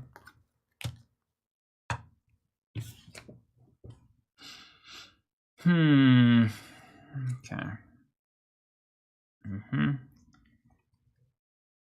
Let's get rid of your obligation. Oh, yeah. We're back in business now. Pay 3 for Monica. After Monica enters play, search your deck hand and discard pile for a copy of Surveillance Team. I mentioned that Mandalorian was coming back on today, season 3, but I also am excited about Ted Lasso later this month. That's probably that may be my favorite show. It's close. That's a good one, isn't it? I just feel better every time I watch it. Comes with an extra snoop counter. Ah, It's so cool. let me see this. This is what we're here for. That's what we're here for, man. Just shield bureaucracy at work. He loves the bureaucracy. Bureaucracy? Unfortunately, I can just remove 2 threat. Okay. But we're getting set up. And I've got a block for you. David Whitfield, haven't seen you in a minute. Saying good morning, guys. What's up, man? Great to see you play Marvel again. Really enjoy Kang scenarios that allows you to play the whole game without your upgrades. As an Iron Man player, it's a blessing. Mm-hmm. Whole game with your upgrades. Doesn't take them away from you. All right. Now we just got 1 bad card coming up, so don't forget we're gonna be just fine. Everything's fine. Everything's fine. Okie dokie. Next step here. We're going to add 2 to the main. Okay. Per the framework. Then we're going to have an activation against you, Rogue. And I believe Monica's going to get in the way of that. Yeah, Am I mistaken? That would be excellent. All right, we're going to add attack, right? Yeah. Bunch of damage. Thank you, Monica. Your service is noted. All right, then we'll get a thwart, or the opposite. Oof. 3, 4. 1, 2, 3, 4. 3 away. Won't matter, of course. And then we got the bad cards. One for you, Let's one for go. me. Hope they don't scheme. Come on, Zach. Okay. It could be a 1 or a 0. Yeah. Or a 2. A 2 would be fine. No, it wouldn't know what goes. 1. And it gains 1 for each obligation in your play I have area, no which is 0. obligations. Oh, man. 2 up. I could taste that one. All right. Well, hopefully that doesn't happen again, right? Surely not. Stolen Memories. Place the top 8 cards face down. Fine. Getting me closer to my good stuff. Acceptable. Here we Okay. are. This is back to you. Back to us. Just for, can I see your discard pile? No particular reason. Now, I could put more stuff there, technically.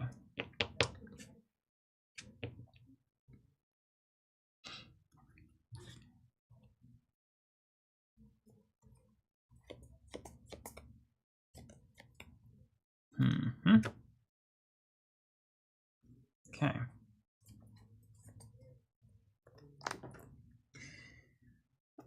How are you on needing the extra card this turn? 1 second. Just doing rogue stuff? Yeah.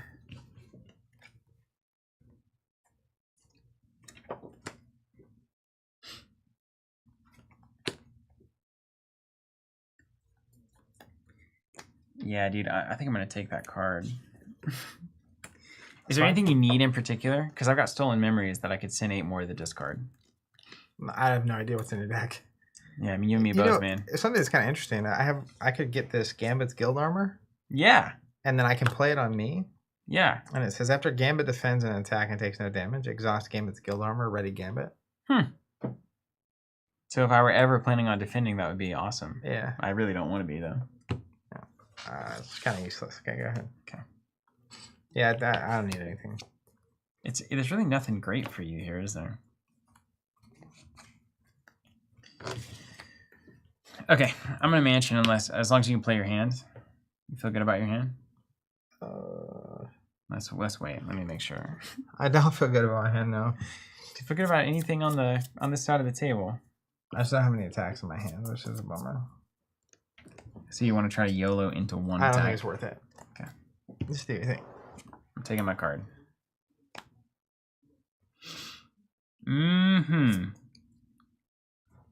Oh, apparently the card that lets me get a card out of this card only gets events.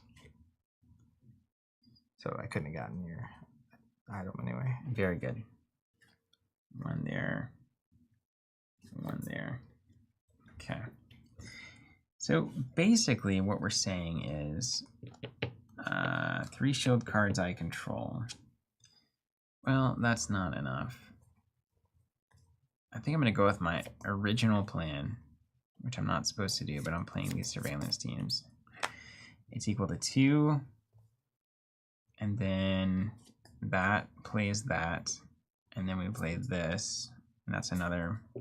Yeah. Okay.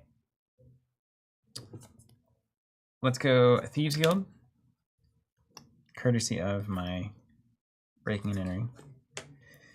I'm gonna discard a charged card to discard weakened.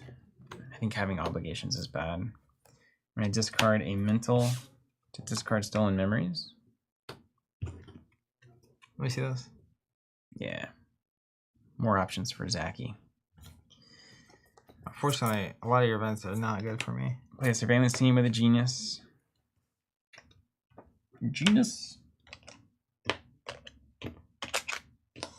Ugh. Then I'll play Helmet Intervention. Go 2 here to remove 4. All right. And then I'll use Rami's ability. Look at the top 2, discard 1. Cool. Okay, what happens first? Boost. They're the boost cards, right? Okay. What up, Van? Stream can officially start. So I'm going to discard a Rampage for 3. Shadows of the Past is going on top. It's fine. Don't draw it. That's going to remove 3. And Thieves Guild will trigger. Remove 1 more. Okay. Engine's getting roaring up. This dude. got more The interesting. engine's roaring. I'm telling you.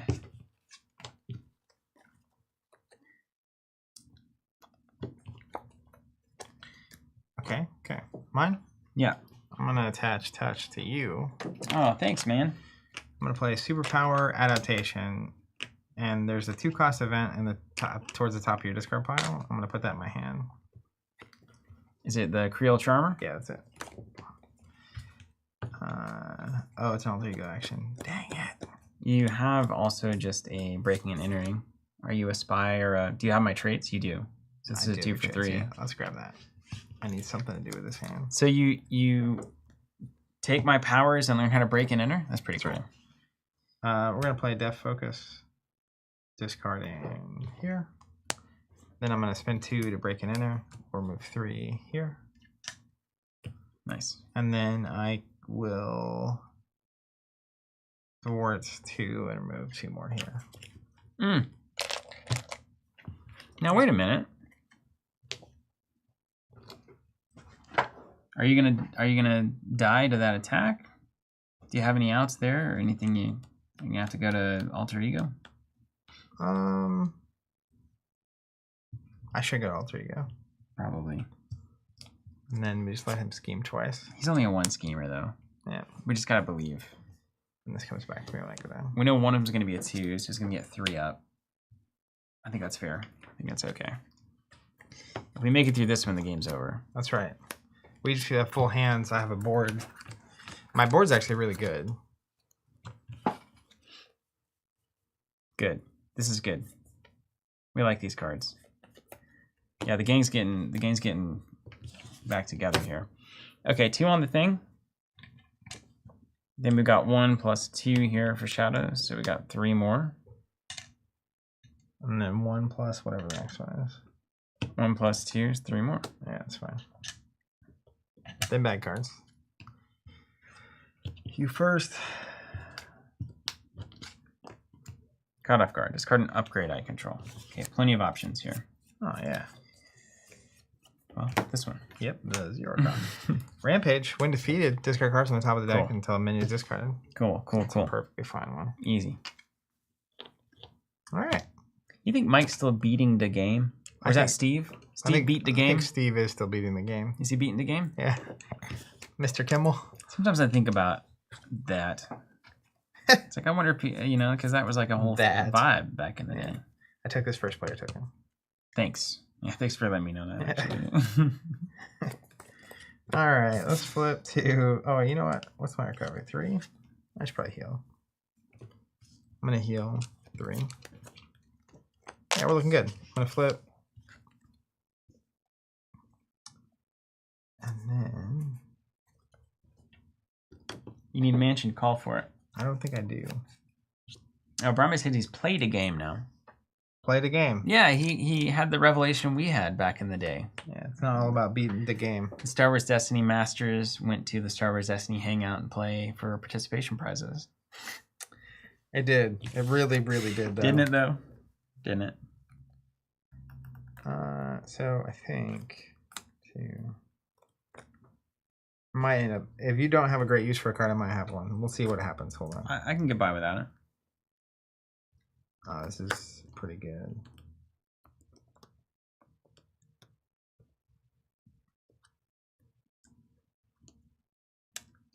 So it's kind of maybe pointless.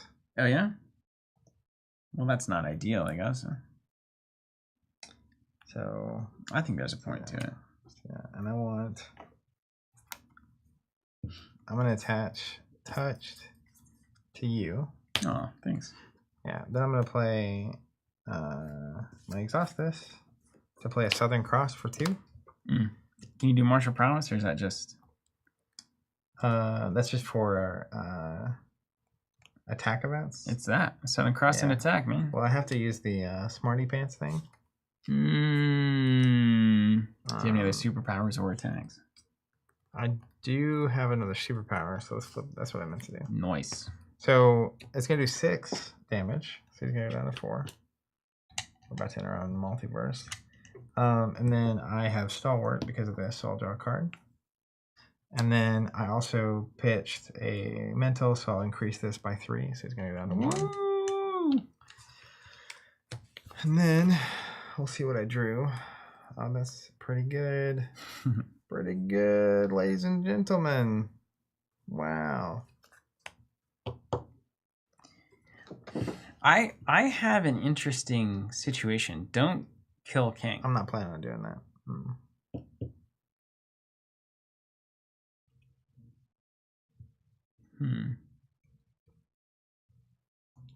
What if we kill King whenever he's activating against you? What happens then? Is that I think midstream we get split into the multiverse. and that's good. I feel like that was good for some reason. I think or it was really good bad. for I don't some weird remember. reason. It was either good or bad, wasn't it? Do you feel like we've been here before? I feel in the past, man. Just trying to live. I have Stalwart. That's for good to remember. All right, I'm gonna use Death Focus. We're gonna play Going Rogue. Using 1 card. I have Stalwart, so I'll draw a card. And I'm gonna remove 3 threat from a scheme. Yeah, it's cleaner that way. And let's see what we draw. I'm drawing a lot of cards over there. Yeah. I feel good about that. Man, if there was a minion in play right now, I would do so much damage. My deck is set up. It's really cool. You feel it? So we're gonna play a follow through. Pain 2. So when I deal damage, excess damage, I do increase it by 1. Okay. It's about to get wild in here. About to get crazy. I'm gonna go mansion draw. What up, David? Okay, it still seems good. I'm not sure why I need it yet, but still a thing. Okay, now I've got some things I need to be thinking about. If we start with, yeah, it just depends on, well, yeah.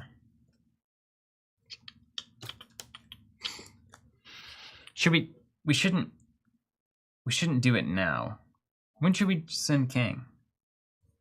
At the very beginning of our next, so that we transform and then do stuff?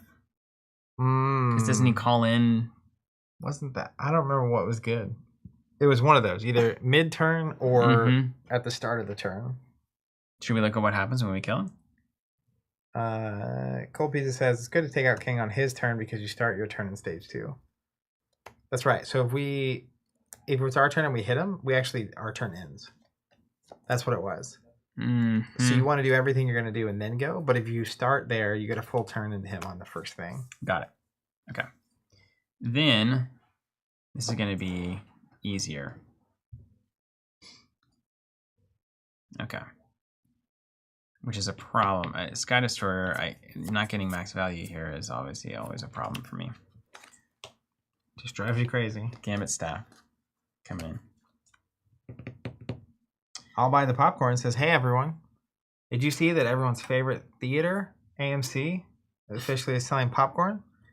Not in the theaters, but like at Walmart. I was gonna say, they weren't selling popcorn? Yeah, it's the official AMC popcorn. Man, I don't want to buy popcorn. Just make it. It's so easy and it's so good. Some of us aren't skilled. It's not a skill. It's literally follow the directions. If you can read a book, you can make popcorn. As I said, some of us are not skilled, man. Most food. I will say making oats that actually take time to cook has been revolutionary for me. So maybe popcorn's the same way.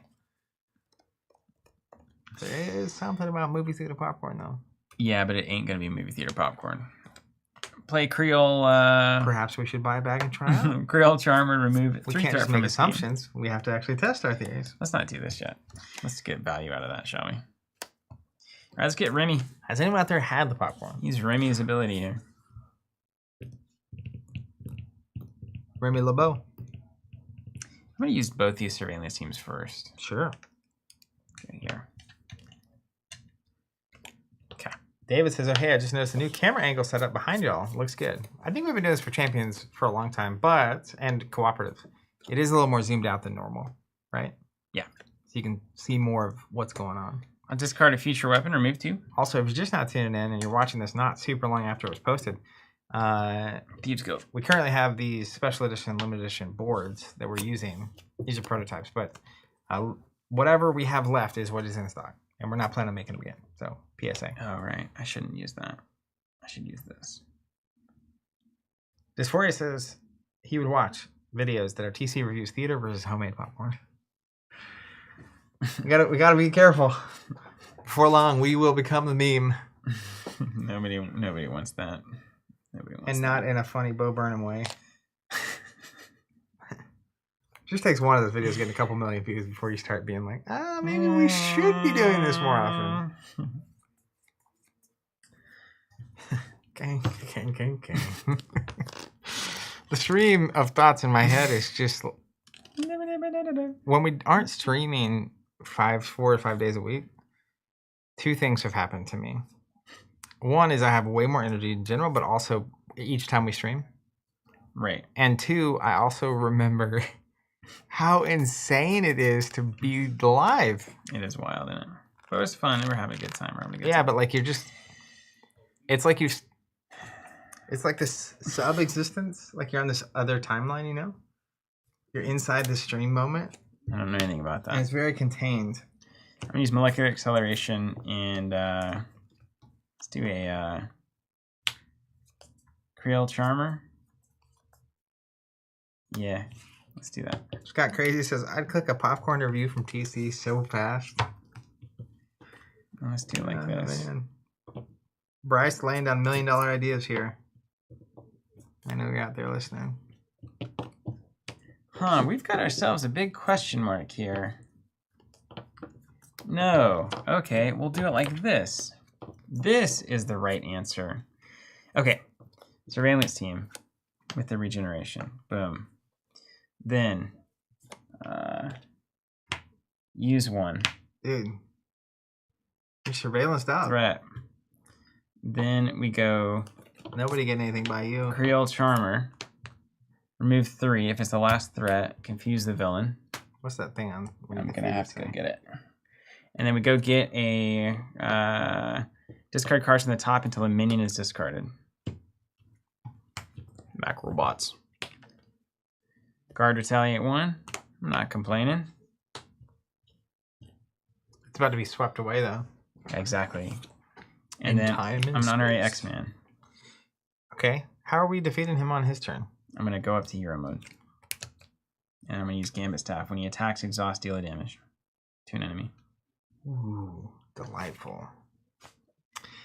Given this posturing, I should go.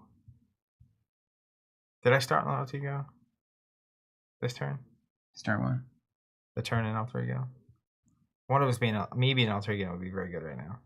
Oh wait, you won't be able to block for me. He's gonna attack me. He'll attack me, but then won't he also attack me? Well, Afterwards? he'll be gone. We'll be in other timelines. But will that other timeline attack me? I don't think so. It's over at that point? I don't know. It has to be, or I'm going to be dead.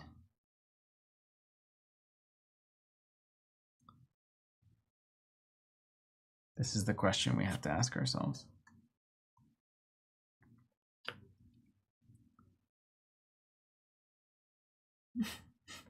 How does your staff read? I've been here before. When an enemy attacks, exhaust Gambit Staff, deal 1 damage to that enemy. Okay, so we will let him attack me. Do we know that the minions go? Everything goes. You're certain? Everything goes. Then I could survive. It's likely I survive. You started in hero.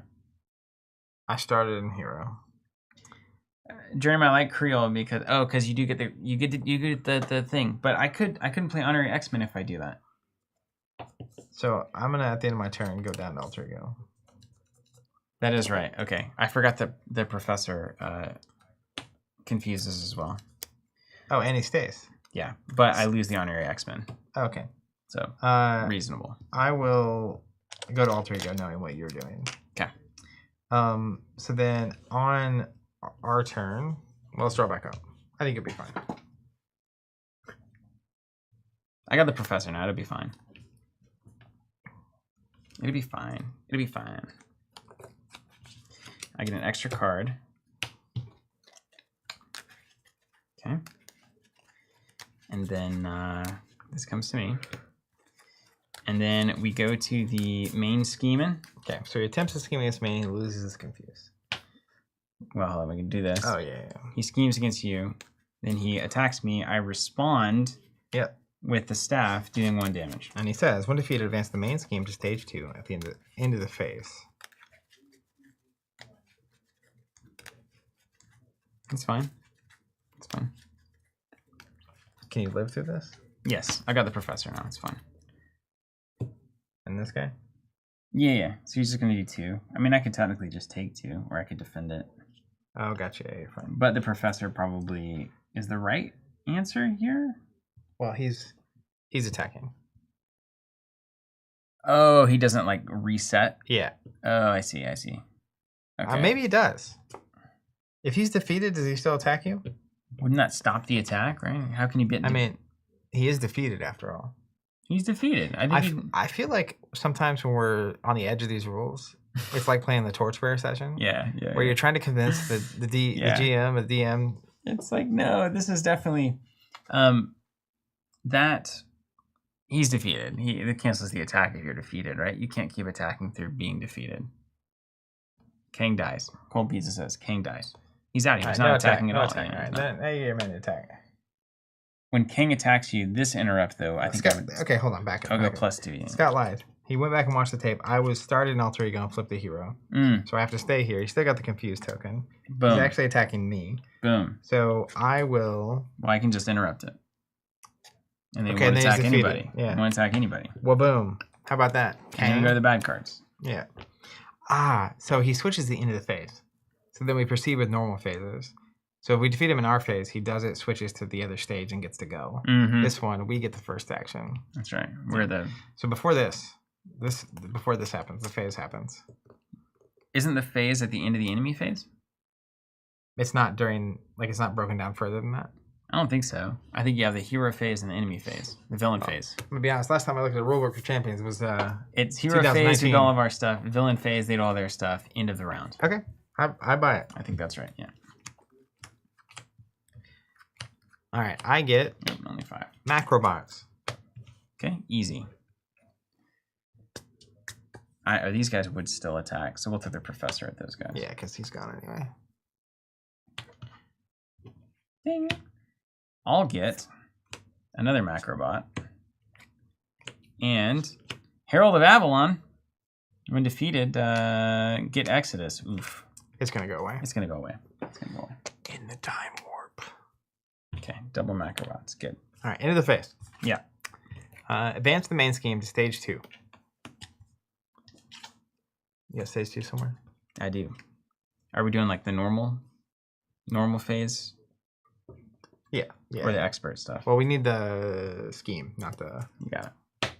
Coming at you. 2A. Right there it is. Master of Time. All right. Kang reels back, but he saves himself by separating the heroes through time and space. When revealed, place 1 acceleration token here for each side scheme in play. 1. Then discard each side scheme. Each player reveals a random stage 3A in turn order. Remove any unused stage 3 schemes from the game.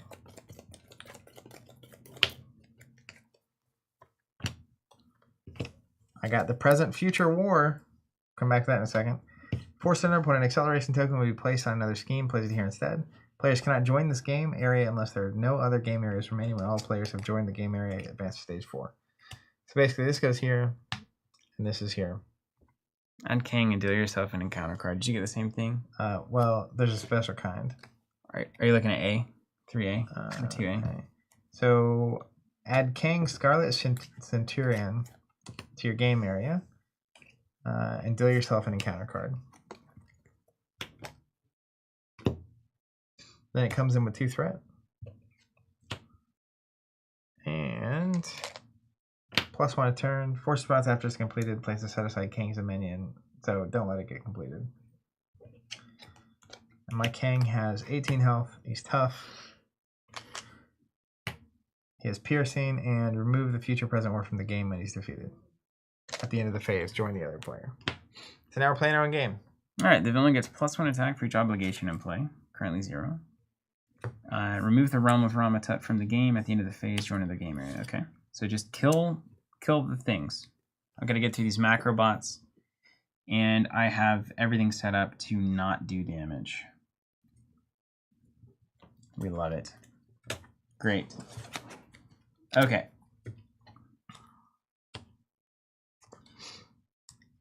You know what? This is actually pretty solid. So we just want to roll out here? We're just whiling out, doing our own thing? Yeah, I think hypothetically this passes to you, so you do all your stuff first. Because mansion, draw a card. Just whiling out. Okay. I've got these surveillance teams. That's something.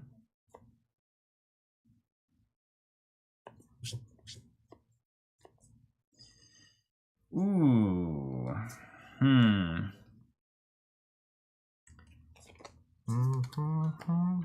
Boy, do I have some ideas.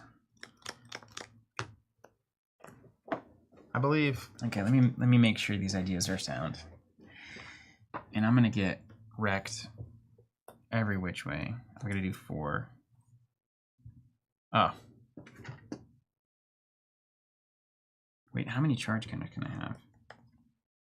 Move up to 3. Okay. Understood.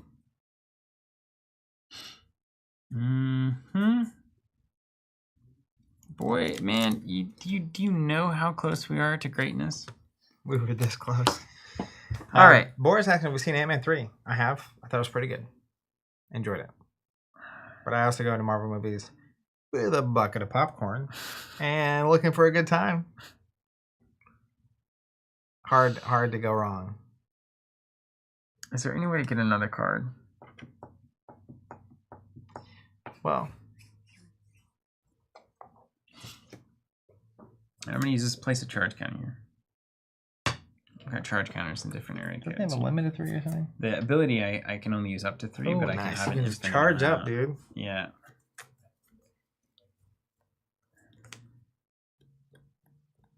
Oh, I see. 2, 2, 2, 2, or 3, 3, 3. Okay, there's math to be done. And then 4. Okay, 7. So that won't matter. Guard. What does anything get through guard? Ranged gets through retaliate. Piercing gets through tough. I don't think anything gets through guard. Got it. 3. Okay. I can't remove threat. This is a fascinating hand. This is actually a lot of fun. It's kind of the whole point of the game, isn't it?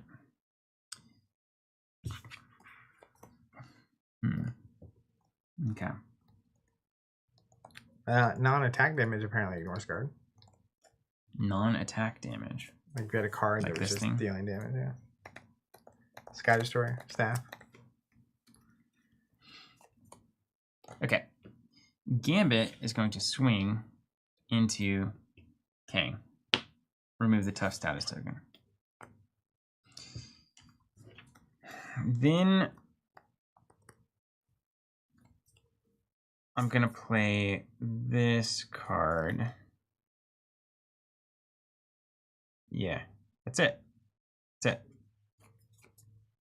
We're going to pay 3 for a helicarrier.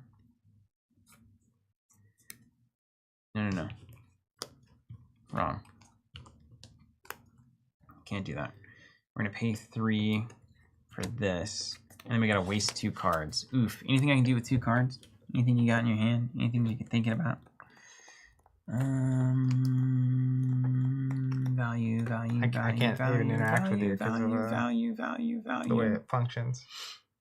We get 2 there, 2 there. Gosh, that is 1 away from just being just unbelievably good. It's so tempting to try to make it work. Okay, anyway, it's not going to work. Play a Royal Flush. We were this close. Pitch. Let's do 2. Wow, that can be very good. 3 cards. Now, does deal... Get a counter. Okay, X damage to enemy. So you do 3, 3, 3. Yeah. So I'm going to go down to 2. I'm going to do 3, 3, 3. You're defeating one of those guys, right? Maybe. I'm definitely defeating one of them. Can you hit Kang? With the guard out? No, I can't. I cannot. So, yeah, we'll do this guy. Haste. And then...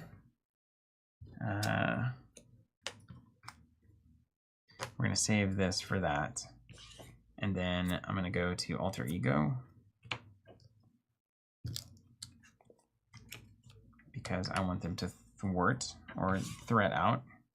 And then I'll pass. This is all I got. Journeyman says there's not a limit to how many times you can throw it a card. So you can play a ×2 charged card and give it each 2 counters for overkill. How many times you can trigger a throw it a card? Oh, I see. So basically, interrupt when you play an attack event, remove up to 3 charge counters. It deals +1 damage for each counter removed. So if I play 1 attack, I can trigger this like 2 times, 3 times, 4 times, which is very non-intuitive.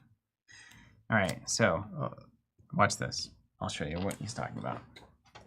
I don't know how anybody plays this game and like knows what they're doing. All right, so rather than playing Royal Flush,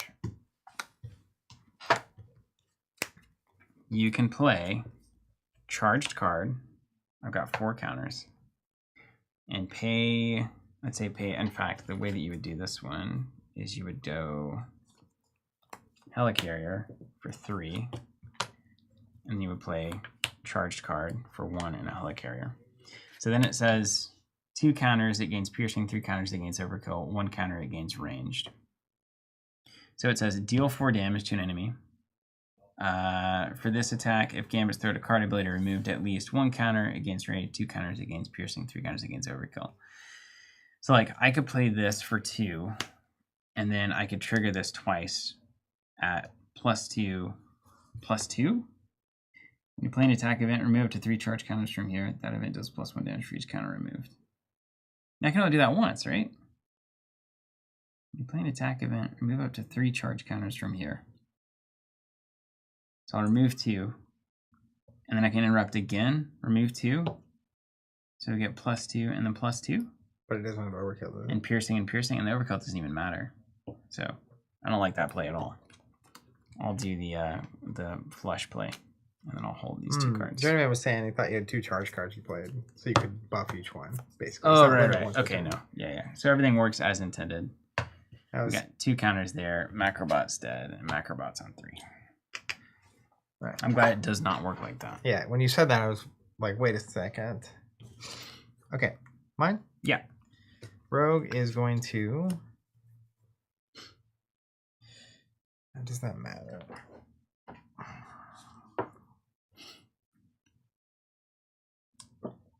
Doesn't matter. I'm gonna play. Can't play that. That's a bad play. Bad play. Oof.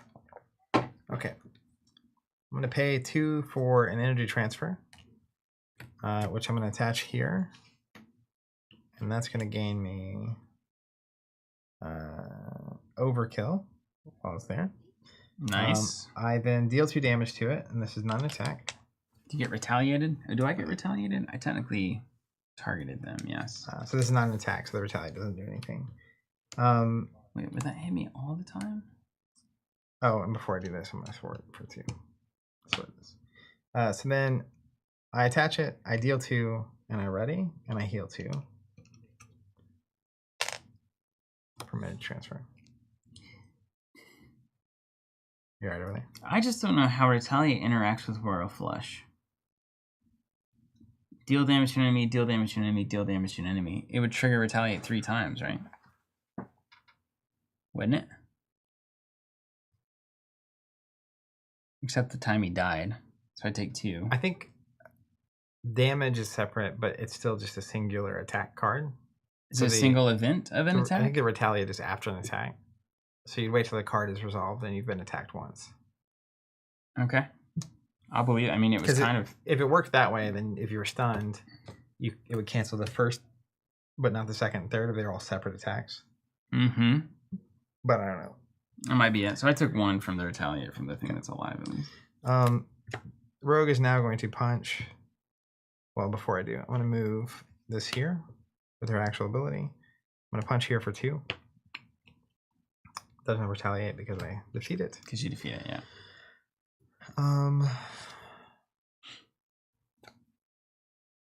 Wait a second.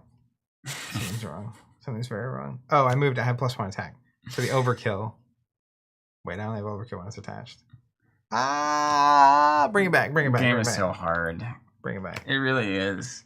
It's so complex. It's weird. You don't think it is, but then it is. So I need... There's like, it's always these tiny little pieces of text, or these tiny little things that I'm not thinking about. It's not thwart. So I'm going to attack here to do 2. Take 1 from, which I already took the retaliate. I haven't taken the retaliate. Then I'm going to play the thing that attaches it here. Defeats this. I heal 2, which I've already done. That goes away. This comes back. I'm going to use my ability to attach it here. When I played that card, I ready. So I have 2 thwart here. That's what the difference was. I had a card that readied myself, so I was trying to use it there. But this is, I have to get rid of the tough. So then I'm going to punch here to knock the tough off. Then I'm going to exhaust Death Focus and Martial Prowess to play a Southern Cross.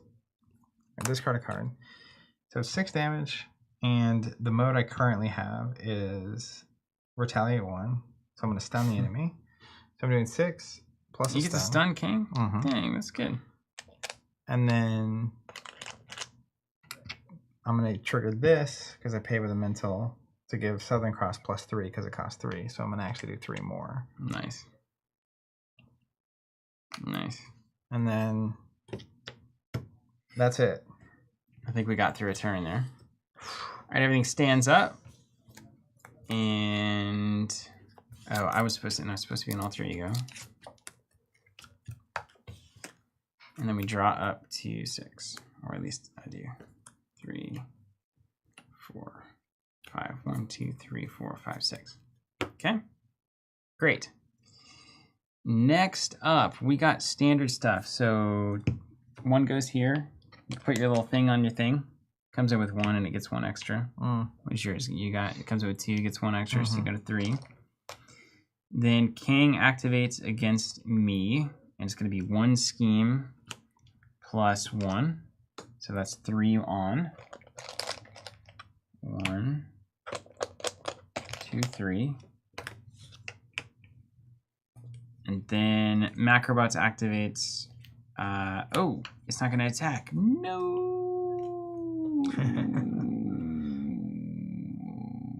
Fine. Heal next time, right? Yeah, it's okay. Then we get a bad card. My guy tries to activate and he's stunned. Yeah, that's better. Technically, I think we fully resolve yours and then mine, but it's fine. Advance. I'm advanced. Oh, it gets to 9. Yeah, that's right. After the stage is completed, place 1 set aside King's Dominion face down. Wherever that is. It's up there. Okay. Thanks. King. Let's see, maybe. King's Dominion. Face down. Okay. It goes face down under. At the end of the phase, remove Rama Tut. Okay. So I'm coming to you. Yeah. And then Belladonna's coming in. Quick strike, doesn't fire. Toughness is tough. And after Bella attacks and defeats, things happen. Okay. Easy. And I think it goes under like this thing because it'll be added to the deck after this cycle or something. Okay. So then my stuff resolves. Assault. He will attack me. So 3 with piercing. I've got 8 left. So if he rolls a 3, I take 6. He rolls a 3. I'll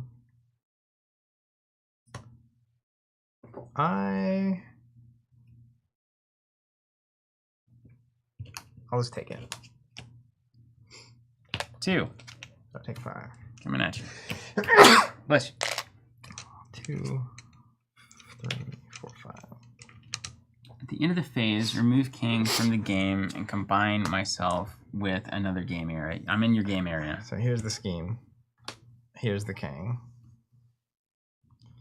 Okay. First player token passes. And then we get down to business. Okay. To defeat Zach Bunn. And we just need to kill your Kang, right? Yeah. Okay. Alright, let's see. I want card draw. I'm going to attach this to this game area, unless there are no other game areas remaining.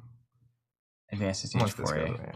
Okay. I'm going to attach that to you so I can stalwart. I'm going to use this superpower discount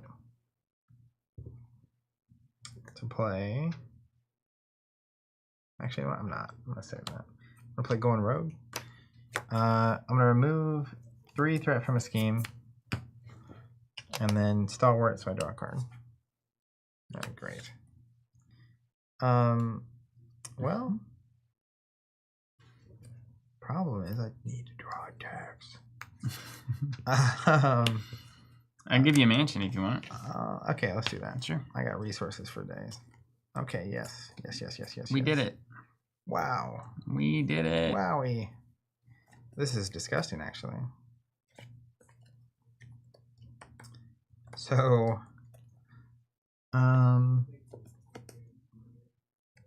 I declare. Thumbmore. Rogue is going to punch the tough off of this. Great. And then I'm going to generate a resource and play Into the Fray using a power of aggression. It's going to get +3, +1 because it's overkill. So 6, 9, 10 here. Okay. So 5. 5 are going to overkill here. That's pretty sick. And then he's going to just die. So he's done, right? He's not done yet. Into the phase, we go to the 4A.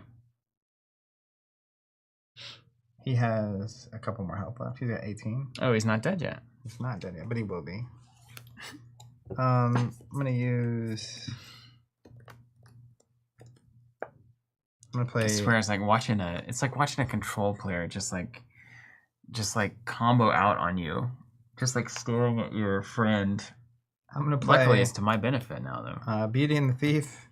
Do 4 more damage, so he will be gone, and remove 4 threat. And does that? It's at the end of the phase, I think, when he goes away. Yeah. Over to you.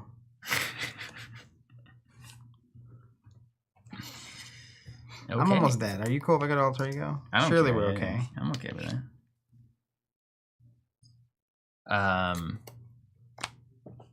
Clear the guy. I'll heal. Yeah, nice. Let's pay 3 for the old Sky Destroyer. Zoom enhance. After I play it, exhaust it to deal 2 here. And then I gotta pay 3 for that money. Well, that, you know what? Yeah, that's not terrible. Deal 3 there. And then I'll play Global Logistics, exhaust your shield card. I'll deal 2 damage or something. How about that? Got him. And then I'll look at the top 4, discard any number, put the others on the top or bottom in any order. So these would be our boosties. Boosties. Let's go. How many obligations you got in your play area? None. None? Okay, so we'll go boosty here. First boosty. Second boosty here. And then these would be the cards that we draw. Mm-hmm. Then you got any good high cost cards to go in there? We don't want that. Put it on the bottom. This one's fine. So we need this order. This bottom. Maybe not even bottom. Maybe just discard it. I don't know. It's fine. Okay, that's all I'm doing. Okay. I'm gonna hold this card. So end of the round, ready and draw. I'm coming up. And I'm getting a counter. No, I'm not. I'll stay here. I'm gonna get a bonus card. So he's defeated. What happens now? All right, so he's defeated, which means that we join advance to 4A, and here we go. And here's Kang, and then this thing. Okay, King's Wrath. When revealed, reveal King 3, add him to the game area. Reveal each face down King's Dominion. Okay, done. King's Wrath. Each player searches the encounter and discard and set aside for their nemesis. Put it in a play, engage with them. Shuffle the encounter deck. Okay, so your nemesis is Over here. over there. My nemesis is over here. I've got Mystique, the minion, Brotherhood of Mutants, Elite, Tough, Villainous. After it engages you, search the encounter deck in a discard pile and set aside area for a copy of Misled Treachery and shuffle it into your deck. Do you have nemesis, all nemesis over there? Or do I have my nemesis over here somewhere? You should have it off to the side, I think. Should. I sleeved it in white sleeves. Yeah. I wonder if it ended up in that deck after all. You actually had the... I got my 3 others. You had your side. It shuffled in one of these scenarios. Check the discard pile and see if it's... I think it did. Oh, it was Belladonna. Easy. Okay. So Belladonna comes in. Everything's done. All the business is out. Comes in with 0. It's got to get to 20. And we've got to kill Kang. And Kang comes in with toughness. And this is... Do we get a different one out? Oh, yeah. You need 3. Like the level 3 or something. You need the big boy. Kang the Conqueror. Boom. He's just better, right? Tough, 40 health. Goodness gracious. Place 1 threat or +2 attack. The players win the game when they defeat it. But we just got to burn him down now. Uh-huh. Okay. Understood. Place 1 threat on the main scheme or he gets +2 attack. Okay. Easy. And then we draw up and then Kang activates? Yep. Right? Okay. We get shredded. 1, 2, 3, 4, 5. Maybe this is one you're supposed to do in the... I think ideally it is, but... And then this goes here. Cessna-B. All right, so we add 3. Mm-hmm. And then we got to get through a King's Dominion. I can make quick work of that. And we've got 2, 4, 6 here. And then we added the thing, and then Kang's going to activate against you. And you are in alter ego, so we're going to scheme for 2+. That's my deck. 2+ attached to your identity. Something has gone wrong. When I would ready, I discard it. Why did we have extra? We had the wrong... It was the wrong order. Huh? I set the order of this. Or was that the last? No, these are the boost cards. Okay. And then... So he punches me for 2, though. Or he schemes for 2. He schemes for 2, yeah. And then he schemes again at me for 4. 1, 2, 3. Everything's fine. 4. And then we get the bad cards. 1 for you, 1 for me. Time travel tactics. Surge. Each player takes an indirect damage for each obligation in their play area. He's trying to kill me. Just kidding. I don't have any. So it's got surge. Do you have any obligations? No. You're fine. I thought Frozen in Time was an obligation. Oh my gosh. That's terrifying. Acolyte Frenzy. When revealed, each Acolyte minion attacks you if not engaged against Surge. Not an Acolyte. What are the Acolytes here? I haven't seen them. Me neither. Under Fire, Surge. Reveal the top card of the encounter deck. Let's just keep on digging. Don't mind me. You're gonna die. Stolen Memories. Top 8 face down. Be funny. I had to put a bad card in my deck. Oh, So it would have been really fun. that to would be grab great. it, yeah. Love that. Just leave it. Fine. Exhaustion. Exhaust and surge. I should have drawn the whole deck. Goodness gracious. Gang up. Surge. We're going to get to that card that you put on the bottom of the deck. Exodus. That's an Acolyte. Retaliate 1. Villainous. Searching counter deck and discard pile for... Oh, and this would have schemed as well. 1 extra? Yeah. And you need the super shield. No, wrong shield. Psionic Shield. Yeah. Okay. Psionic shield. There you go. Cool. What could go wrong? Buddy? Alright, my card. Past Machinations. In Site 1. Each player searches for a different obligation and reveals it. Each player searches the encounter deck and discard pile for different Hand me that obligations. discard pile. There's 2 down there if you I don't think we want to take them out of the deck. you want those. Those are boosties. Yeah, those are good boosties. Alright, I'm going to take the basic. Can't do the basic thing. Do you want the hero specific cards one? Do you want the discard the highest cost card? Do you want stolen memories? That's got to be it. Yeah. And I'll take weekend. Unfortunate. You stole all my memories. Oh goodness gracious! All right. Well, this is the Okay, dance. we get to play now. We're back. This is over to you.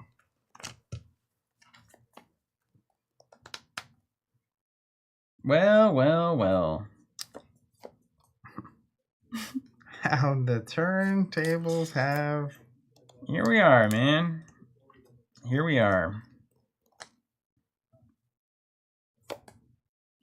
Kind of something, isn't it? Took a lot to get here, really. Some would say. Some would say. I don't have any shield cards. It's a bit of a problem. How's your hand look? Do you need a card? I don't know. Or should I take it? That's complicated. Man. I'll take it. Fine. Okay. Then we'll do. All right. So we've got some business to attend to. We know what these 2 cards are, right? Yeah, they're obligations. That will be boost cards. They would be boost cards. 6, 2, 3, 2, 3. Okay. I have a feeling I'm just and Kang can't take damage. Okay, so first order of business, we need to get rid of this thing. Yeah. All right, so we're gonna do all 3 surveillance teams. Okay. On the Dominion. Then we're gonna use Remy LeBeau's ability. Remove 2 by discarding one of these. This one. And then trigger Thieves Guild. 1 here. Draw a card. Thieves Guild's good. And what does the Kang's Dominion say? Can't take damage. When defeated, deal the player defeated and encounter card. Nice. Another weekend. I'm not using basics until the end of time. Shuffle this guy back up. Get that thing. Okay, now Kang can take damage. I do have a minion in front of me. Everything's fine. Everything's fine. Brutal. Okay. Next up. Okay. We've got to think. We're going to do the flush, and then we can do 5. Oh, that's just tremendously good. Is there any way, you have a cheeky way to get rid of that tough status token there? Maybe. Does range piercing gets rid of tough? How does overkill read? When you do damage to a minion, apply the rest of it to the main villain. Okay. Yeah. I do have a cheeky way to do it. Can you do it now? No. Is it on your turn that you can do it? Okay. Let me take a look at this. Okay. Got it. I also have a slightly cheeky way that I can do it. Yeah, mine's actually not very good. Okay. I'm just going to start playing cards. We're going to see where it goes. I'm going to roll up to Remy LeBeau. I'm going to add a card counter with the action. Then I'm going to play charged card with a genius. I'm going to remove 2 counters.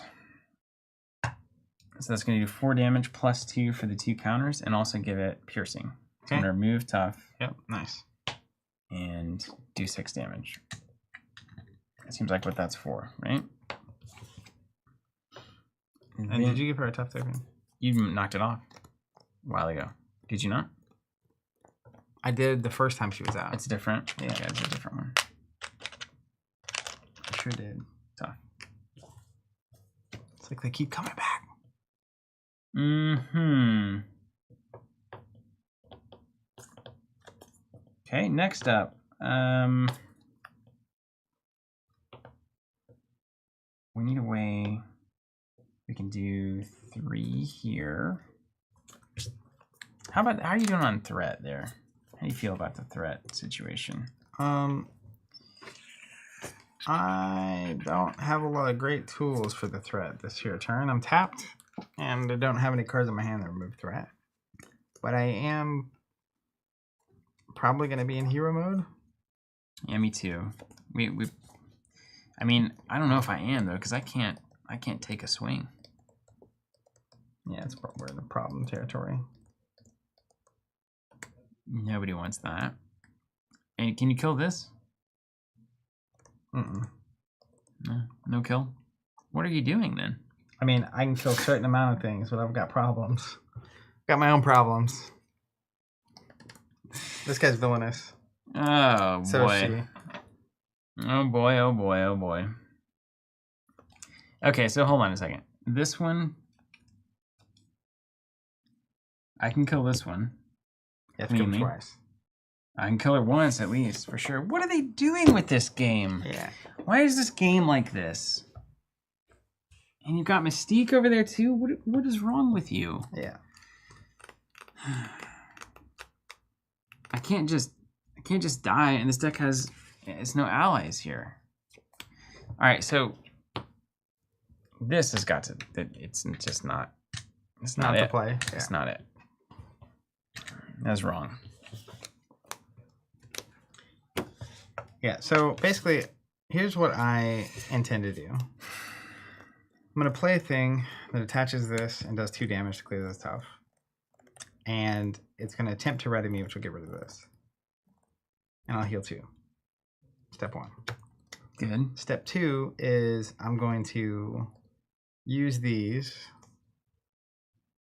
and do 6 damage here. So I'm going to do 6 here after that, which is really going to become 10.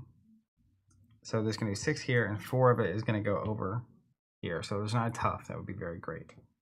And then I can either stun, and I'll probably stun Kang when I do that. Good. So, Good so far. Then I can get a card out of your discard pile. Can I see your discard pile? It's so complicated. You think you're signing up for just like a little Marvel superhero fun, you know? And then suddenly you got 17 cards on the board and you're playing a Decipher TCG right out of the 90s. Oh. How did it happen? How did we get here? I don't know. So then I can hypothetically remove 3 threat. Hypothetically. And that's sort of what I can do. Well, I got my all damage hand. It's here to do one thing and it's damage. We'll start killing these minions, dog. Yeah. But I gotta have counters, you know? Mm-hmm. But also... So... I can kill this and this once. I can kill this and this once. I can kill this. Remove a tough, remove a tough. I would say get rid of this. Actually, this isn't villainous, is it? No. So Just 3 to the face. Yeah. I've already gone up this turn. But like this guy's 2 with a card. Yeah. And are you ending up in hero mode? mm-hmm. We've got to figure out a way to kill these freaking villains, man. Yeah, but that's gonna be stunned. So like, these are the priorities. You can block this one, or Yeah, I can, I suppose. Someone can, yeah. Okay. Let's start with charge card with Genius. 6 piercing or range, get rid of the tough. Oh wow. Or 6 piercing, get rid of the tough, and do 6. All right. Cost me 2 counters. So then gone. Okay.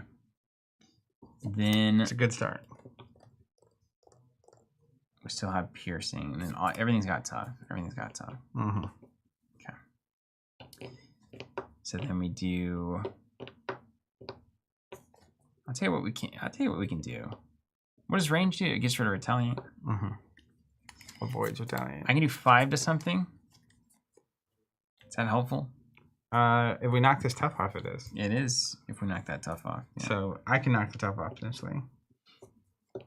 Or our other option is to do 6 here. Straight up. Do 6 here. Okay. We're going to play Royal Flush. It's going to cost me 3.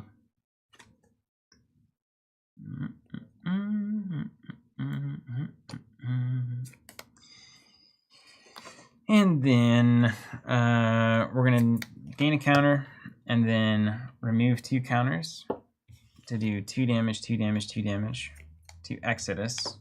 Killing Exodus. We think it doesn't trigger retaliate because it dies.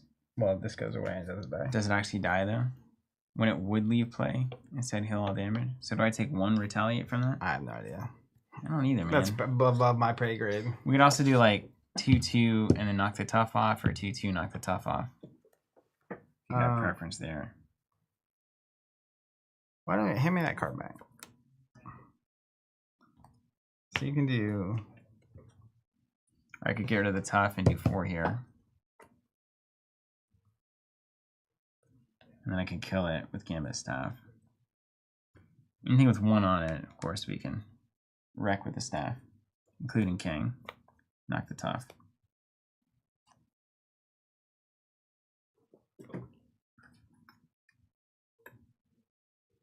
You think it only retaliates once for that whole thing? I'm not convinced, man. I'm not convinced.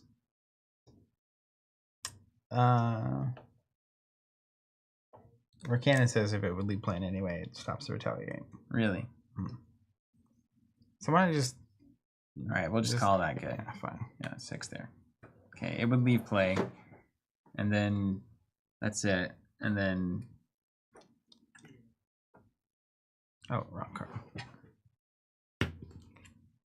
I don't know. Should we look up retaliate? Journeyman says, yeah, but the Exodus attachment triggers instead of leaving play. So maybe that doesn't work. So why don't you just knock the tufts off? 1. It's fine. If you knock the tufts off and do 2 here, okay, I'm going to do 2 more. So when it attacks you, you'll kill it with a staff. Mm-hmm. So it'll be at 1 life. So the 2 here knocks the tough off. 2 here, and then I've got 2 more to give somewhere. Tough off a King. Yeah. 2 to Exodus.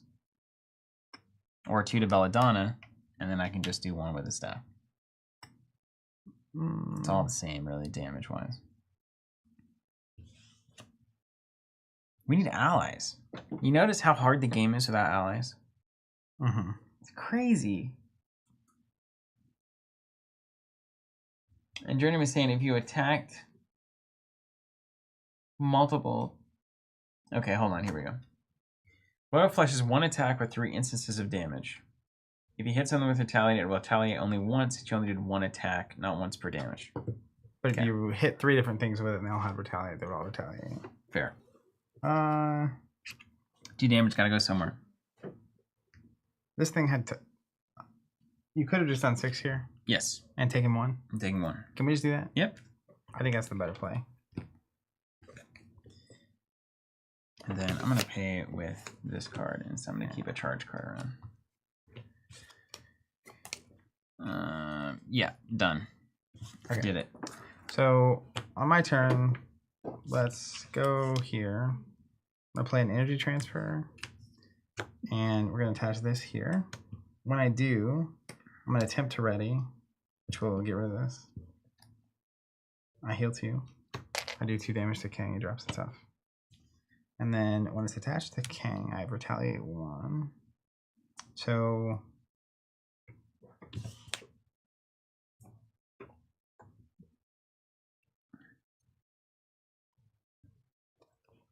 Royal Flesh is like the forked lightning of champion.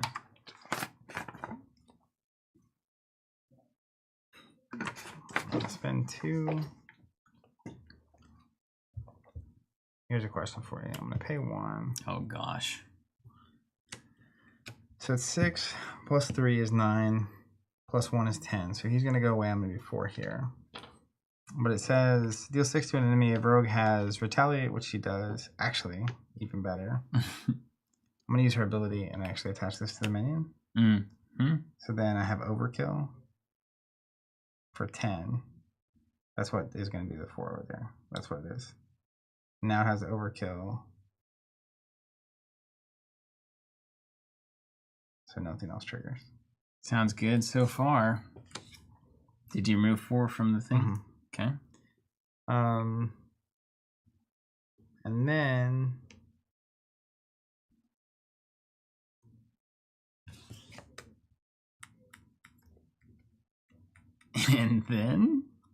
how about before I went up, I'm going to trigger one of these. There you go. You meant to definitely use those, right?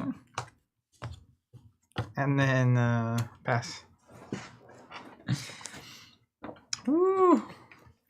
Yikes. I don't even know. I think half of that turn didn't even make sense. Goodness gracious. 4, 5. Now, we could also just kind of lose here, yeah? The answer is yes. Anybody keeping track? Yeah. Okay, but we did, there's a lot of cool stuff that we did there. There was a lot of cool things. So 3 goes on. What is this? Is this a card for me? That's a card for me. 1, 2, 3. Actually 4, because 1 per player, right? Where's the +1 coming from? Well, it's 1 for each of us, plus these 2. Oh, right. They're right there in front of us. I also do this BD. After this card enters your hand, place 2 threat on the main scheme. Oh! Well, it's a long train to losing. That's alright. I'm sure it won't do anything that has insight or anything like that. Then we go to the See you, Journeyman. Kang does stuff to his phase. Kang attacks me and is not stunned. Oh, well, that was a part of the plan that was important. Yeah. We got tangled up there. I thought he'd get stunned for my attack, but I can't stun him in overkill.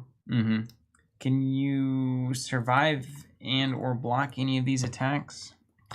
I can block 1 and take 1. Yeah, so you would have to take this one. I would have to take this one. 3, 5, 7, 8. I take this one. I block Kang. We get no attacks extra. Easy. Okay, Kang coming at me. I'm going to defend. I don't know when I do this. When you defend, you place a charge counter on Gambit. And then you get +1 defense for that, for each charge counter. Okay. So I'm defending for 4. And he's attacking for 4. Oh, I've got to choose to die or, yeah, so we die either direction. 4 + 1. I'll take 1. Okay. Not dead. Not dead. But then this 3 comes in and you've got to block that. Yeah. Take 1. You take 1. And then Kang attacks you. And then we will give him +2. You're dead. Yep. Woo! Wee! He's hard. Oh, what does it feel like about 2020? Try number 7 on Ultron. So that was just expert. It wasn't even. It was just expert shouldn't cards. have even been hard. He's tough. He was tough when we played him the first time. I think he is a very appropriately designed villain. Like expert feels like expert. Yeah. Like I think seeing what my deck was doing, Rogue in general is cool. Also, his deck is cool, but I do think let me find it. That's not really the card. The card is that big thing that I played. I definitely feel like there's some you could imagine the Gambit builds that actually utilize the multiple attacks. They're doing multiple instances of damage. Yeah. So the Hone Technique is a really powerful card, but like I did all this setup, and there were 2 of the turns where I didn't have any attacks in my hand, which is what I can make cheaper and also make do a bunch of damage. And like I remember as we optimized for harder and harder scenarios, things that are big cost setup cards that require the other cards in your hand to do something eventually slide out. If you're just looking for cards that you can guarantee value every turn. I mean, a couple of allies, low cost allies. Yeah. It's just like, dang. That would have been helpful. So needed. Which I think like my deck could easily slot in 3 or 4 of those. Yeah. And that's like scenario dependent. Yeah. All right, well, let's get out of here, man. Yeah. That was a long one. Thoughts on the old Gambit? I mean, Gambit's awesome. I think I was doing 2 really cool things. I'm not 2 great tastes. I'm not sure they taste great together. I think the shield stuff's good. Gambit feels like it's supposed to be on the ground, using that 3 defense, playing these signature cards, utilizing like attack events with dual damage lines, that kind of stuff. Journeyman, who was with us for most of that stream early on, I saw him say that he felt like Shield Gambit was kind of a trap. Like, not that it was bad, but it was like, it's just like trying to do too many things in one stack. I mean, the crazy thing is, like, it does what it's doing exceedingly well.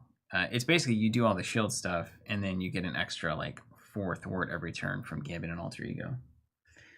So, not terrible. The shield stuff, not terrible, but that's the only real synergy that's going on. Gambit's bringing a number of things you can play in Alter Ego from his key set, like a signature set. Mm-hmm. So it makes sense that you would go that direction. Like even Creole Charmer, remove 3 as an Alter Ego action and confuse the villain. Those are very synergistic with the shield setup that was going on. Yeah, because you can use most shield stuff in Alter Ego. All of it. Makes sense. Yeah, all of it. So you're a threat removal machine. The problem was all of the damage cards lined up whenever I needed to thwart, and all the thwart cards lined up whenever I got sectioned away and had to do damage. Yeah. So it's kind of, I don't know, I wish that you could spread these out a little bit. But if you get Sky Destroyer early, it gets really good. You get really good. What does Sky Destroyer do? Every time you play a shield card, you exhaust it to deal 2 damage. Okay. So it's just a little bit of extra damage over the course of the game. All right, everybody. Hey, thanks for joining us. Appreciate you being here. I'm going to see if this outro works. If it doesn't, I'll be back. And by back, you mean walking over? I'll be walking over, old school Skeleton Crew style. Take care. Have a good life. Good to see you.